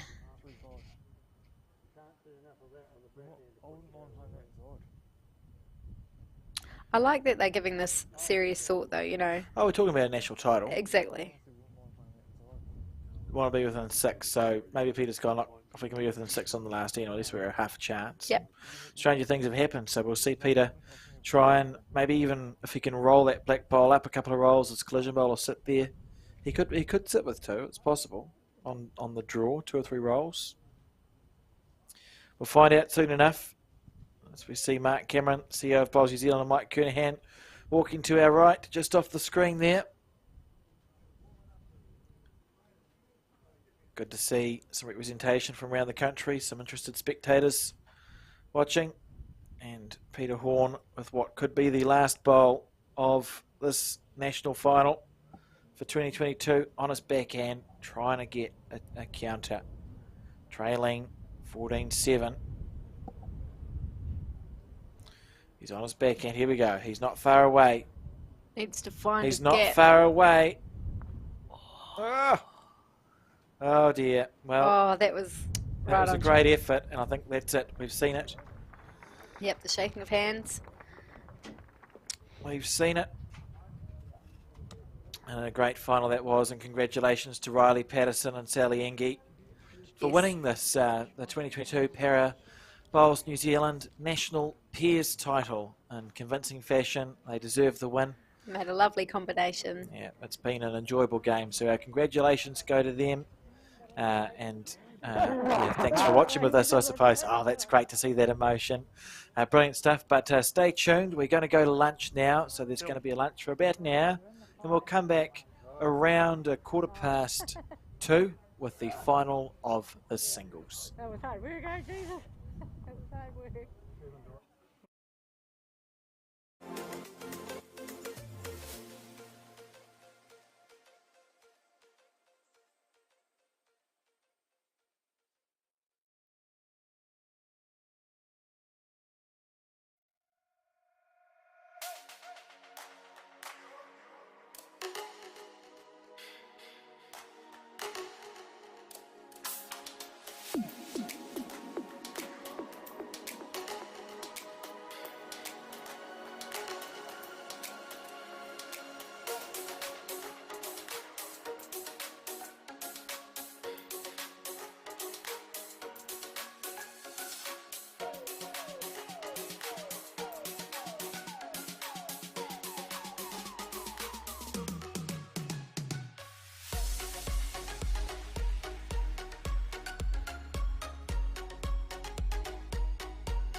Hey, mate. Make sure I click the right button. There we go. Can you hear me? Yeah, I can hear you. Cool. Thank you for agreeing to come on to the thing. There you go. All right. Cool. What was I going to say? So Phil said you were going to talk on behalf of Parabowls New Zealand. Have I got the right end of the stick? Yeah, absolutely. Cool. Brilliant. Okay. Oh well, then we'll just have a chat. Is there anything in particular you wanted to talk about? No, we're not on air right now, are we? No. It's pre-recorded as well, so you can say whatever you want and we can sort of You can edit the bad bits. fix it up. Yes. I guess we'll talk about sponsors and because I guess that's what this and the lovely conditions and the grounds and Okay. the rinks. I guess is things. Yep, that's cool. Guess Okay. how we're growing as an organisation. Yep. Okay, sweet. That sounds good. I'll just have a and what was your last name? Edgar, isn't it? Edgar Grant. Grant Edgar. Grant. Okay, rightio. Oh well, we may as well kick into gear if that's okay with you. It'll go quiet for a few seconds and I'll say, welcome back to the Bowls there and we'll just get chatting. Sure. All good? Okay. Welcome back to the Bowls Hour, brought to you by Somerset Retirement Villages and Dynasty Apparel. And now I have a man from Para Bowls, New Zealand, Grant Edgar. How are you, Grant? I'm fantastic. How are you, Alex? I'm quite good, and I'm pleased to hear that you're fantastic. That's good. It looks like it's you're in Waverley at the moment, aren't you? Waverley, and what a wonderful club that is. And what's the weather like where you are? Up here in Auckland, it's sort of we've got a bit of sun outside, but not much wind. We've got sun and a lot of wind. You could barely stand up outside. Yeah. I was down in Invercargill over the weekend, and I've experienced the wind that you can get sort of down in that neck of the woods. Yes, I've just been playing the Bears plate final, and yes, I could barely stand up at one end. Fair enough. That's good. Well, before we kick into talking about Parabowls New Zealand, I'd just quickly like to talk to you about you, Grant. So where do you play your bowls out of? I play out of Matua in Tauranga, which has got 3 synthetic greens, and we're a club of about 150 playing members, and probably a lot more twilight bowlers. So it's one of the bigger clubs in that area?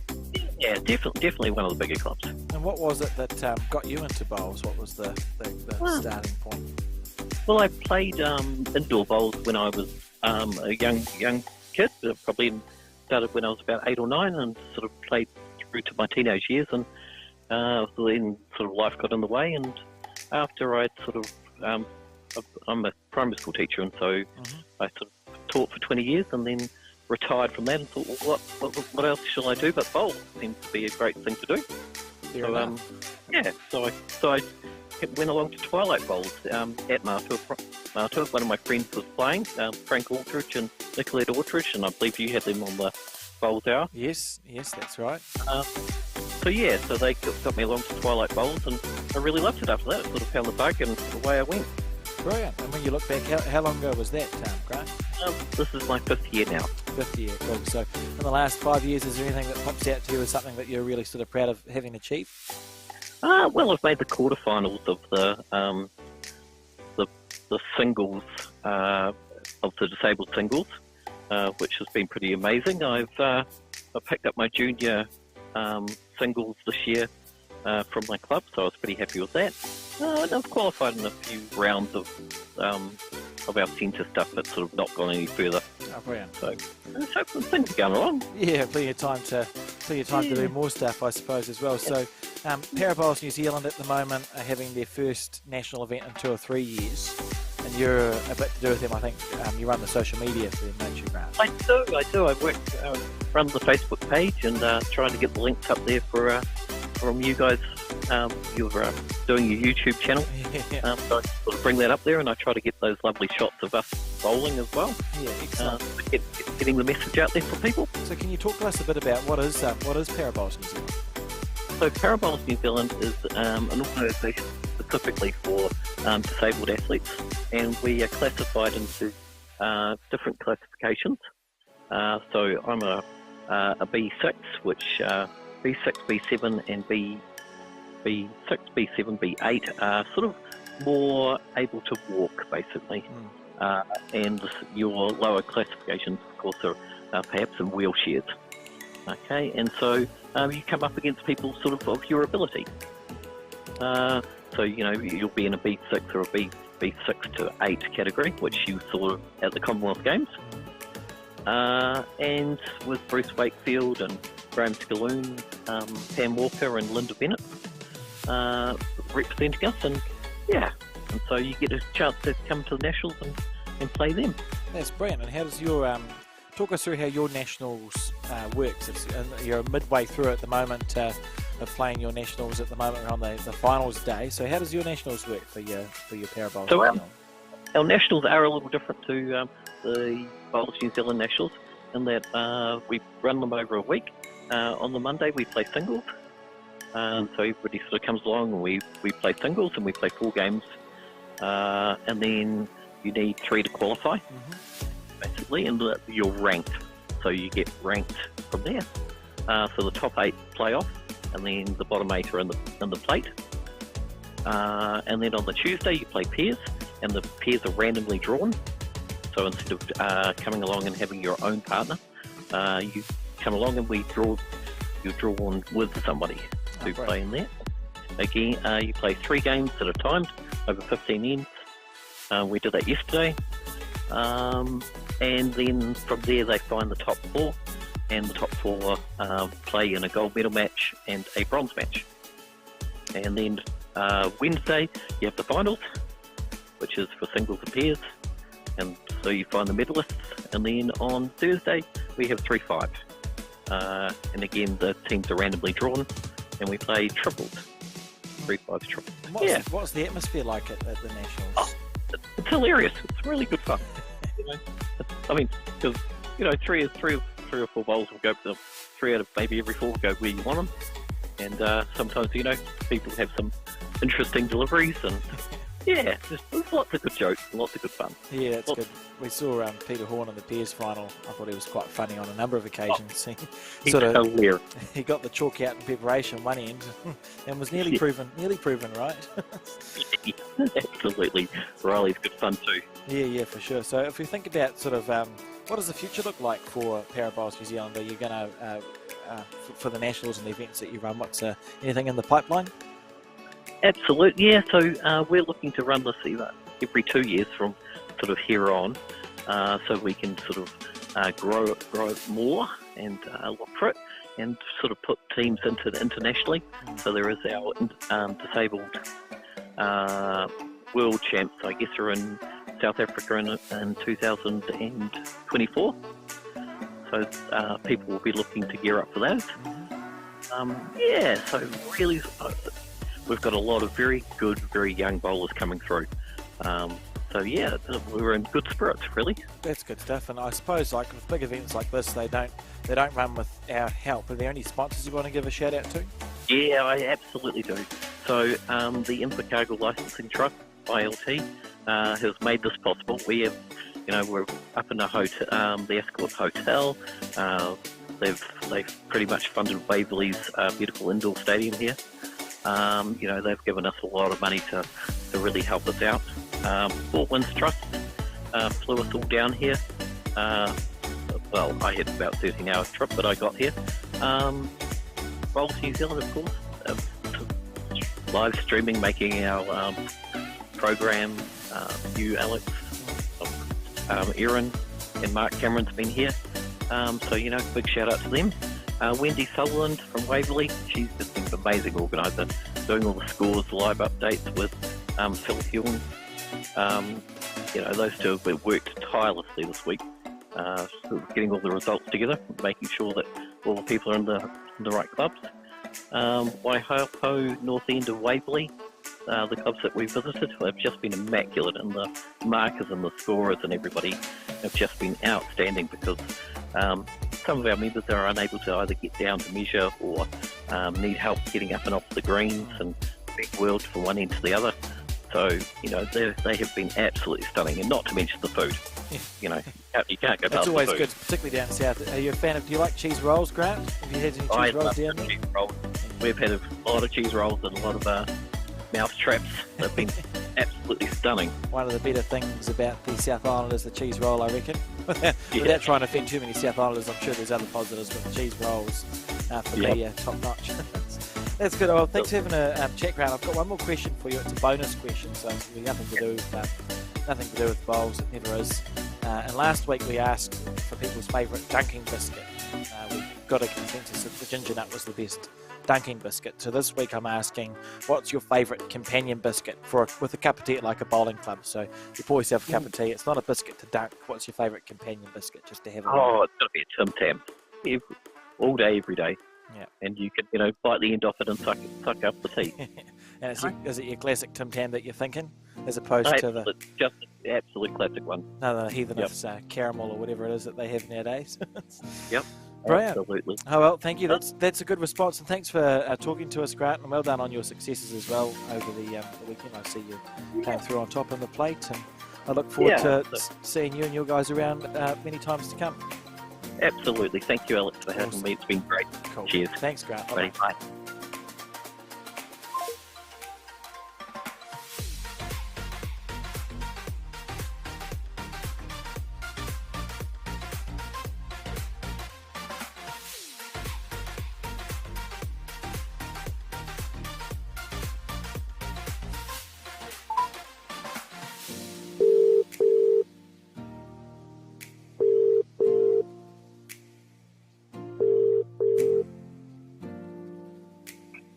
Hello, Crispy. Hello, Kurt. It's Alex here from Bowls New Zealand. How are you? Not too bad, buddy. Yourself? Yeah, I'm pretty good, thank you. Thank you for agreeing to come on to the show. Yeah, all good, mate. That's good. So the way it'll work, we'll talk for about 10 minutes, just about things. It's pre-recorded, so if one of us swears or says something wrong, it doesn't matter. It can all be fixed up in the wash, which is all good. And Okay. Is there anything in particular you wanted to talk about before we get started? No, mate. To be fair, Phil just kind of dropped this on me, so I just was just winging it. Just winging it. Okay, that's the best way to do it too. So we'll talk about 10 minutes. I'll essentially ask about how you got started in bowls, what club you play at, who you play in the event, and sort of I ask a bonus question and then I say goodbye is how it works. So it'll be it should be pretty good. What was your last name again, Kurt? I've forgotten. Smith. Okay, brilliant. Yeah. Can you hear me clearly? Yeah, mate. Yep. Cool. So it's going to go quiet for a few seconds, and then I'll say, welcome back to the Bowls Hour, brought to you by blah and blah. I've got Kurt Smith on the line. How are you? Is how it will go, if that sounds like a plan. Yep, sounds awesome, Brilliant. mate. Okay, it's going to go quiet, and we'll get kicked in. All right. Welcome back to the Bowls Hour, brought to you by Somerset Retirement Villages and Dynasty Apparel. And now, we've just spoken to Grant Edgar. I've now got Kurt Smith on the line, also from Waverley. How are you feeling, Kurt? Yeah, good. Thanks, mate. How are you? Yeah, not too bad, thank you.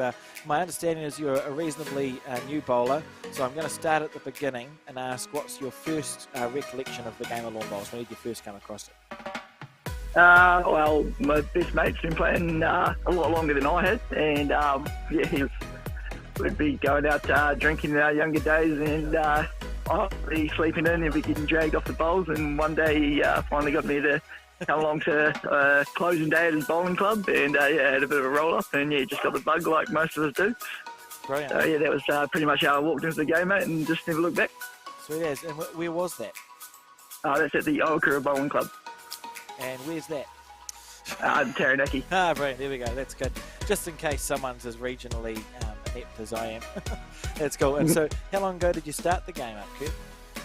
7 years ago now, mate. 7 years. Sweet as. And you're at the Parabowls New Zealand Nationals that's being held in Waverley at the moment. So I was going to ask you a bit about how you found that experience. So have you been to one before? No, this is my first time, mate. But it's been a pretty awesome experience. You can be more grateful for all the sponsorship and stuff they get for it. That most of the expenses are all covered, and the hospitality down here has been just absolutely awesome, and the accommodation, everything like that's just been great. So couldn't ask better. Sweet as. And how did you come to play in the Parabowls New Zealand Nationals? Was it something that you'd always sort of wanted to do, or did someone tap you on the shoulder and say you can play in this? How did that all come about? No, the VP of New Zealand Bowls, mate, is part of it, old Phil, and he's been playing a bit in Taranaki because his son moved there, and got chatting with him, and just pretty much convinced me to give it a go. So here I am giving it a crack. Fair enough. And how's your week gone? Yeah, not too bad, mate. I got 3 out of 4 wins in the singles, but unfortunately wasn't enough to qualify. I went through on diff, and I just didn't have enough differential points. So that's how it goes.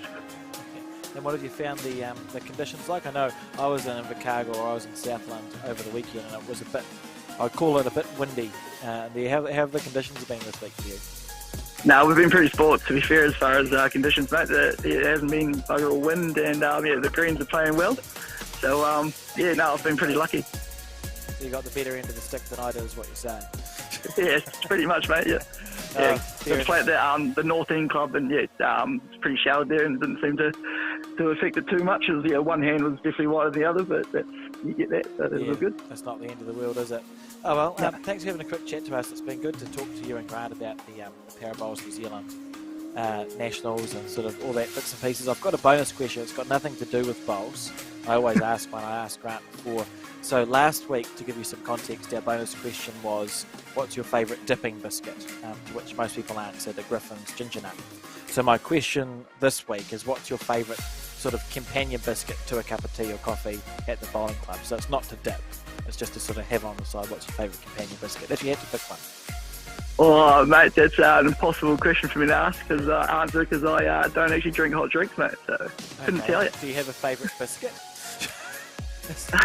Favourite biscuit? Oh, I just have to be the original cookie time biscuit, mate. Oh no, fair cool. That works. That works fine for me. Well, thank you very much for having a chat, Kurt, and good luck for the rest of your event. I'm sure we'll see you around.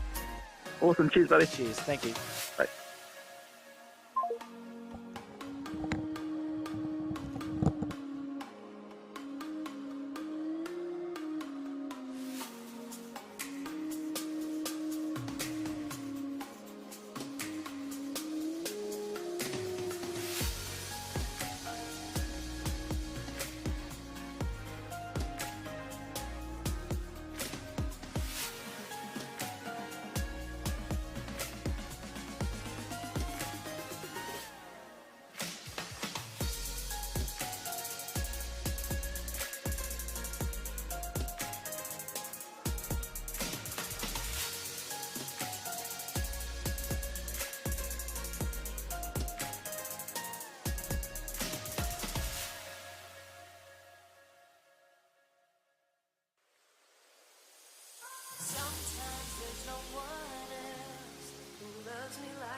Sometimes we're not ourselves. There's no one I can turn to. And I know all the feelings that we shared are in the past. And I know your relationships are never meant to last. And I'll take some time, but I'll be alright. Moving on, we're moving on.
La.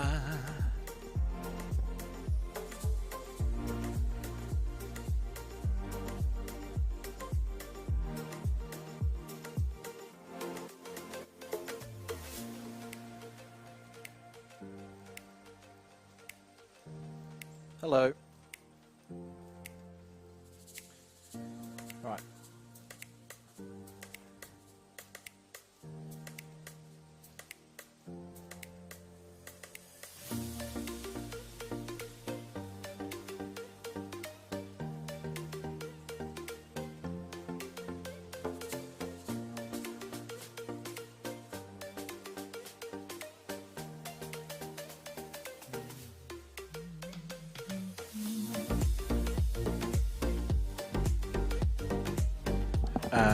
Words, words, words.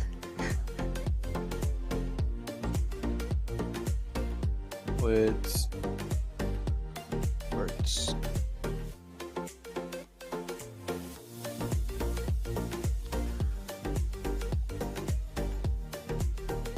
Hello?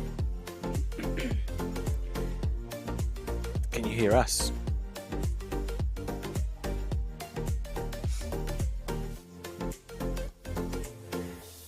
Chris Moffat just text. Oh, yeah. He's like, you're commentating para. Riley Patterson from Clutha sounds like he did okay in the Piers, plays indoor as well.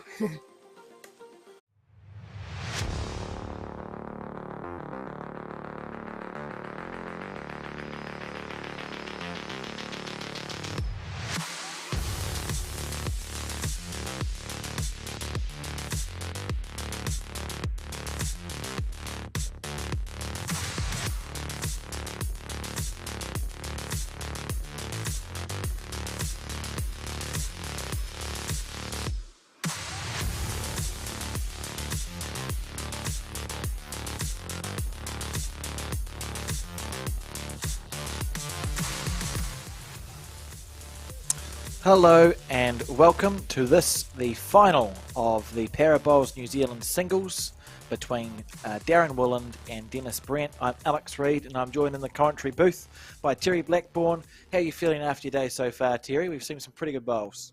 Yeah, we certainly have, and I am looking forward to seeing Dennis Behrent back in action and seeing Darron play for the first time. Yeah. He's obviously had a couple of good games and he's made it this far. That should be good as we see the jack underthrown there and then taken straight to the 2 metre. The semi-final we saw on the screen was to a good standard. Yes, it was. It was. We watched Dennis show us stuff there as here comes Darron Wolland on his forehand side from Mosgill. Nice delivery. And Pauline Behrent in the background watching Dennis. I'm sure she's been to many different bowling venues all over the country. Both playing and watching Dennis over the years. Yes, Terry? indoor and outdoor. And golf.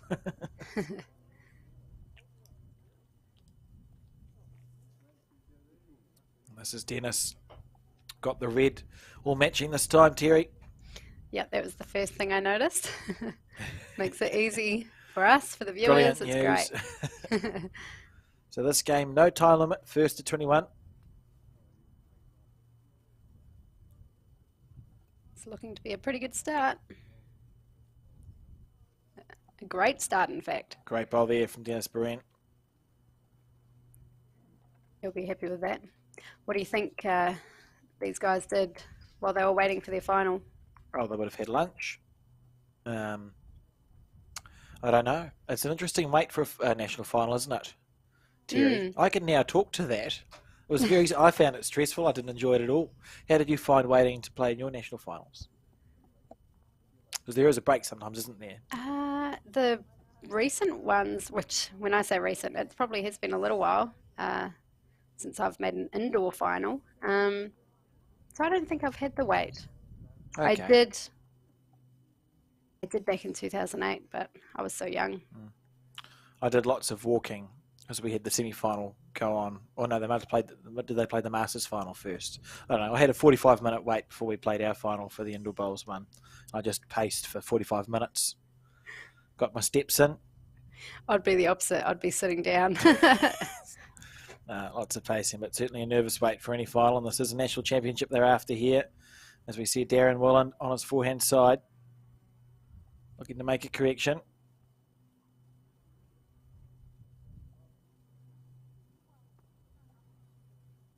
Not ideal. Dennis's first bowl, still holding on. Yeah, I'll be happy with that one finishing there.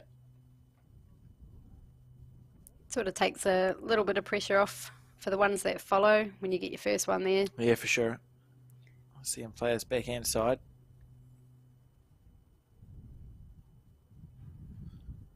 It's a nice action that he has, you know, a good backswing and follow through. Quite grooved, isn't it? Hmm. And a good bowl there too. Yep. 2 shots now. Yeah, good stuff.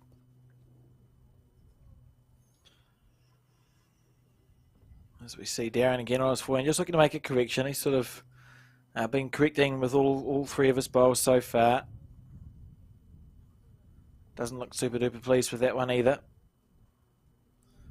You see him miss high and heavy. Not the first end he would have been after. It's interesting, yeah, you're right. It's interesting in outdoor terry because these players will have had trial ends. And sometimes I find trial ends really helpful. But I'm almost annoyed when I have a good trial end. Yeah. Because I'm like, well, I've just played some good bowls and they mean nothing. Yes. What can you do? Though trial ends are good on quick greens because the trial ends where you get all the bowls that go thundering into the ditch over and done with. Yeah, it can work with you or against you, can't it? Dennis just failing to add a third one there, or maybe making it.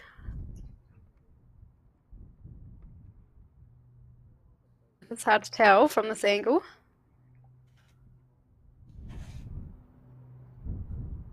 Yep, as we see, make their way down.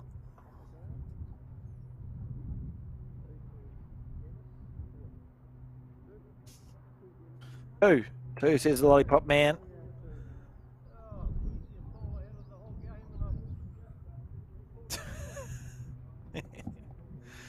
And Dennis saying the easiest ball I've had in the whole game, and I've fallen short, but I suppose the game has been going for one end, so sort of an easy bowl out of 4.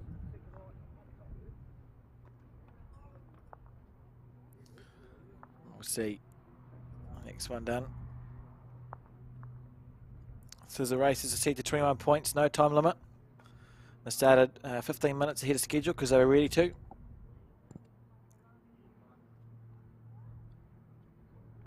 Here we go.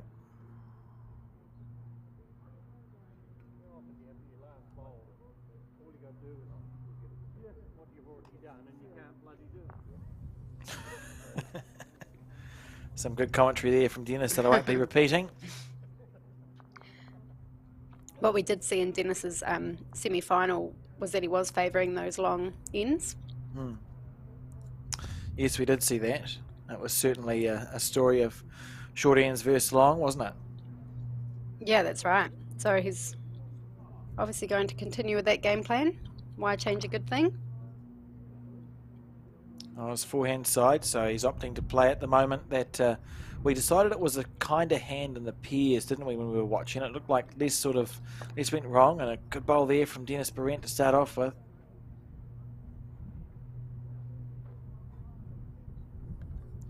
Really puts Darron just under some early pressure, you know, not giving him sort of time to find his own groove. Absolutely. And Dennis... In saying that, this could be a pretty good response. Wow, what a bowl. What a great shot there from Darron Wolland. Amazing. Front toucher on his backhand side. We're much happier with that start. Yeah, you want to sort of in most finals or games even, you sort of want to score earlier, Shay, you know, on in your game. Not for any other reason than just to go, well, I have actually scored a point, and then you sort of get that off. Dennis on the forehand.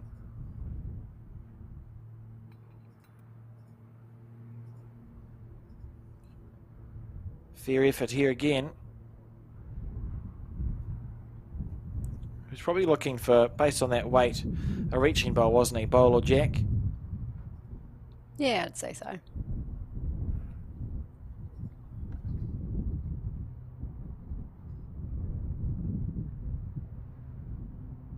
You see Darron on his backhand side. Got one close with his first, looking just to back it up. You sort of feel like when you get one that close with your first bowl that it's you feel like you should be able to back it up, eh? You feel like, oh, I've done the hard work with my first one. I got 3 bowls just to hit them in the general area. Yeah. Feels like you know where your line is, you know how it felt coming out of the hand, just repeat. But for what a whatever simple reason, game. for whatever reason, it doesn't always execute like that. So this hand we have been seeing as a wider green typically. I think we're seeing that again there. That speed was lovely though. Yeah, beautiful, beautiful weight, just a bit tight. And Darron, no reason to change from his backhand side. Very compact delivery.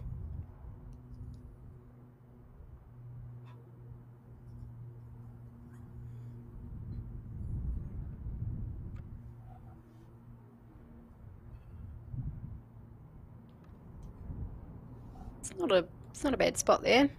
Oh, happy enough, eh? You know, it's there or thereabouts. It means if Dennis is aggressive, nothing much is going to happen.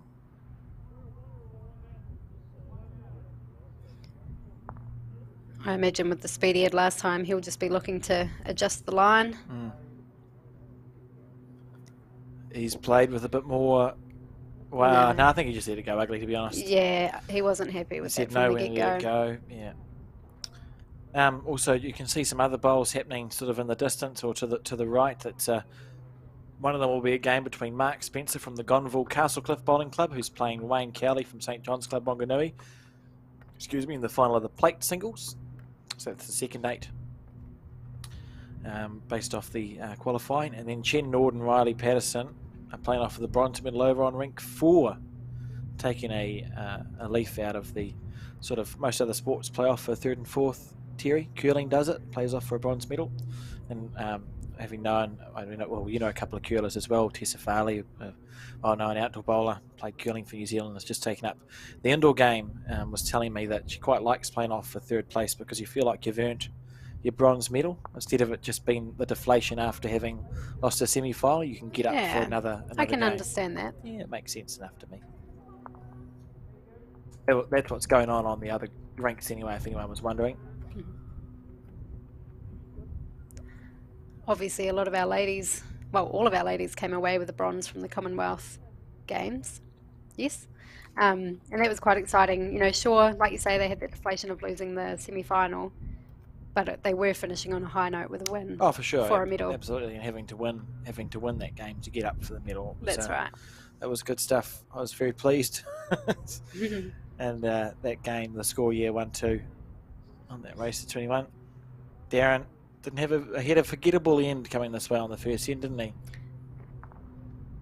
Shorter end this time. I wonder if again we're going to see a game progress where we have Dennis throwing 2 metre to 2 metre and his opposition preferring the shorter ends. Also, how good are those picker-uppers? Oh, so handy. I don't know what their technical term is. That would be interesting to know. I'm going to go with bowls picker-upper.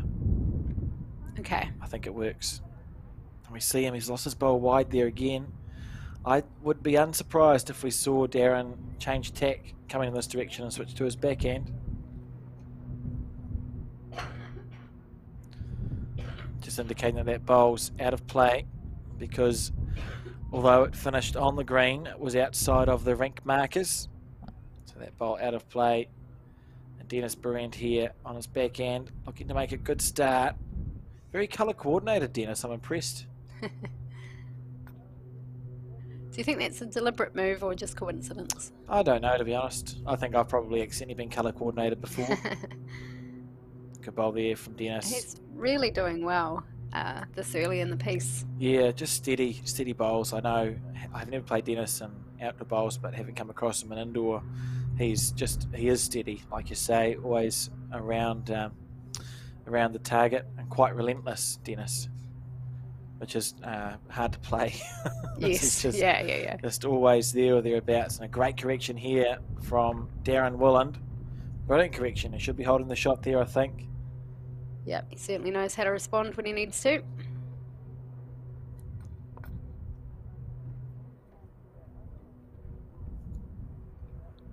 So Dennis now just having a look at the situation.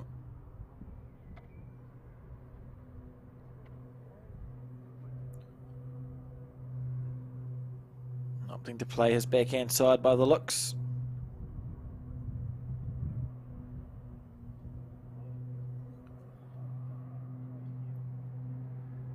And not far away. Not far away here. How much is it going to turn at the end of its track? Just slightly overplayed. Fair effort. I quite like that Dennis is using older bowls, probably Victor VS's or something. They can fight back against a lot of the wind and inconsistencies that you can find on rinks. Victor VS's were my first set of bowls. I think my mum still plays with them. Yeah, she does. Yeah, I liked the turn. It was never too much like the old classics. They're a nice bowl Yeah. with a late swing, a late finish. I played with Victor VS's as my first bowl as well, Terry. That's what I started off with at the Gate Park Club in Tauranga. Darron here, that's good stuff, good bowls. Great bowls. I think they're a nice bowl to start with, and then I suppose if you're loving them, why would you? Yeah, I think they, Switch. just if you take green, you're fine, aren't you? Just give your bowl a chance to turn back in as we see Dennis switch to his forehand side. We saw aggressive Dennis in the semi-final. I wonder what Dennis we're going to see in the final, Yeah, Terry. I think he's playing that with some speed. He's on the probe here. If he holds up, it's brilliant. Oh, he's Goodness, that was close. he's got rid of one though. And lovely weight. I'm impressed with the touch that he has. So we saw, we did see a couple of shots. jack in the ditch at the semi-final, but there were also a few times where he's resting a bowl out of the head. Hard bowls to play. That's right.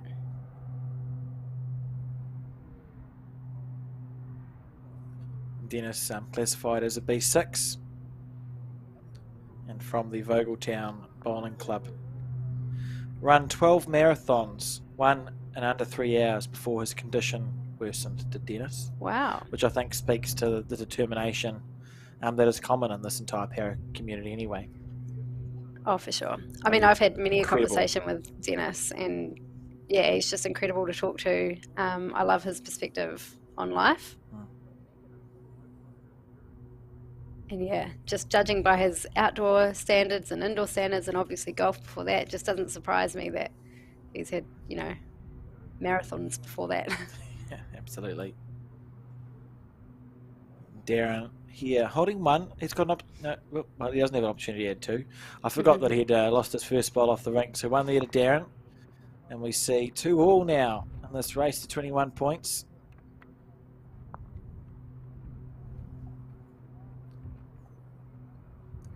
We didn't get to see Dennis reach 21 in the semi-final because they ended up playing to time. It did happen. It was a good game though. I enjoyed that game of bowls. Another very even game, really. Dennis was able to pull away in the last few ends, just with those long jacks. I love that little buggy.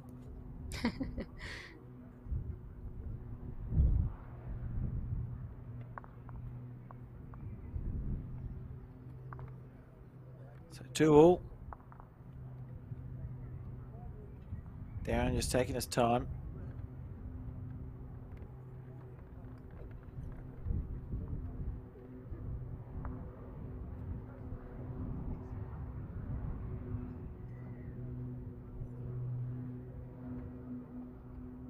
Mid-length. Yeah, probably maybe slightly past midway mark. It's interesting. New Zealand and Australia are two of the only countries that mark our greens with chalk down the middle. It's so convenient. Yeah, if you watch the Com Games, you will have seen that there was no chalk marks down the middle of the rink. They had to straighten it up. It's probably to do with the speed of the greens. I suspect it's hard to put a chalk mark on a soft green. Okay. And soft greens are slow greens, so maybe it's to do with that. Maybe it's not, I don't know. I'm just talking really. But I do like that we have the marks up the middle. And I note that in some of the older outdoor bowls footage from New Zealand, there are no marks up the middle either. So I wonder if that was something that's just become more common practice in the last 20 or 30 years, but certainly makes life. How much more simple does it make life? to have a Whoever chalk thought mark of the up the middle? idea? Brilliant. Dennis here on the forehand side. I think it's the kind of hand. How's his weight though? Not making it.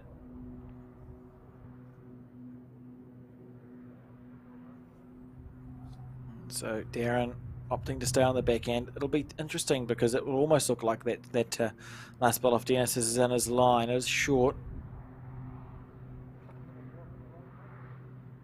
See Darron here. Just slightly overplayed. Two bowls exactly the same.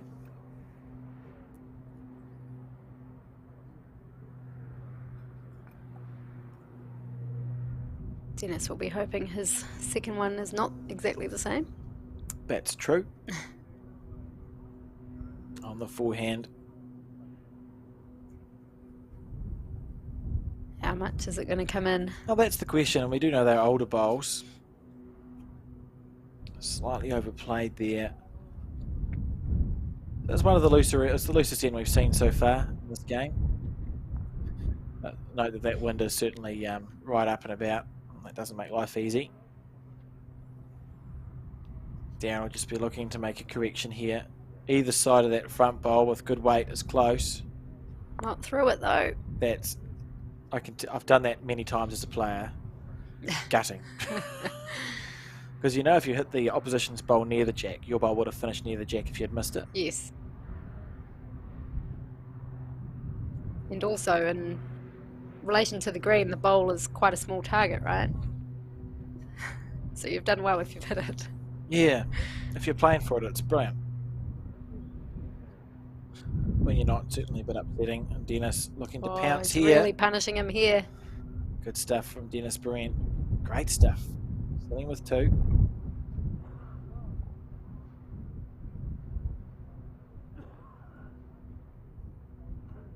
And Darron, two down now. Switching to the forehand.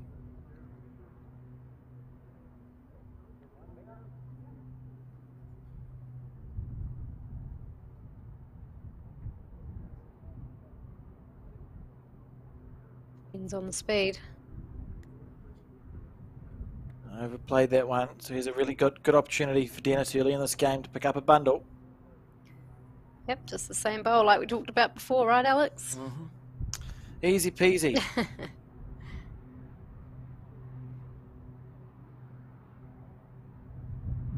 we go. Dennis will have that to be serious about it. Dennis will have that in the back of his mind. He had an opportunity for an easy bonus early on and wasn't able to make it work.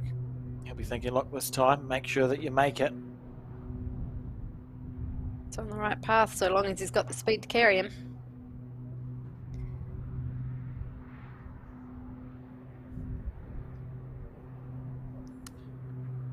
He'll be disappointed with that, let's be honest here. Yeah. Two good bowls, one over, and then he had a couple of metres of room to draw a third shot. Should have been good in the national singles final, not quite managing to do it. Had a good line.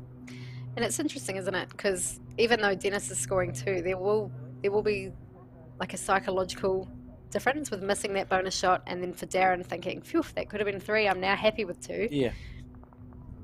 Precisely, because Darron would have thought I've dropped 3 points. That's right. And maybe he has dropped 3 points because they're now measuring.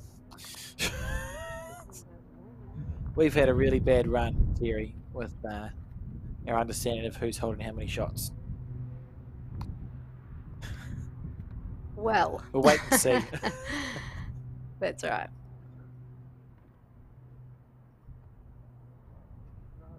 Here we go. Where are we going? Back there. 3. Well. They made it for 3. Psychologically now, So- Darron will be thinking, oh, I thought that was 2. An absolute psychological roller coaster.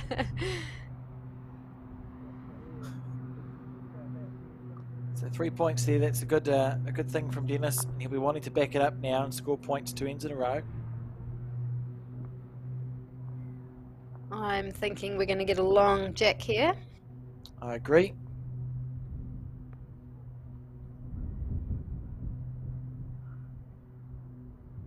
There we go. Jack's been delivered. How far is it going to keep going, Terry? It's pretty full, isn't it? Far enough. He's been opening his ends pretty well. His good first bowl. I probably jinxed him now, but I've I'm the sure number he'll- of commentators' curses I've given out. Unbelievable. As we see Dennis on his backhand side, just getting the his hat's hat, not quite sitting. his head under There we control. go.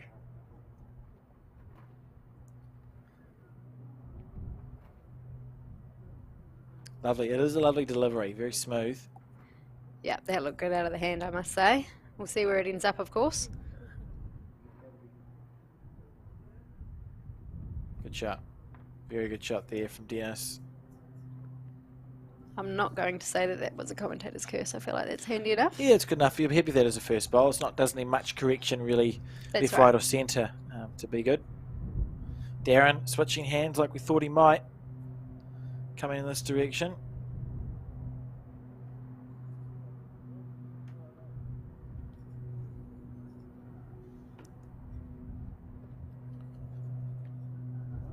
Just underplaying it. Oh, it's finished in a similar spot. Yeah, and it's set against the bias too, didn't it? So that's quite good. Yeah, so that's a pretty good opening bowl. He got smart and didn't he? It's quick.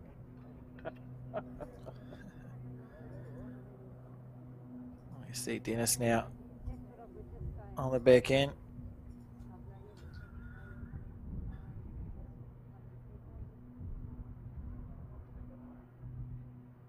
Taking the wider line. Certainly trying to adjust.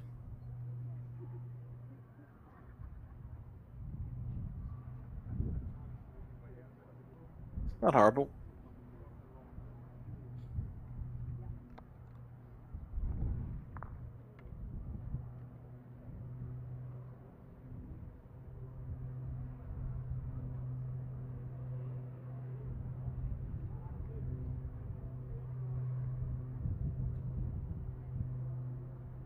Yeah, that's lovely. Great lovely. bowl. Two lovely bowls there. Keep a nice speed both times.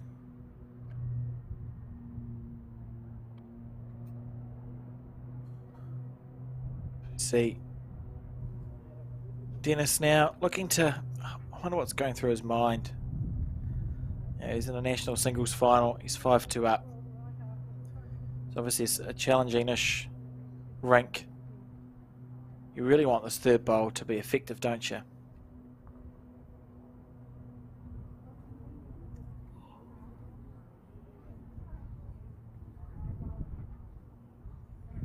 Probably a bit heavier than what he wanted, although if he made contact with either the jack or the blue, might have sat okay. Yeah, Dennis seems to be picking, coming towards the clubhouse quite well, and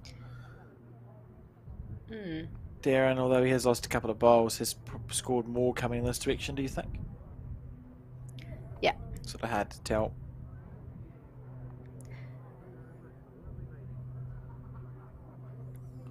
And saying that, the first end was coming this way, wasn't it? And Darron Yeah. did struggle. Yeah. Just looking for patterns. Dennis on the back end now.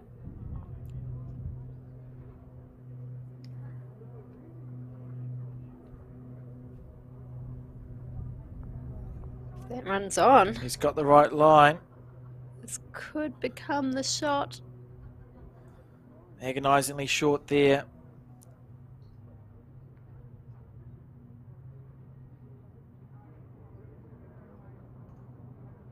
Well, Darron possibly has the opportunity to pick up a 3 right back. He'll be pleased with that. Regardless, he will be scoring. Close here from Darron. A little bit of jack movement. Not too much though. Oh, Oh, Yeah. that is a slice of hell there well, I hope from Darron Wolland. That is his, oh my goodness me. he still scores. Otherwise, that would be a commentator's curse. What did you say? Regardless, he will be scoring this end. Well, we'll see about that, won't we? I did think, unless he slices the jack, but his speed had been so good throughout the end. We've seen that a couple of times where a player has hit the jack, which is obviously usually a good thing, but potentially not with the last bowl. No, sometimes it can become quite a stressful thing, can't it? Yes. Well, Oh, Dennis. so that's Dennis's bowl there. I mean, from this angle, it looks like blue, but you know, our angles for deciding shots. What's happened? Oh. Oh. Good camera switching there. Now, Oh, they're are we going going to need back. an umpire here? She's going back to the red bowl. Oh. Reach. Oh, it looks red. Here. I like that. They went, no, we won't go umpire, we'll call his name. Harry has been summoned. Harry Croswell, well-known Southland Bowl Southland personality. Played in the charity peers on the weekend. Has done a number of bits and pieces. There's a picture of him. They presented him with, you know, the caricatures that get drawn of bowlers at the North East Valley singles upon him winning that for the charity peers. Yes. He was presented a caricature drawing of him framed up as a recognition of his achievements in bowls a few years ago that hangs proudly in his living room. It's very special. I've had a cup of tea and a biscuit with him and his wife before. It was lovely, and a lovely man. You do like your biscuits? Yeah, I asked the question on the bowls there about biscuits, Terry. Yes. Mike, I'll ask you. What's your favourite dunking biscuit? Oh, dunking. See, I'm not. Well, there's two. I've got two questions, right? So, Okay. if you're dunking a biscuit in a cup of tea or a cup of coffee, what's your favourite dunking biscuit? I don't actually You don't dunk? have coffees. And if Okay. I were to have a cup of tea, I wouldn't ruin it with a biscuit. Well, for me, So- to answer the question, I don't dunk in a coffee. I think that's, treason. But I think you can dunk a, if a I were to ginger nut in drink a cup of coffee, tea. yeah, see, ginger nut was the first one that came to my head. Maybe that's just because it's a common thing. No, but wouldn't you want to dunk some form of a chocolate biscuit? No. That could like melt a little bit. No. And You your coffee would become chocolatey, and then your chocolate biscuit would have a nice little coffee hit. Or you could eat the chocolate biscuit and then sip your cup of coffee, which you're does the getting your- same thing. You're getting your coffee hit and your chocolate hit Yeah. at the same time. Yeah. Right. So we've measured the blue, have Yeah, we? we're essentially just making time. Well, Harry will tell us what's happened. My other question is, what's your favourite companion biscuit to a cup of tea if you're not going to dunk it? Do you know what? I think this actually just shows that I don't have many biscuits. But typically I remember probably going through a phase of eating way too many the choc mint biscuits. And after they've been love put in the those. fridge, Yes. Mark- Oh wow, you know what? Either. Mark Cameron, who's present at this event, is a big fan of the choc slice mint biscuit. Yes. But Yes. it has to have been in the fridge. I'm either. It depends what mood I'm in. Oh, I haven't had one for a while now. I would like one, but I would take Some- that nowhere near a cup of tea or coffee. No. They're to be eaten by themselves. Some people don't like chocolate and mint as a Madness. pairing. I Yeah. think, yeah, that is madness. Yeah, Erin Merker, who works for Bowl New Zealand, is one of those people. I didn't mean to react like that. Wow. But that's how I feel. So for me, I think my favourite biscuit would be a toffee pop. Oh, yeah, A no, I classic like toffee those. pop. I used to be a fan of Squiggles in my youth. No. But I think they're too overwhelmingly sweet. And there was a biscuit that you can only get in Australia called a Quattro biscuit. There was essentially, those. it was a Snickers bar that is a biscuit. This is very close. Bloody delicious. As we see Harry go back again. Back and forth, back and forth. Two bowls have been chocked. Here we go. Harry, I think it's a red. I think it's a red. I I thought it could be a blue. think it's red. And, Yeah. Tamara, a mint slice fan. That has to be in the fridge as well. So that's fair enough from Tamara. I respect that. I actually. respect that, yeah. But I think it has to be the mint slice too. You don't want the. I mean, there are some things that you can get away with going for the supermarket brand version. Mm. I think a mint slice sits on its own. You introduced me to a Countdown brand Rocky Road biscuit. They are amazing. They are good. They were like $2 for the Yeah, thing. Yeah. cheap as chips. Very nice. Yeah, that was yum. They're like a better mellow puff. Yeah, because it had Mm. some raspberry and And some nuts. No. Did I? I don't Marshmallow. like nuts. But you liked them. Yeah, I think that was like a subtle nut. Always great commentary, No. Terry. As we switch back now and focus on the game at hand. What happened? It was a one draw? blue. I called it right. Oh, one blue. So that's good for Darron because he was holding probably 2. Obviously was going for a 3rd and cut himself down, but it's more heartbreaking when you don't score at all, which almost happened because it was such a tight measure. Yeah, definitely. So I think, yeah, he can probably just breathe a little now and be like, okay, I still scored. We'll do it all over again this end.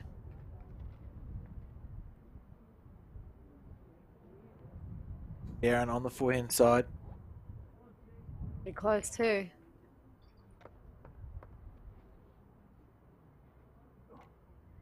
Yep, good start.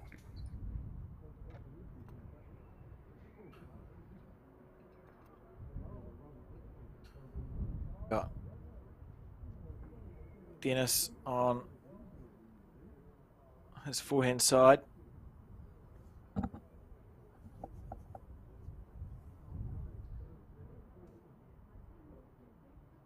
Nice path. Needs to finish off now.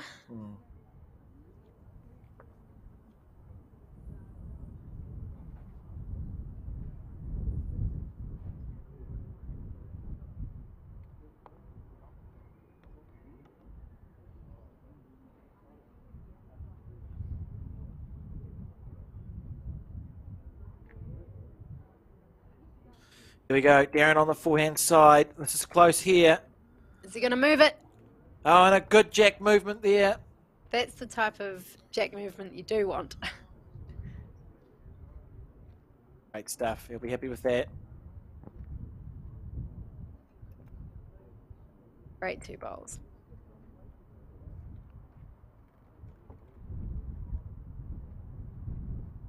This is the sort of end Darron would need as well. Just being on that back foot on the Yeah. scoreboard. And psychologically, yeah, here we go. So Darren's thinking, here's an opportunity to get a bundle. I squandered a 3 on the last end. I'm not going to squander it now, he thinks to himself. On his forehand side by the looks. He's taken his cap off, has he? Or has he always had no cap? I'm not sure now. No cap is what the youth say, isn't it? But that's nothing to do with bowl.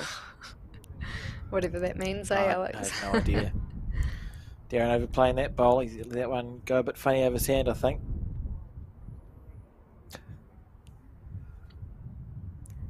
Dennis will. This is quite an important bowl. This 3rd one. Yeah, huge in the context of the game. Even at this early stage, which is only 5-3, you want to be trying to extend the lead if you have it. Dennis here. That's a disappointing bowl for him. In the semi-final, he had been favouring that hand at the start, but then did make the decision to change. And it seems he has been favouring that other hand from the beginning of this final. Yeah. And Darron just be looking to put one in that group again. He's very close here, Terry.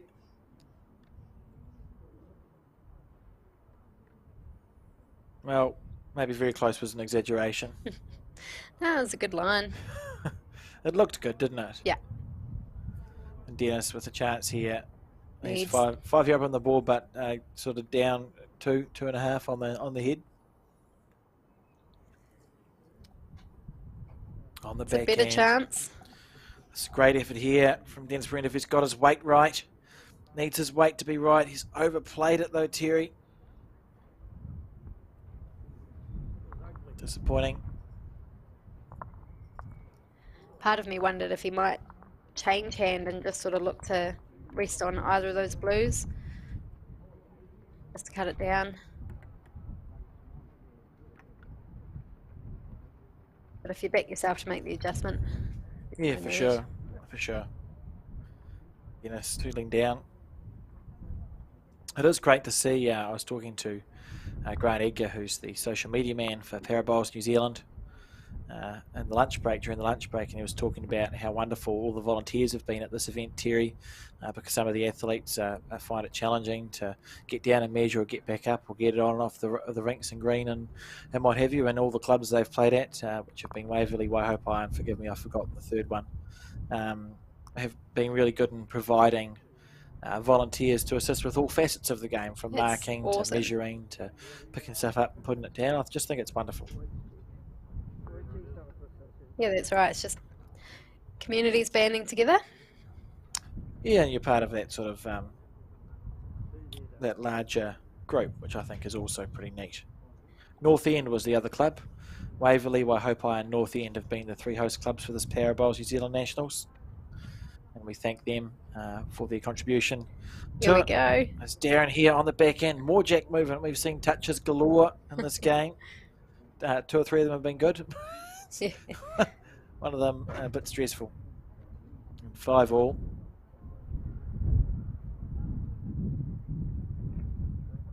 That wind is. You can hear it, can't Yeah.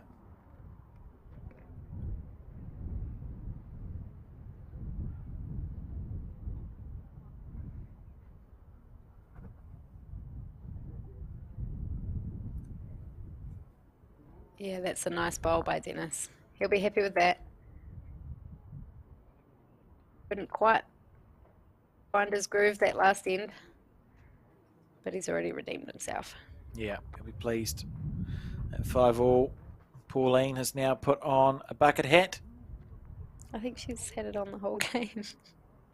Are you sure? I think so. I'm pretty observant. But I believe you, Terry. I can't take it back and check. See Darron here It's on the another backhand lovely side. bowl. No, it's not. It's going to pull up, I think.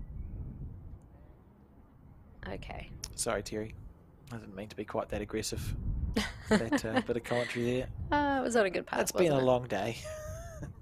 It was on a lovely line. And Dennis now, I do like the various sorts of custom bowls, picker-uppery, walking aid things that he's got. He's got a couple on indoor as well that he uses. Yes. There we go. Dennis on the back end. This is close if he's got the weight. How's the weight here from Dennis Behrent? Look at that. You could see the wind affect that at the end of its track. Gust of wind stop it as we see the camera shake a little in the breeze, which is not usually a good sign. Darron looking to put one in between the first two, really. He is not looking like he likes that. Possibly just added too much weight on. But he does have that nice line down pat.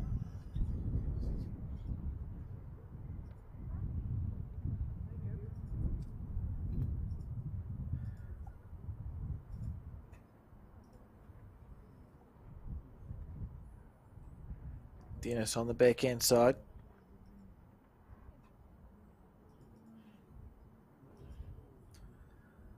Now, will he get a gust of wind this time, Terry? No.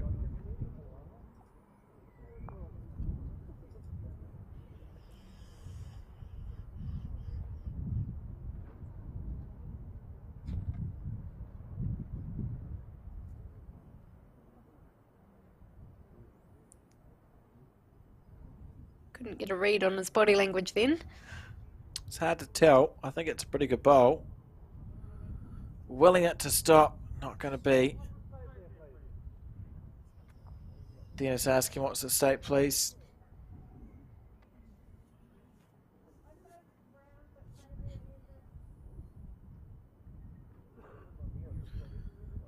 Dennis will be choosing the backhand, I think, and he's holding one.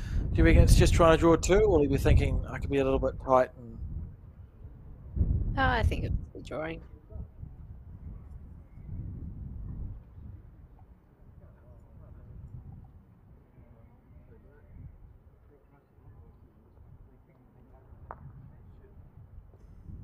not able to be successful there.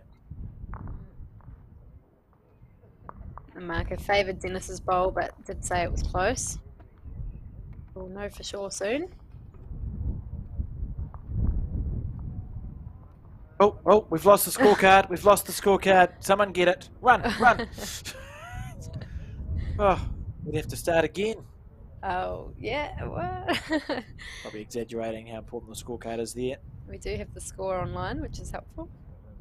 Yes. I'm it sure is. there's a scoreboard on the green Probably as well. two solutions to losing the scorecard problem. As we see the measure here, Waverley members.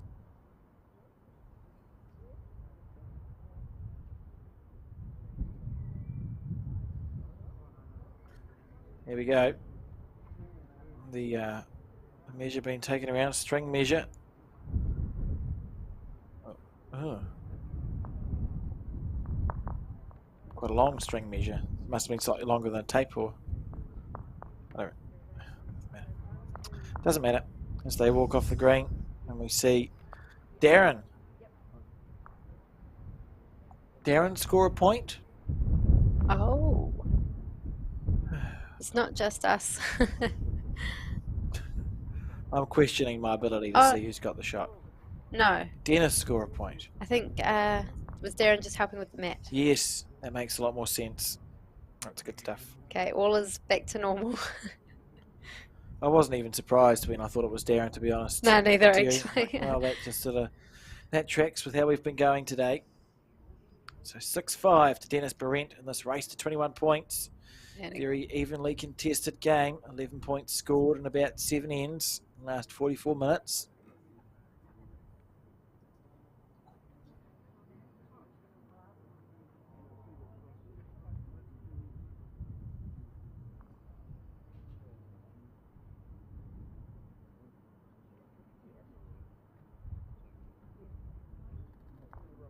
We see another full-length jack.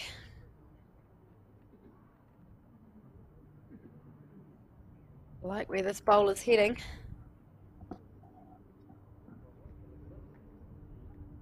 Bad. Probably just ran on a little bit further than he would have liked. But a good start nonetheless.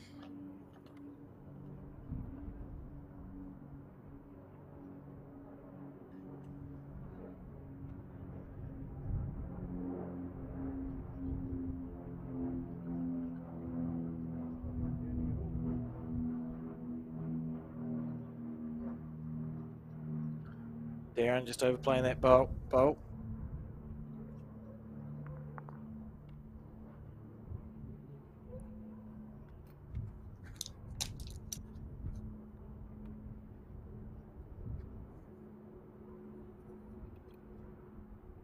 Dennis on the forehand.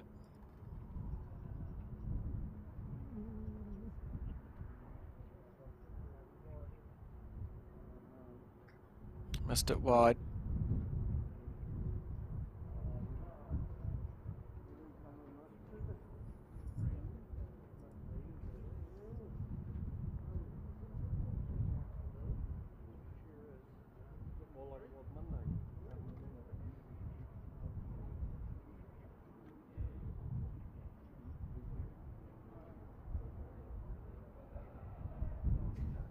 Darron looking to correct this first.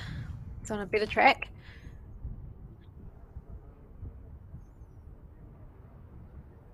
Yep.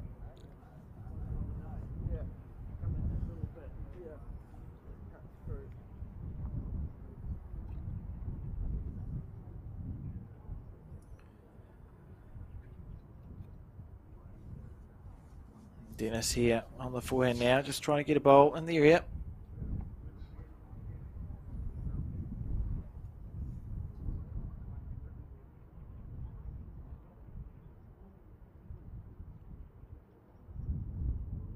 We overplayed this one.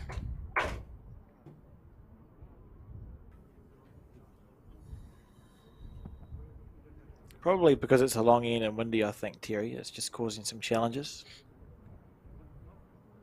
Yeah.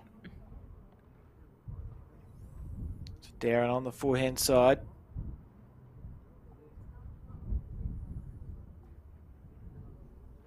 I think that wind is proving tough. Yeah, I mean, it does. It does sort of move the bowls around a bit. It's hard to pick. It sort of depends when the wind blows. But I mean, at the end of the day, Darren's holding 2 here.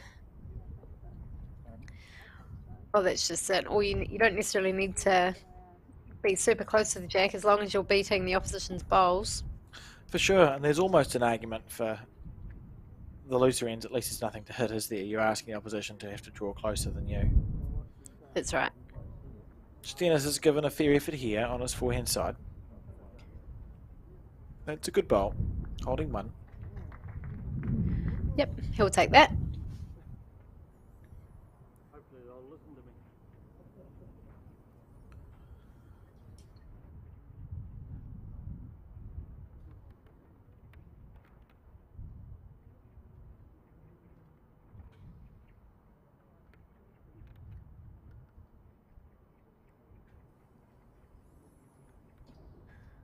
He's showing some interest in this one. Darren here, has he made it? I think so. Yes, a lovely. Good shot there, great shot there. Yep, because he'd gone from holding 2, albeit a loose 2, to all of a sudden having 1 bowl to fix it. Yeah, and I think the blue indicated there. So the singles final, 6-all now, in the race to 21. Could be in for a long game, I feel. No time, of course, for the final, which is good. That's what we want. See the game played out to its entirety.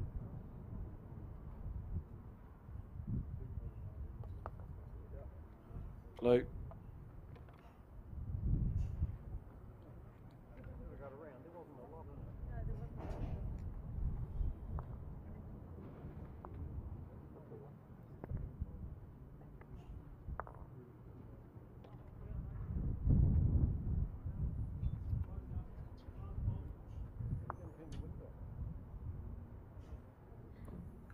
Might have mentioned it already, but how long has Darren been playing bowls?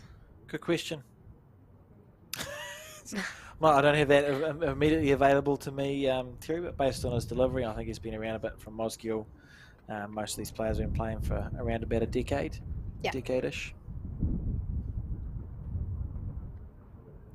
Certainly, he's had a good run through in this singles event, defeating the winning skip of the Para-National Pairs in his semi-final, Riley Patterson. Leading off on his backhand here. Did we find out what the score was for that game? You're asking lots of really good questions, Terry. I think we did. I think it was a close game. Oh, they're making it really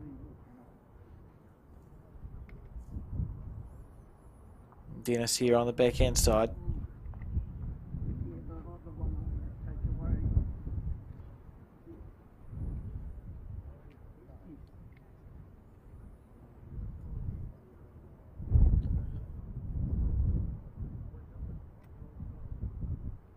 The wind playing absolute havoc here. You can see that bowl holding much longer than it had any right to. It's getting pushed along at the end of its track.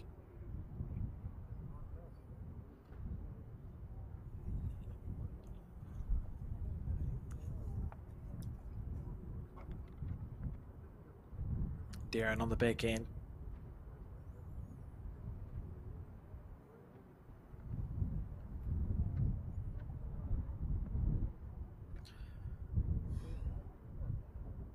Good line. He's got 2 more bowls to do it.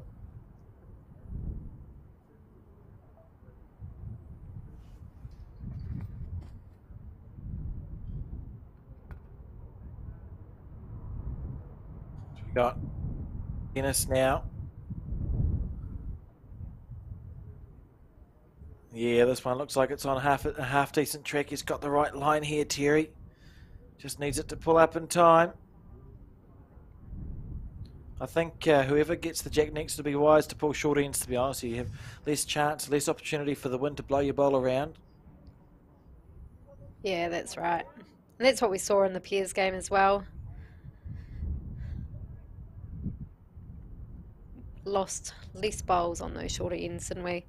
Mm. This one's pretty good.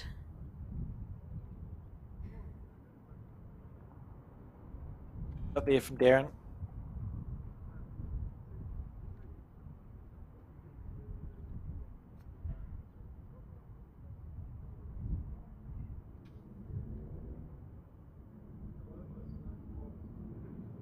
Dennis on the back end now.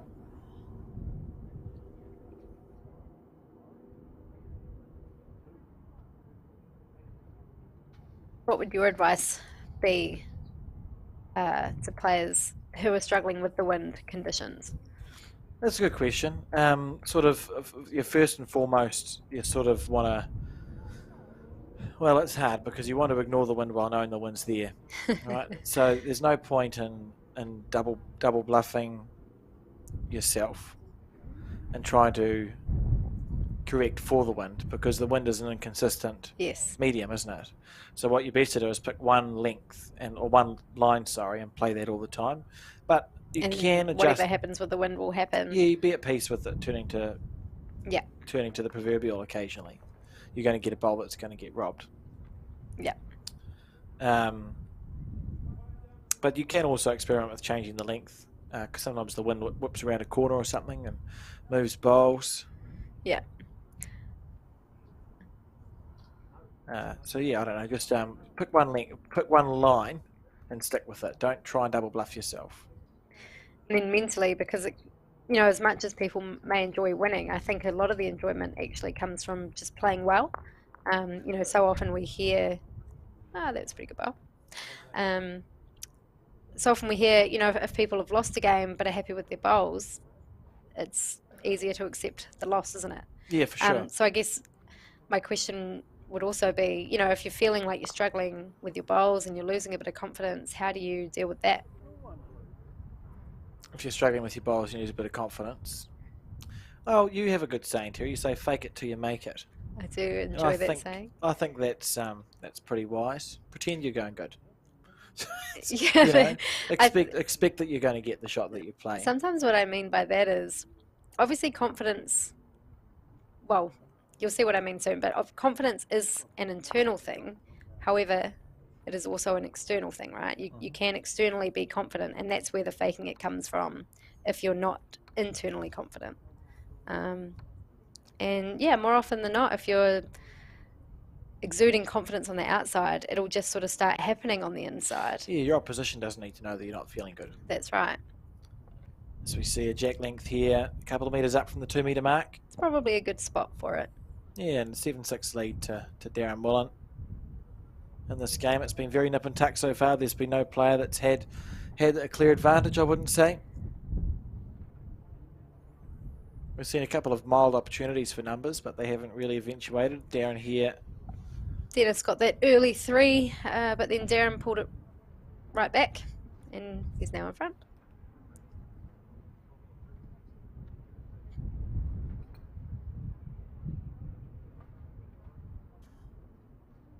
Dennis on the forehand side.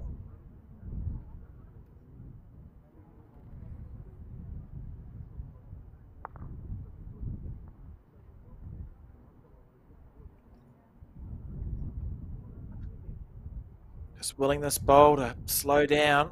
It's not gonna listen. Good line though, so it's just a correction on the speed here for Dennis.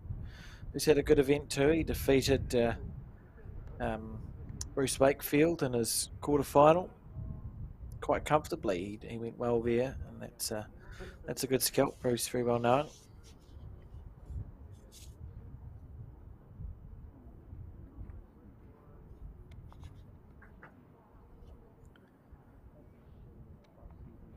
Darron Wolland defeated Julie O'Connell in his quarterfinal. That was a very close game. They were tied 13-all after 13 ends. Julie dropped to 3 on the 14th. Your southern twang is back. 13. So we see Dennis looking to try and make a correction here. How's his weight on this one, Terry? Well, oh, you can hear the wind in the microphone, can't you? That's right. He obviously did try to adjust from his first one. That's always a good sign. Yeah, it isn't. I mean, it isn't easy out there. As we see Darron switch. Well, I'm not sure if he's switching or not. Darron playing on his forehand side. Saying the same hand. Yeah, he's certainly been favouring that side. Back and forth. Is that right? Mm.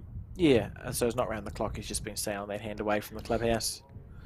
Holding on to the one at the moment.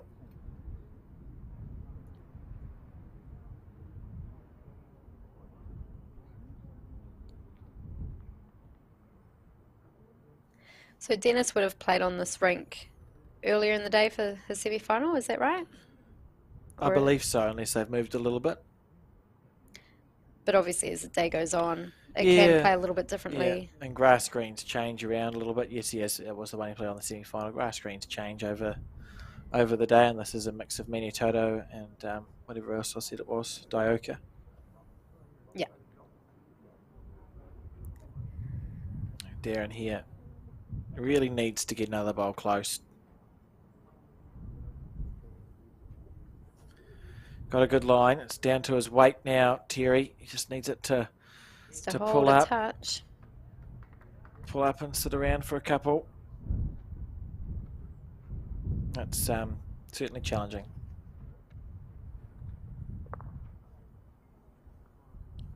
Dennis here on the forehand.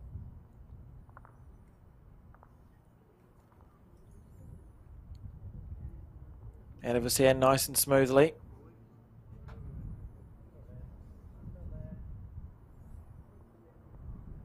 Willing it in. He's close here as Dennis Behrent. Mike.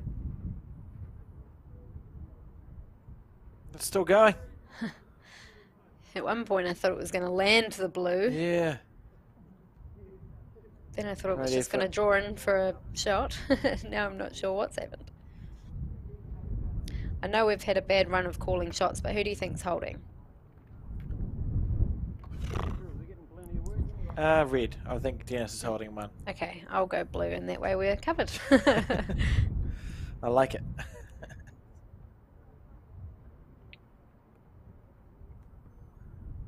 So we see the measure the blue first.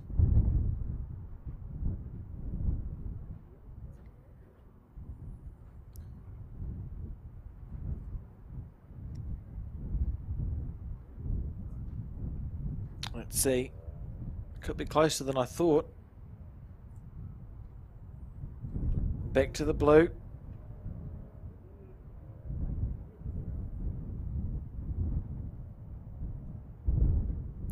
Really is a great team effort all around, isn't it? Yeah, for sure, as we see Harry in the background there watching. Waiting for his opportunity to pounce.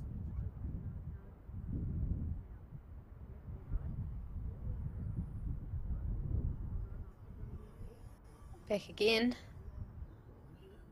And back.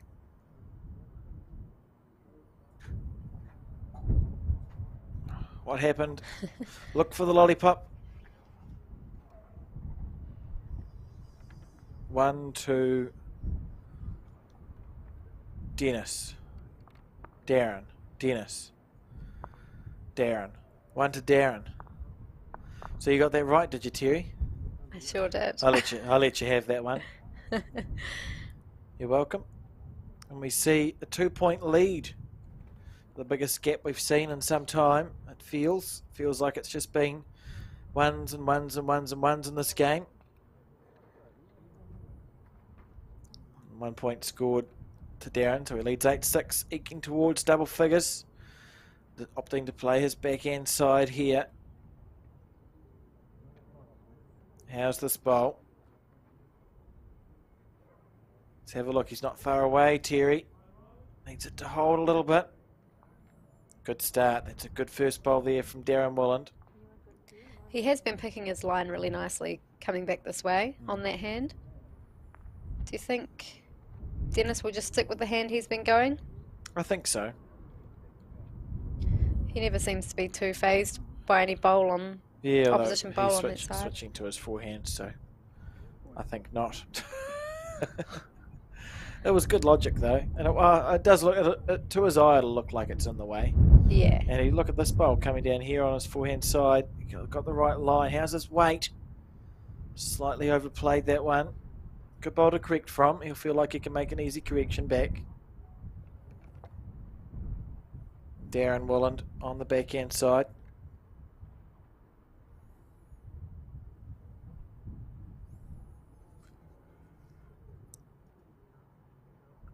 Another bowl that's near the right areas here, Terry.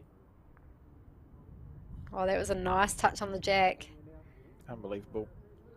The outside of it was definitely the angle he was wanting. Yeah, he's got away with that one, to be honest. If you look at the weight with the the weight that he's played it with, the only way that went well is if he got a snick of it. But he'll be Yes. happy. He's sort of Oh, he's he was in changed, the changed it area. up. You get that little rush of adrenaline when your jack is the bowl's heading towards the jack. Snicked it across, so his shot bowl's now a bit closer than it was. He's had a few of those this game. Dennis here. Oh, just failing to make it up to the head on that occasion. We talked a little bit about Dennis playing indoor bowls, and how many Welsh titles does he have? I think he's won 2 Welchers, which is the Indoor National Intercentre, an open representative event. They select 8 players, so he's in the top 8 players in the North Taranaki Centre. I think he's got 2, certainly got 1 at least. Yes. That's a pretty fair effort by any margin. It's outstanding. It's sort of pinnacle of district rep bowls, isn't it?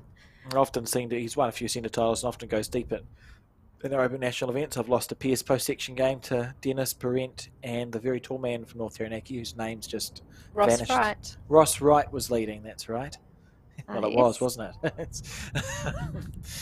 it? So, yeah, very, very good indoor bowler. He'll have a good understanding of the strategy of the game. It's just putting it into practice on that longer distance. As we see Dennis here, 2 down on the head, looking to probe, looking to move the jack or bowl. He had the weight to pull it right back there to sort of 6 o'clock, 5 o'clock on our screen. Unable to do so, and Darron Wolland, the last thing he wants to do is move the jack. I can't believe you put that out there into the universe. I'm just saying, that's the last thing he wants to do. And he hasn't done it. So this is close here. If he gets past the red, first opportunity we've really seen for someone to score a number in this game. Holding 3, I think. Could gallop into double figures, but Dennis has got a bowl in his hand that might say otherwise. Do you think he'll keep that same speed, or will he take some off? I think he'll be brave and keep the same speed and go for a bowl or jack. Even if you snick the jack down to 6 o'clock, you're 2 down instead of 3, or 1 down instead of 3 down. I think that adjustment would be the easier correction to make. Just take your line in that little bit. Yeah. Dennis on his forehand. Did get the jack in the ditch a couple times in a semi-final. You can hear what sounds like a very large lawnmower going overhead. A flying lawnmower. Don't shake your head at me, Terry. So you see Dennis here on the forehand side, looking to pick the jack up. He's got it. He's not got it. Oh, that was... Well, he did take some speed off. He was adjusting the weight rather than the line. Yeah, that was an It was a unbelievable... fair effort. That was such a close bowl there. I thought he had that absolutely perfect. But not to be. And we see 1 conceded, 2 conceded, 2.5, 3 conceded, 3 blue. And Darron into double figures. Are we... Okay. Well, he's into double figures. I'm right regardless, aren't I? They've conceded 2. They're deciding who's got the 3rd shot. For all the money in the world, I would argue that the blue at 1 o'clock has a 3rd shot. For all the money in the world. All of it. That's confident. Oh, money's just... It's just a social construct, isn't it, Terry? What is money? Yeah, banks write it down on the internet. Boom. We're selling digital pictures now. Madness. So we see 11-6. 11-6 to Darron Wolland. So a gap has opened up in this game.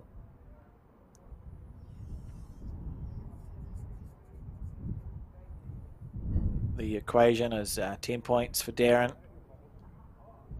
15 for Dennis. Yes. If they want to become the Para Bowls New Zealand national champions for 2022. Darron opting for a long jack.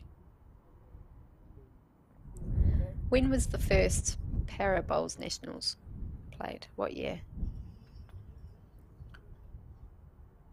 I would say the mid to late 80s, because that is when Peter Horn was a founding member of Para Bowls New Zealand, which was NZDLBA at that time.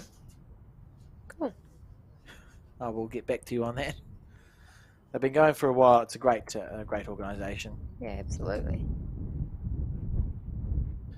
See Darron here finish on the right line. Oh, sorry, the right length.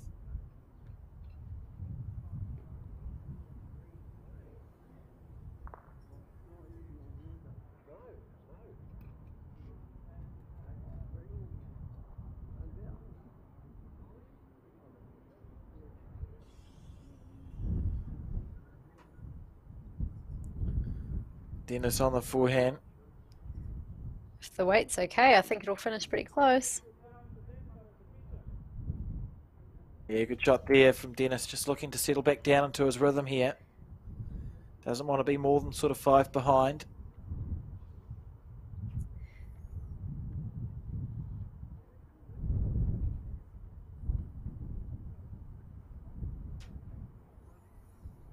Darron on the forehand. How's this correction? He's not far away, I tell you, Terry. It's a better track, that's for sure.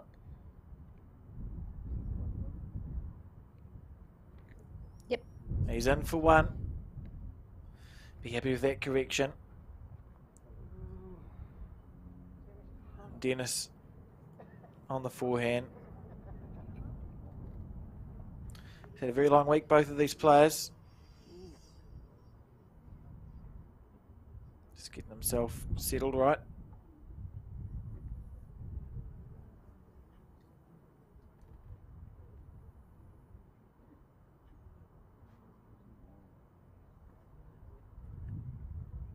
On the forehand side, willing this ball to come back, could do with a gust of wind. Get some late swing out of it. Just about underneath that third shot. Darron will stay on his forehand, you'd think, wouldn't you, Terry? Stay on the same side. Yep, he doesn't really need to change too much. He was in the area. Speed's great. So I suppose we should talk about forehand and backhand.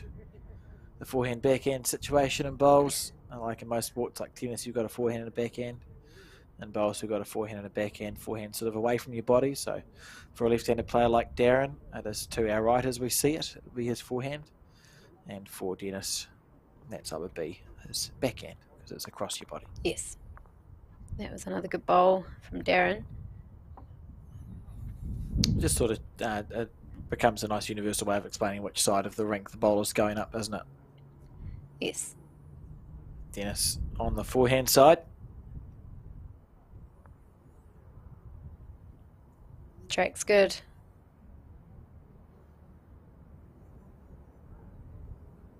Might need to land that blue one. And he did.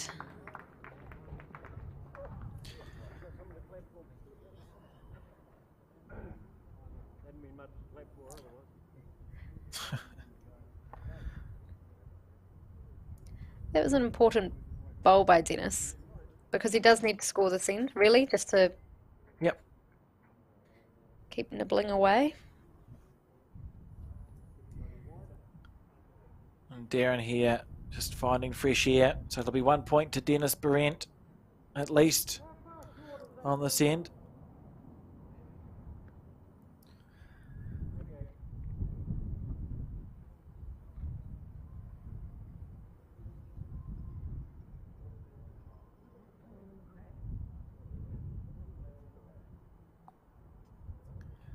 So Dennis on the forehand side. He will need to take a little bit of weight off his last effort. He doesn't have a bowl to land on this time. Yeah, you'll need it to pull up. Here we go. He's on the same line, but there's not a bowl to land on. Needs it just to stop. He's not managed to do so. Just going through there. We'll just wait and see who's got what. Yes, because it might actually be one blue. Yeah, well, I mean, who knows? I would say it's one red, just the way that that bowl sat almost back into the head.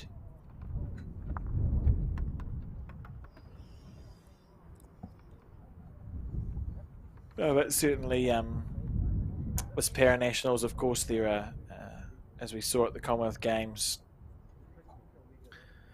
para-bowlers in their entirety raised from B1 through to B8, but B1 to 4 is the visually impaired, and B5 to B8 are the physically challenged, and B5 and 6 bowlers generally are the ones that are in a wheelchair and find it difficult to walk, and B7 and 8 are the ones who can sort of walk up and down the green to an extent. Do you know it? Can you add anything more to that understanding, Terry?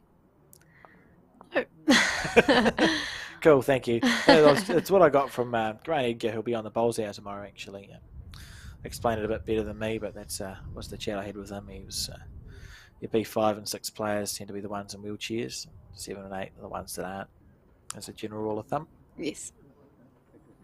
It's quite a complicated classification process that we're lucky to have Vicky Melville and Pam Walker's husband Bruce to assist with parabolas who wish to play in these events, and also other ones to get classified.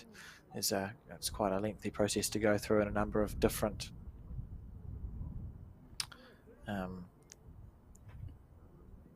I think it starts off with thank you, Terry. Go. A doctor, filling out a form and sending some reports and whatnot. That's a good starting point. And from there, there'll be a formal assessment on the green where the assessor will assess your delivery and stance. And I think there's a bench test which involves a couple of things. And yeah. So it's quite an intensive process, isn't it, to get classified as a parabola? Yeah. And things like, playing to short lengths, middle lengths, and long lengths.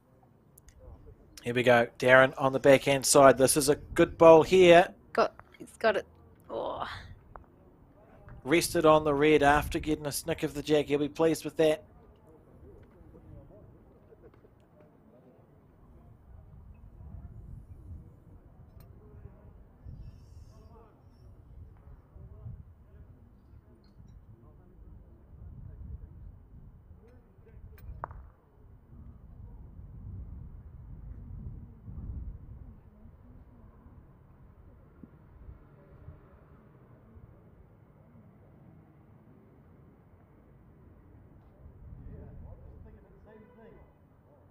This wasn't too far away.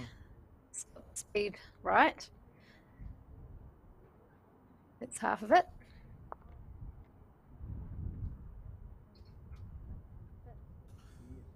Darron on the back end. He was pretty close with his first bowl. Just do a similar one again. He'll be a happy chappy. That's about the line, Terry. It's down to his weight now. May need the rest again. Same bowl.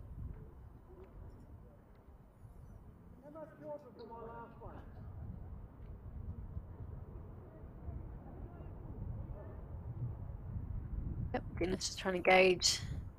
Well, his question was, how short was my last one? Obviously, it's jack level, so he'll be pleased with that, knowing all he has to do is take a slightly wider line. Is it raining there now? What more could you want? Yep, Darren's putting on the jacket. So we see Dennis just overplay his bowl there.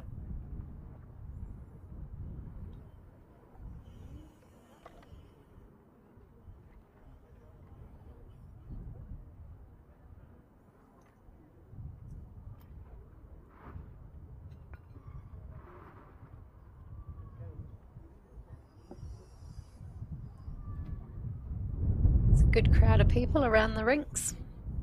Yeah, it's good to see. It's that people are watching, even in inclement weather, really. Certainly an interesting event to spectate for. And a lot of people of different abilities playing our sport, which is always great. Darron, good weight there, but a bit tight.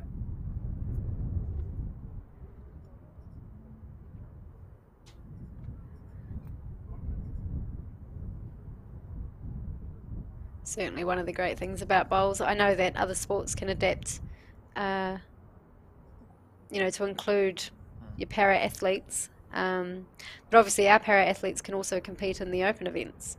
Yes. And I just think that's really cool. Yeah, absolutely.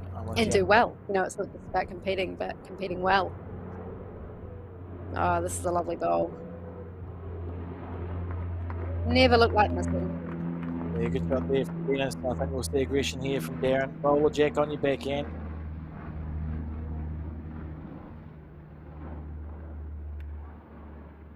Lining up.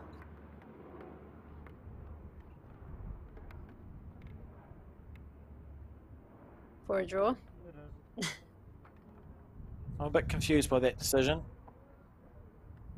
To be honest, you've got half a bowl to draw within. I'm not sure why we wouldn't go bowl and jack, but he'll have his reasons. Maybe it's because Dennis has got another bowl and he just wanted to get a close second shot or something. Or does he not have another bowl? No. Well, then I've got no understanding. I don't get it. It could just be a confidence thing. He might back his draw Yeah. more than his aggressive shots. Yeah.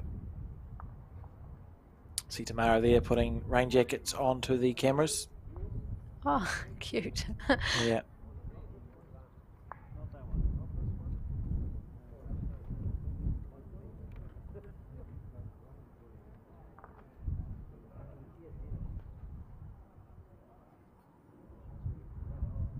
Well, so Dennis now only 3 points behind, 8-11.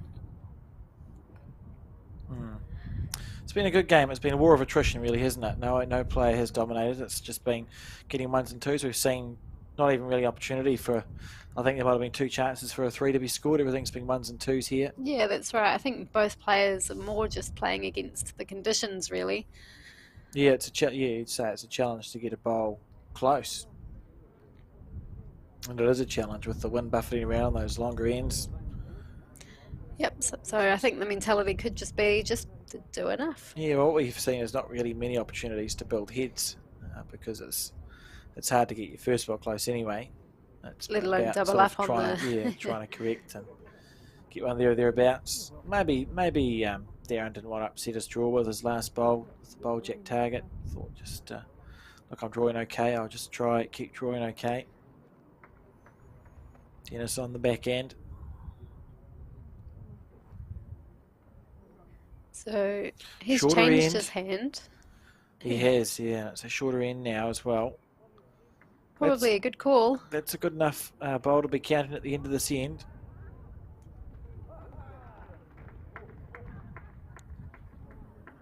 And we'll see Darron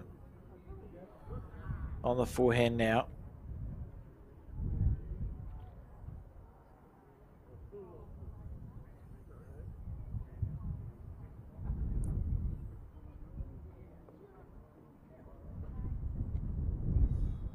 He'll be disappointed with that.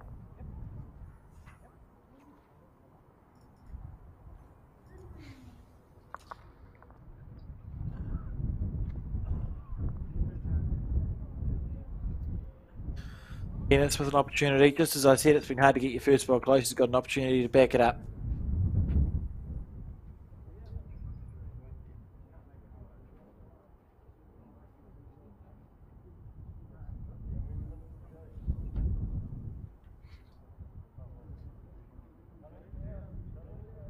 Just like a little bit of weight there. Gives Darron a second chance. Yeah, but sort of, I suppose it tightened his line up a little bit on that forehand side. He's got that bowl in his eye of Dennis's, so it'd be easy to be narrow. Yeah, I would have thought of it as a good guide, but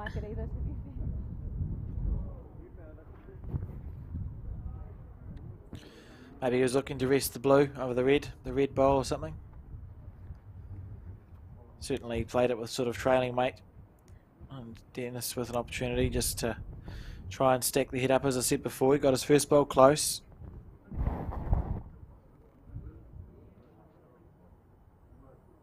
The cute little umbrellas. Not umbrellas, the little raincoats. Raincoats on the cameras there. Dennis very close here with this bowl. This is brilliant if he's got the weight and doesn't hit his own. But he's in for 2 anyway, Terry, and it might count. Who knows?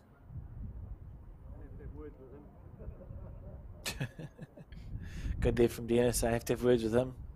Wonder if he names his bowls. Do you name your bowls, Terry? I can't say that I do, but I don't. What would you name a bowl? Steve. Bob? Only if it's floating in the river. And bowls famously don't float, do they? No, I don't imagine they would. Floating bowl called Bob. It's actually interesting. The first bowls, of course, were made out of wood, lignum vitae wood, Terry, which is a very dense wood, and it's one of the only woods that doesn't float. Lignum vitae wood will sink in the water. It's not buoyant. We move to rubber bowls, vulcanised rubber from Dunlop, and a man at Dunlop Tyres, who was also making bowls, called someone Hensel, thought that he had a pretty good idea about condensing plastics down, and that's how he got Hensel-like bowls. He went rogue and created his own company. Nice. Composite bowls, as we see. Darron here, 2 down on the head. This is his last bowl, isn't it? Yeah.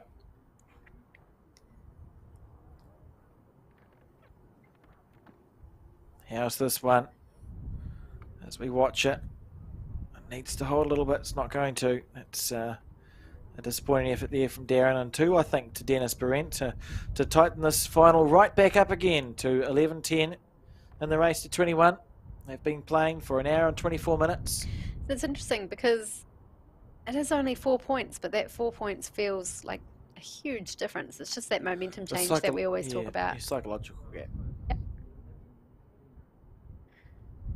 When you're 5 up, that feels, reasonably comfy because that's more shots than they have bowls in one end. But once you're within 1 again, you become a little bit more vulnerable.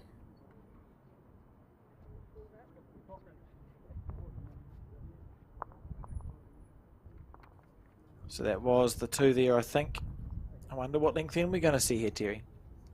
We haven't seen quite so much of what we saw in the semi-final where there was a long jack thrown by one player and a short jack thrown by the other. I think what we've seen from Dennis these last few ends is quite a deliberate decision to bring the jack forward, which has been working for him. I think he reassessed his game plan, realised it wasn't working anymore. He was 5 points down. These last few ends, it's coming together for him. For sure. As we see this jack thrown.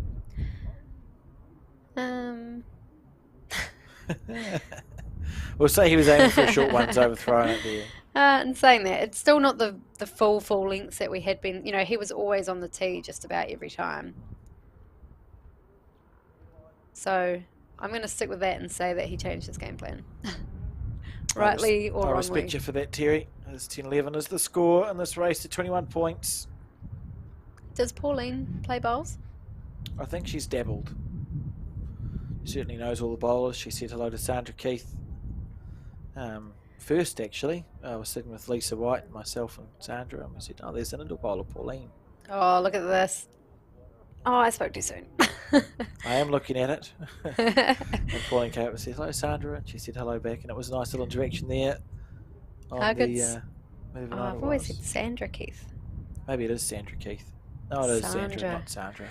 Probably, I'll call it my North Island accent. Yeah, Sandra Keith, she's incredible, both indoor and out. A good shot here from Darron. Great bowl. Well played. We were accused when I was in the South Island of being fancy for saying burnt instead of burnt. Burnt. Burnt. Oh. Yeah. I must admit that wasn't... I don't know what word I was expecting you to come out with for a fancy word, but it wasn't that one. Is it the way you say it? Yeah, say burnt. Burnt. Yeah. Apparently it sounds fancy to southern ears. It's interesting. But it should be burnt. Burnt. Well, I do quite Burnt. like it that way.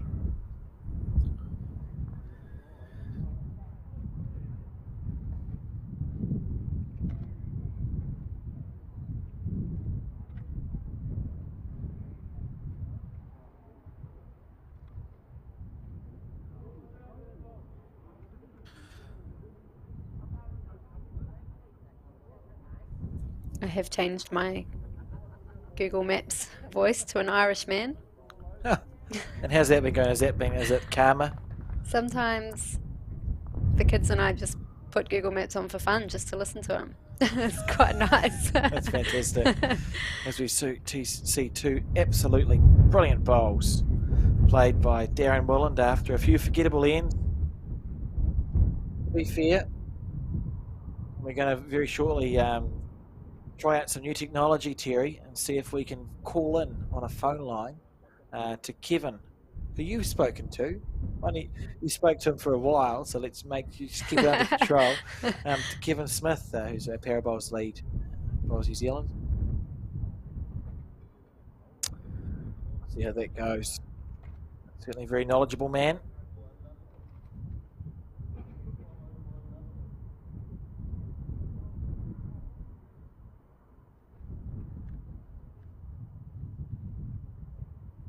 See this third bowl here by Darron. That you can see the wind. Look at it snaking at the very end of its track.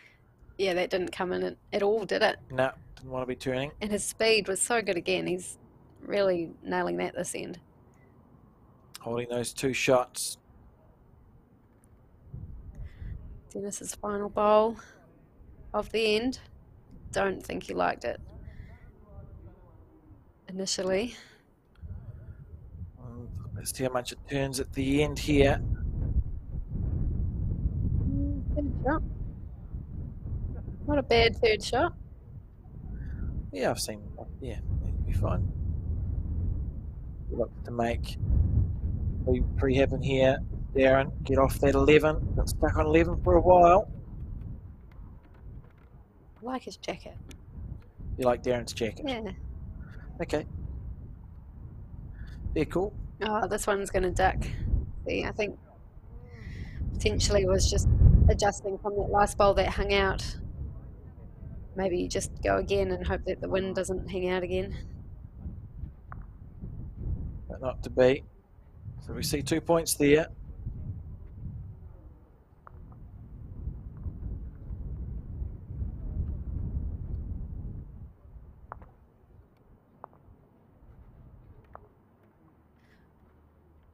Darron keeps his lead. 13-10. It's either an unlucky number or a lucky number. They've now been playing for 1.5 hours, so the game would have been over if it had been any other round but this. It would have been over at 13-10 to Darron. He would have won. There you go. Thanks to the joys of respecting a final. We are playing this out to the 21 points. Could be in for a long one, folks. Yeah, potentially we're only halfway. 13-10 lead now. I was assigned number 13, I think, on one of our tours on the bus. Yes. For indoor bowls. And I made the decision that 13 was going to be a lucky number. And it was. Was it? That's good. So now, from then onwards, I take it in raffles. And yeah. It's a famously unlucky number, Terry. Yeah, but I've made it lucky for me. Okay.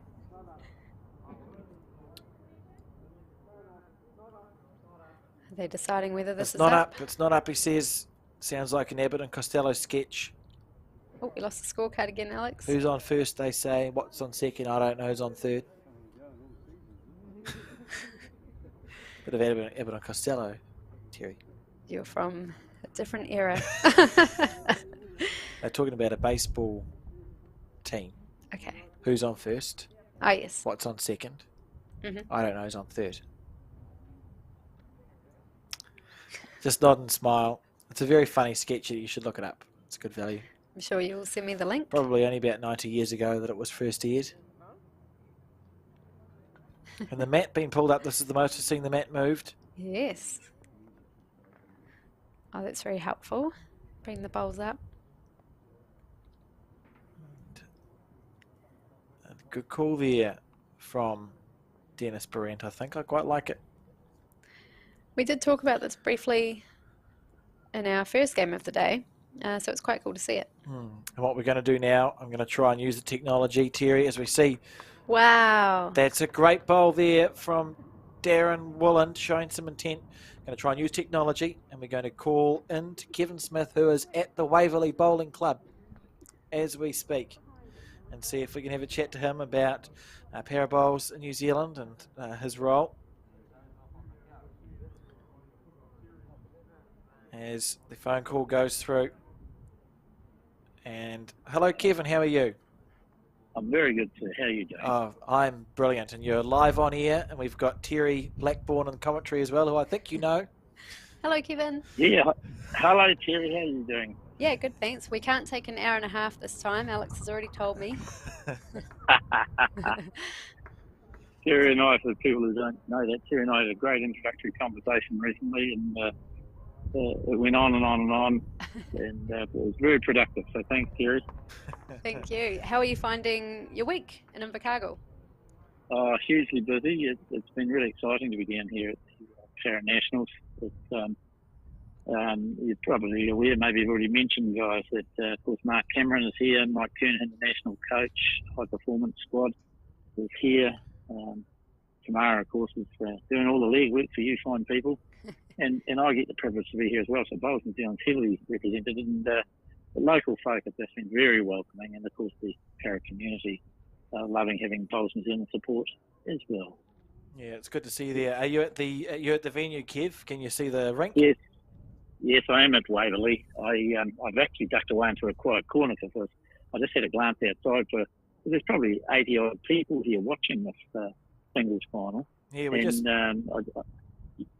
Yes. No, you go. I was just going to say we agree with you.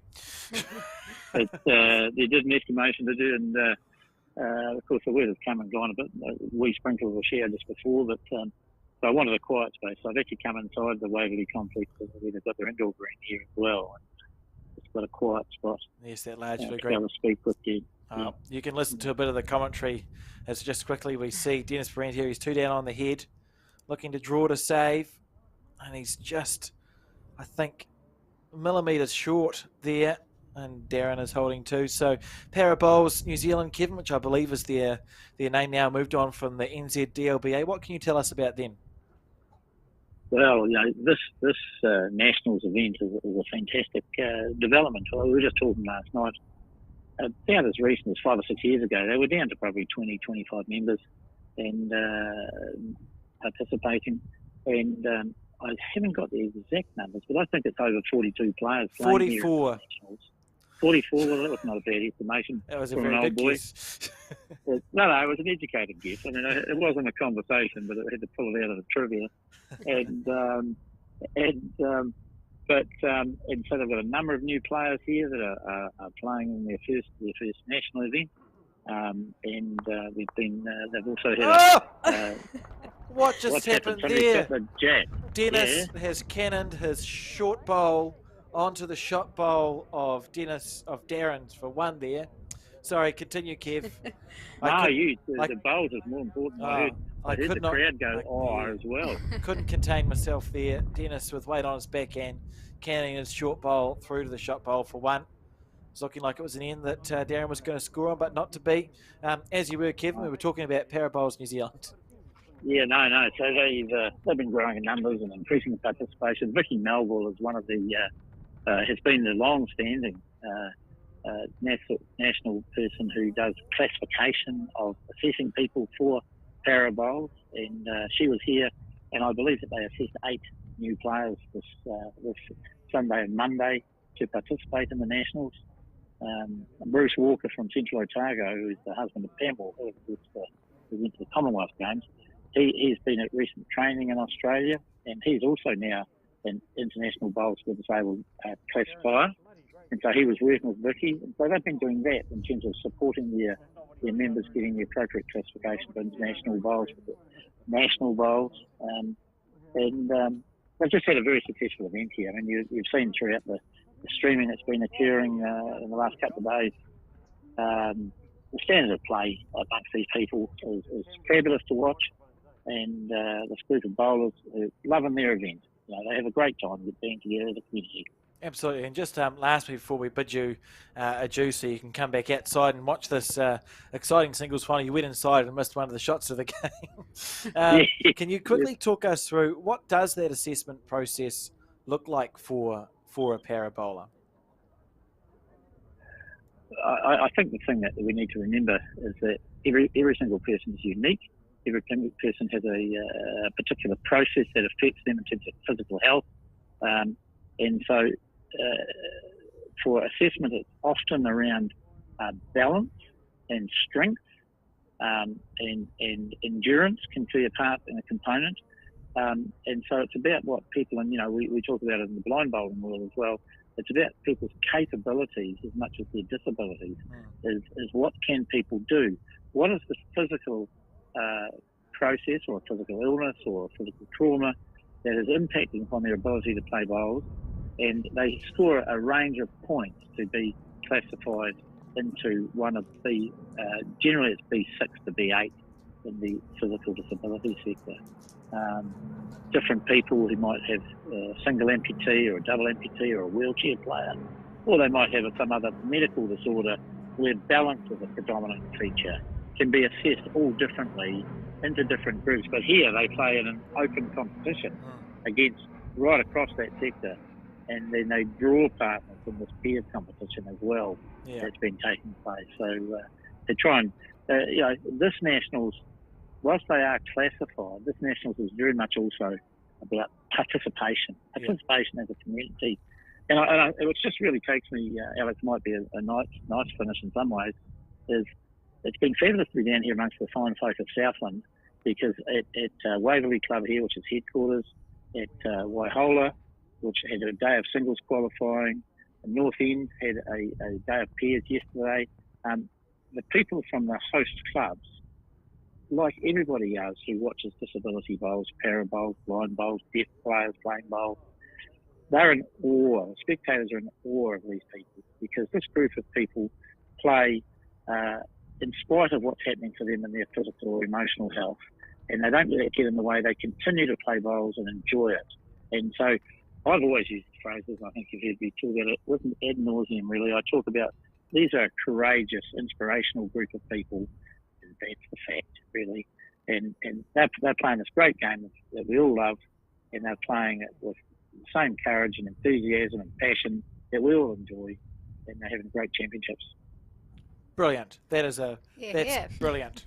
Okay, we'll leave you on that note, Kevin. Go back outside and enjoy the singles game, and thank you for joining us. Thanks, Thanks, Kevin. Terry. Cheers. Thanks, Alex. Thank you. All the best. Good to hear from Kevin Smith there, the Parabowls lead for Bowls New Zealand, and always a great talker, isn't he? Oh, he speaks so well. I was like, don't cry. As Yeah, we see, heartwarming stuff, and he's not wrong. I think we can all watch in awe. as this bowl sits back, and Darron's played two really good ends. I think, the previous end he played two absolutely great bowls, and Dennis with weight got a good result. I missed that. Was he 2 or 3 down? When Dennis? Just now, sorry. 2. So Darron's holding 2 at the moment. Just seems to be finding his line and length a little bit. I think we'll see Dennis here attack the head. Yes.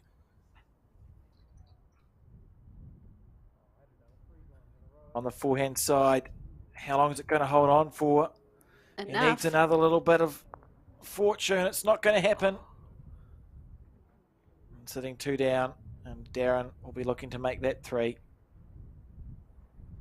They really want this one to count.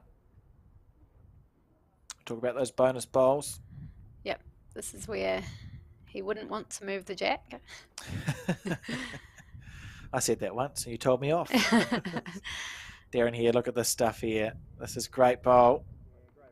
A great bowl. Lovely stuff from Darron Wolland. Very, very good bowls. Well played. And 3 there. A great end all round for Darron. Taking him to 16 points. He's nearly within checkout range. Tell me it's not 4. In the previous end, for those who haven't been watching all day, although I don't know why you wouldn't be watching all day, we were in the semi-final, weren't we, Terry? And we claimed that Chen Naude had scored 4 points, because that's what it looked like on the camera. Very much. And then looked like Terry 4. mentioned that really neat little buggy that Dennis Behrent's got, and we got distracted. And we then focused back on what was happening, and after the measure, it turns out that Dennis had scored 1 point. And that was a confusing time. It was a game changer, wasn't it? It was a game changer. Absolutely, totally confused. This time, just the 3. Tell me. Yep. Just the 3 there.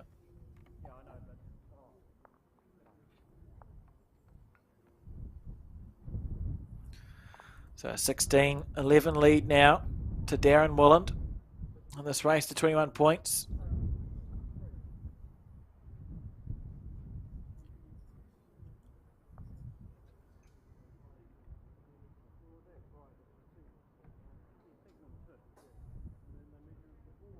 See the people cross over. 5 points does seem so close to the end. It's so close but so far. That's right. I've seen people get stuck on 20 before as well. I mean, That final point, there's something about it. I recall on my first year of outdoor bowls, excuse me, I was playing the centre singles at Matua Bowling Club, I think it was, and I lost my first game and won my second. I needed my third game to win. Terry, it was first to 21 points, Yes. and I was 20-6 down, Not ideal. and no, I wasn't. What Something happened? similar. Okay, well, I'll tell the story anyway.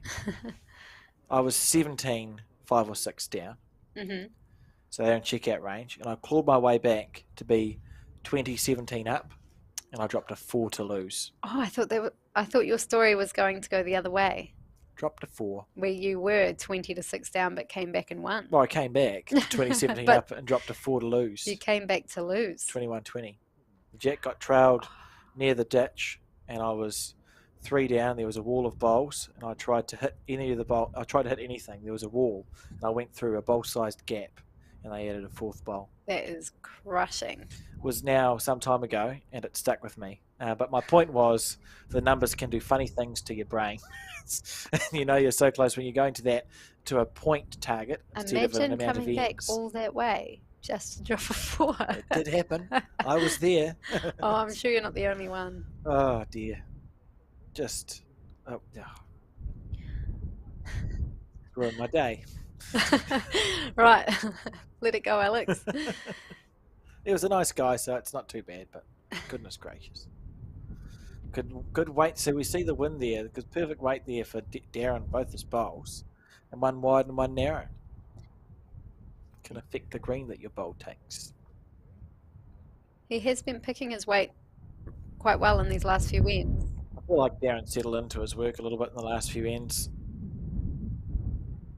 Dennis here on a high line. You can see how quickly the clouds are moving through on the shadows on the green, just how windy it actually is out there.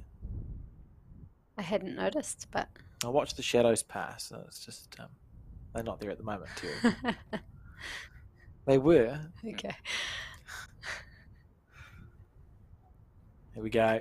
Darron on the forehand side. Down to his weight on this bowl. See the wind buffeting it at the very end of its track. Bowl fighting its bias. And he's done enough for 1 point. Good shot there from Darron Wolland. And it'll be tempting. Do you think Dennis will switch his hand here? Dennis will switch his hand here? No. Okay. Fair enough. So just look to make a correction. Yeah, that's typically what we've seen from Dennis. Not always, but typically. It's interesting because a little while ago he had opted to switch his hand coming back this way, and he was going his backhand. So he's obviously switched back to the forehand.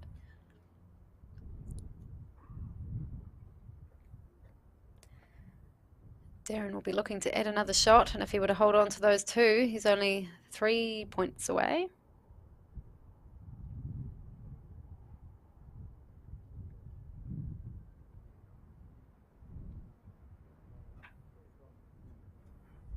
Not to be with that bowl, but holding on to the one.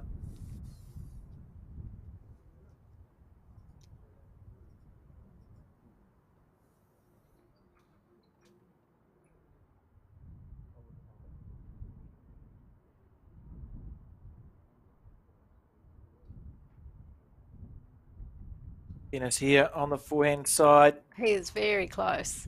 Extremely close here. This bowl, did you see that run on? I did. I thought that was going to settle in nicely behind the jack somewhere. So did I.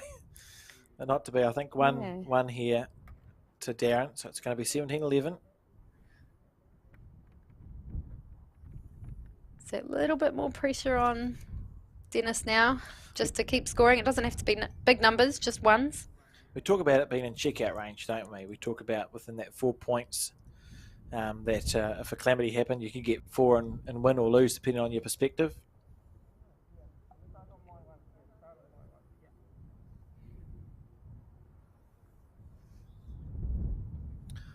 So one conceded, so they're going to go straight to the blue bowl and then around in a circle. This is a very similar situation to where we saw the 4 that wasn't.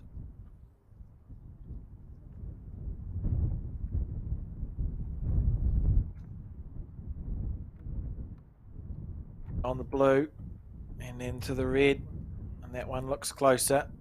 Well, they wouldn't be measuring. Oh, just the one. Fair enough.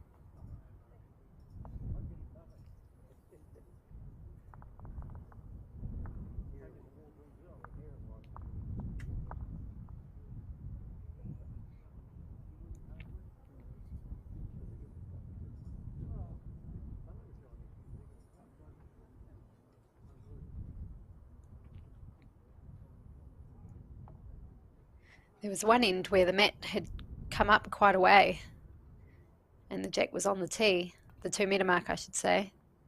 And that went quite well for Darron, didn't it? Yes. Or was that the end that Dennis ended up scoring? I can't remember. But it still went well for Darron. He still played good bowls. Yeah. We see Darron here on his forehand. It's been hard for the players, I think, to find a hand that's better to sort of stick to be honest. Yeah, I think both are sort of a bit hit and miss with the conditions. But this is a hit. Good first bowl there from Darron. Great shot. This is when, as a player, you go on, sit down.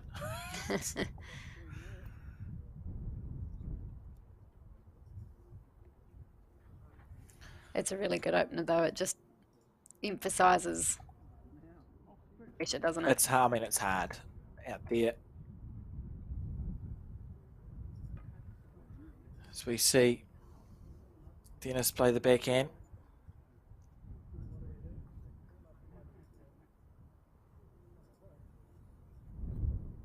Got the right line. How's your weight, Dennis? Is that bowl sitting down? That was a gust of wind, I think. It's a really handy start. Yeah, it's good I'd stuff. be happy with that. So, of course, just again, I'd just like to thank the tournament directors, Julie O'Connell and Wendy Sutherland from the Waverley Bowling Club for assisting with the running of this Para Bowls New Zealand Nationals. It's not an easy task, and I know that particularly with Julie playing as well, so a lot of work goes into that, and she did well in the singles, which is pretty impressive. On top of that, the fact there was 44 players entered, I think is pretty incredible, and hopefully that will continue to grow. Sounds like the way Kevin was talking, they've seen an increase in numbers in the last few years, so long may it continue.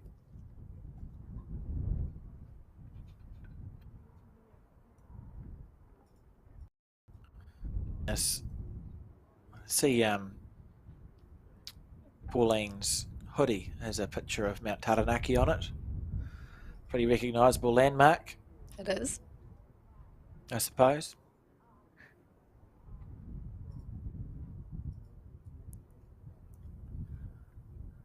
Dennis on the backhand. Of course, if you're watching this, wondering if you might fall into a para category, Yes. it'd be worth getting in touch with the right people. Who would be the right person to get in contact with, Alex? Oh, there's a few that you could contact. Probably the easiest person is to contact Kevin, who can then put you on to the right people. Pam Walker is the secretary of Para Bowls New Zealand, and she'd be a good one. But the contact details I can give out are kevin@bowlsnewzealand.co.nz. If you don't have a pen and paper, just Google or just go onto our Bowls New Zealand website and click onto our team. And his email is there, so kevin@bowlsnewzealand.co.nz. We'll be able to put you into the right space. We've got a Para Bowls New Zealand organisation. There's also the NZBLBA, which is for blind bowlers, and there's a deaf as well. So certainly cater to all different types of para bowlers, and of course the Open Bowls New Zealand Nationals that will be held in January have a category for anyone as well. As we see Dennis here on his backhand, he's down on the head. He really needs to be scoring a point. 6 down. And that race to 21 with the other guy on 17. Now sort of the time, and he's given us a really good effort here. When's it going to break? Look at that. That's wind. That's wind. Yeah. You saw it just track out there. I think we heard Dennis there just saying, oh, that went out. Yeah. Yeah, I thought he was onto a pretty good track at one point as well. Yeah, even if he used the inside of the wing blue. And he didn't overplay that bowl either, so it should have turned. But Darron just has to go, cool. You know, we'll take that act of God and see if I can put another ball on the head as we see this one. Yep, he needed the wind himself, I think, to give him a little hold. Oh, look at that! Goodness gracious And there it me. was. It gives I Dennis don't- something to work with if he does want to take that narrower Yeah, line. and he is 2 down, and I think he will take a tighter line because he can afford to come off that bowl that sits at 10 o'clock. He won't be short here, I can guarantee you that, Terry. I'd put money on it. I'm not being short. Yes, definitely not the other way. Dennis here on the backhand side with weight. Watching this bowl. How much is it going to turn back in? Just on the high side there. They're going to see 2 points. He was a bit more tentative than I was expecting to be fair. Maybe he's just looking to rest the bowl or the jack. Or perhaps it was that his run shot had got blown off course. I can't stop it. Give it a week. Yeah, be back amongst the North Islanders. Is that 1 or 2? Well, it was indicated that it was 2 by the marker. That's right.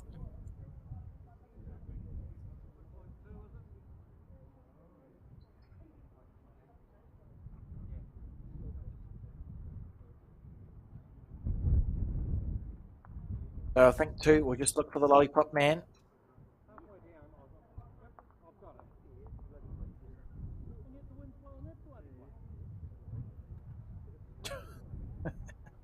Dennis just dissecting his 3rd bowl, I think. So did we see the lollipop? Oh, he's got it. That's the lollipop man. 2 there to Darron Wolland. So he's on 19 points now. 19 points to 11. He'll be able to you can just about see the finish line, can't you? When you're in that situation, it can sometimes cause some challenges. But on the flip side of that, sometimes when you're that close, you just step up because you want to drive it home.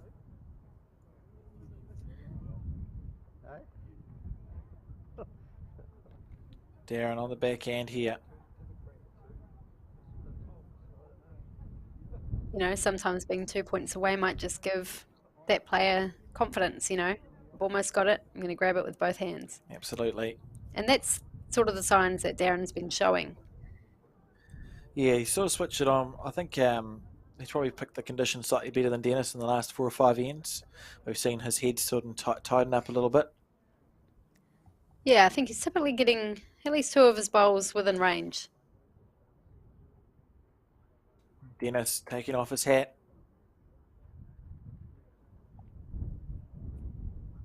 On the forehand side, looking at this bowl intently, it's do or do not, I suppose, and his hat's gone. We've lost Dennis's hat. A lovely bowl, though. Good shot there from Dennis. Behrent drawing the shot.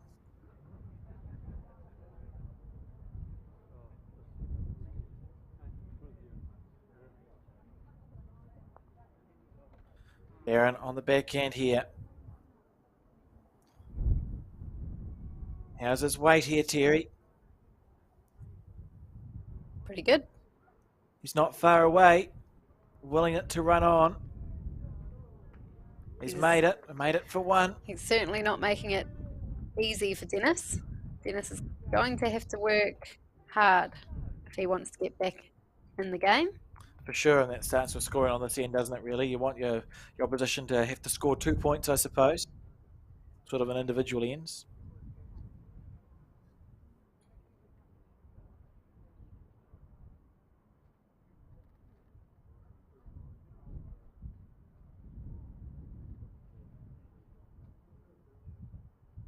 Dennis here on the forehand side. Watch this bowl. Is it going to hold at the end? Not quite. Great effort.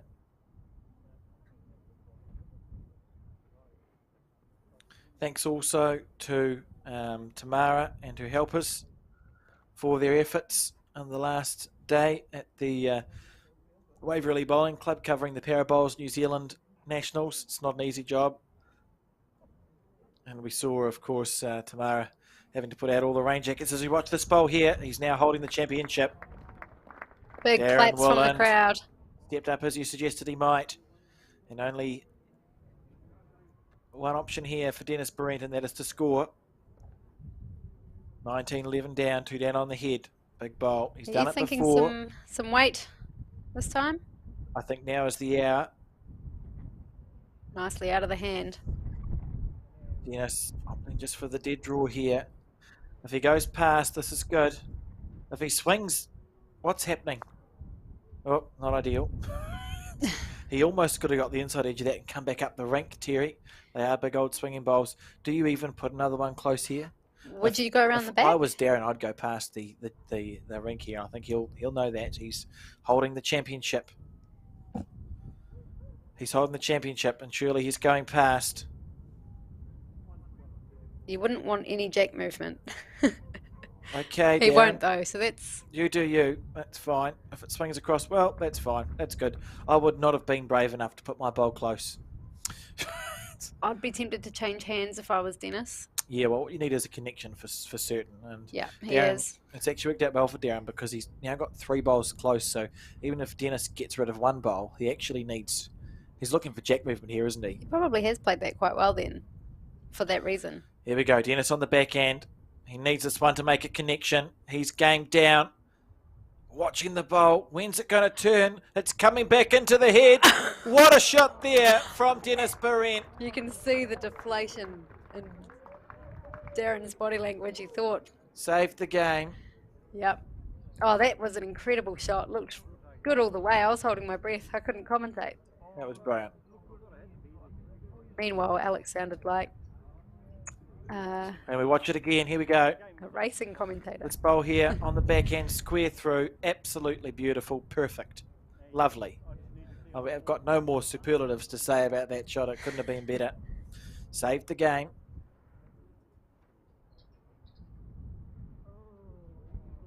Unbelievable.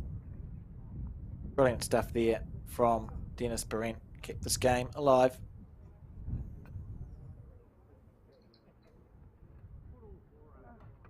Can't beat that one.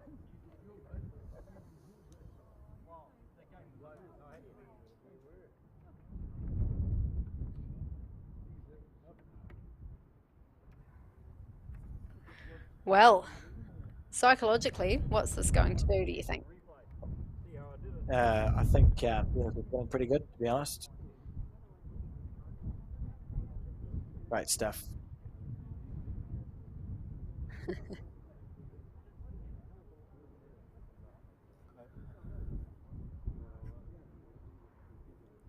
Darren's going to Having have some to sort of start from conversation. Look at him. It would be gutting. Like, he's played a great hand, and Dennis played incredible weight, really.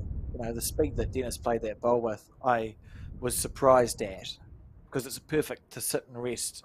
Whereas we were thinking, you're looking to try and get the jack back. Dennis was thinking, I'll just sit on that bowl for 1.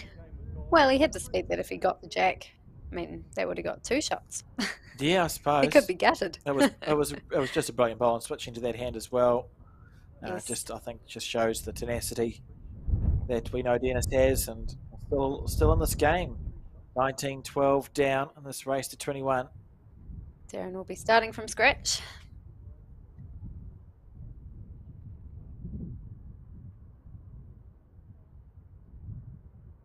Dennis probably enjoying having the feel of the jack for this end. Yeah, for sure, and maybe that'll be something that'll help him out as well. Often when you roll the jack up, you sort of get a feel for the weight. And Darron just has to shake it off and get back to his work here on his forehand side. He's taking a nice arc here with this bowl. Darron, that's a great shot considering what happened to him on the last end. Yep. Slightly overplayed, but right in the area. Yeah, do a similar thing 3 times. He'll have 4 bowls close.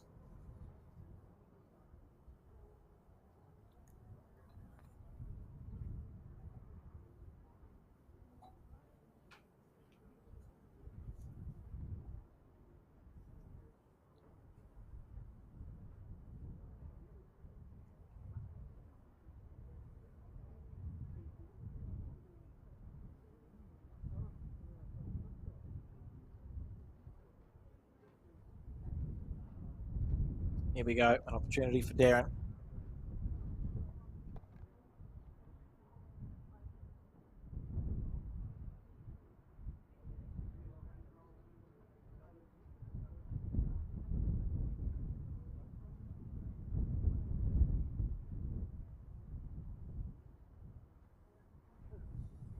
could possibly blame the wind for that one. Yeah, you could see it get caught.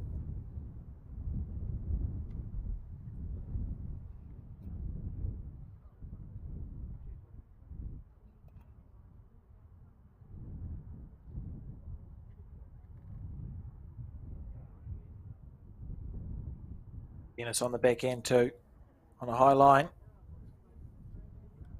That is old bowls fighting against the wind a little bit. Down to the speed now, not to be. An opportunity here again for Darron to hold game. You don't really want to, I don't think he really wants to get stuck on 20 points, Terry. I think he, you know, if you want to check out, you want to do it in the double. Fair. Here we go on the back end. It's the line he wants. It's down to the speed now.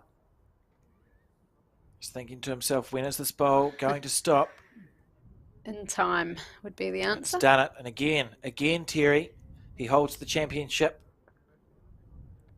with the 2. Dennis with the bowl to play, and we saw perfection on the previous end. Will we see it again? This will just be a draw shot, won't it? It won't be with speed. He won't be hit it here. It'll be a draw. That's correct. On his back end. Let it go good. The tenacity of the man. Oh, it's on a good track. I think he just said he liked it. Is it going to swing away too much? As it goes past, how long is it going to keep going? And not to be there as we see and congratulate Darron Wolland in a second when the marker has confirmed that it is 2 points too. We see and congratulate Darron Wolland on winning this Parabowls New Zealand national singles title and a good game against Dennis Behrent in trying conditions. You can find all the results for this championship on the Parabowls New Zealand Facebook page, and we'll share it across onto the Bowls New Zealand Facebook page as well. Thank you for staying with us for the day. Thank you, Terry, for commentating with me. Thank you for having me. You're very welcome. Yes, congratulations, Darron, and well done to everybody involved. Yes, yeah. And so on that note, we'll bid you all adieu and see you back for the next live stream, which will be the National Inter Centre on the weekend.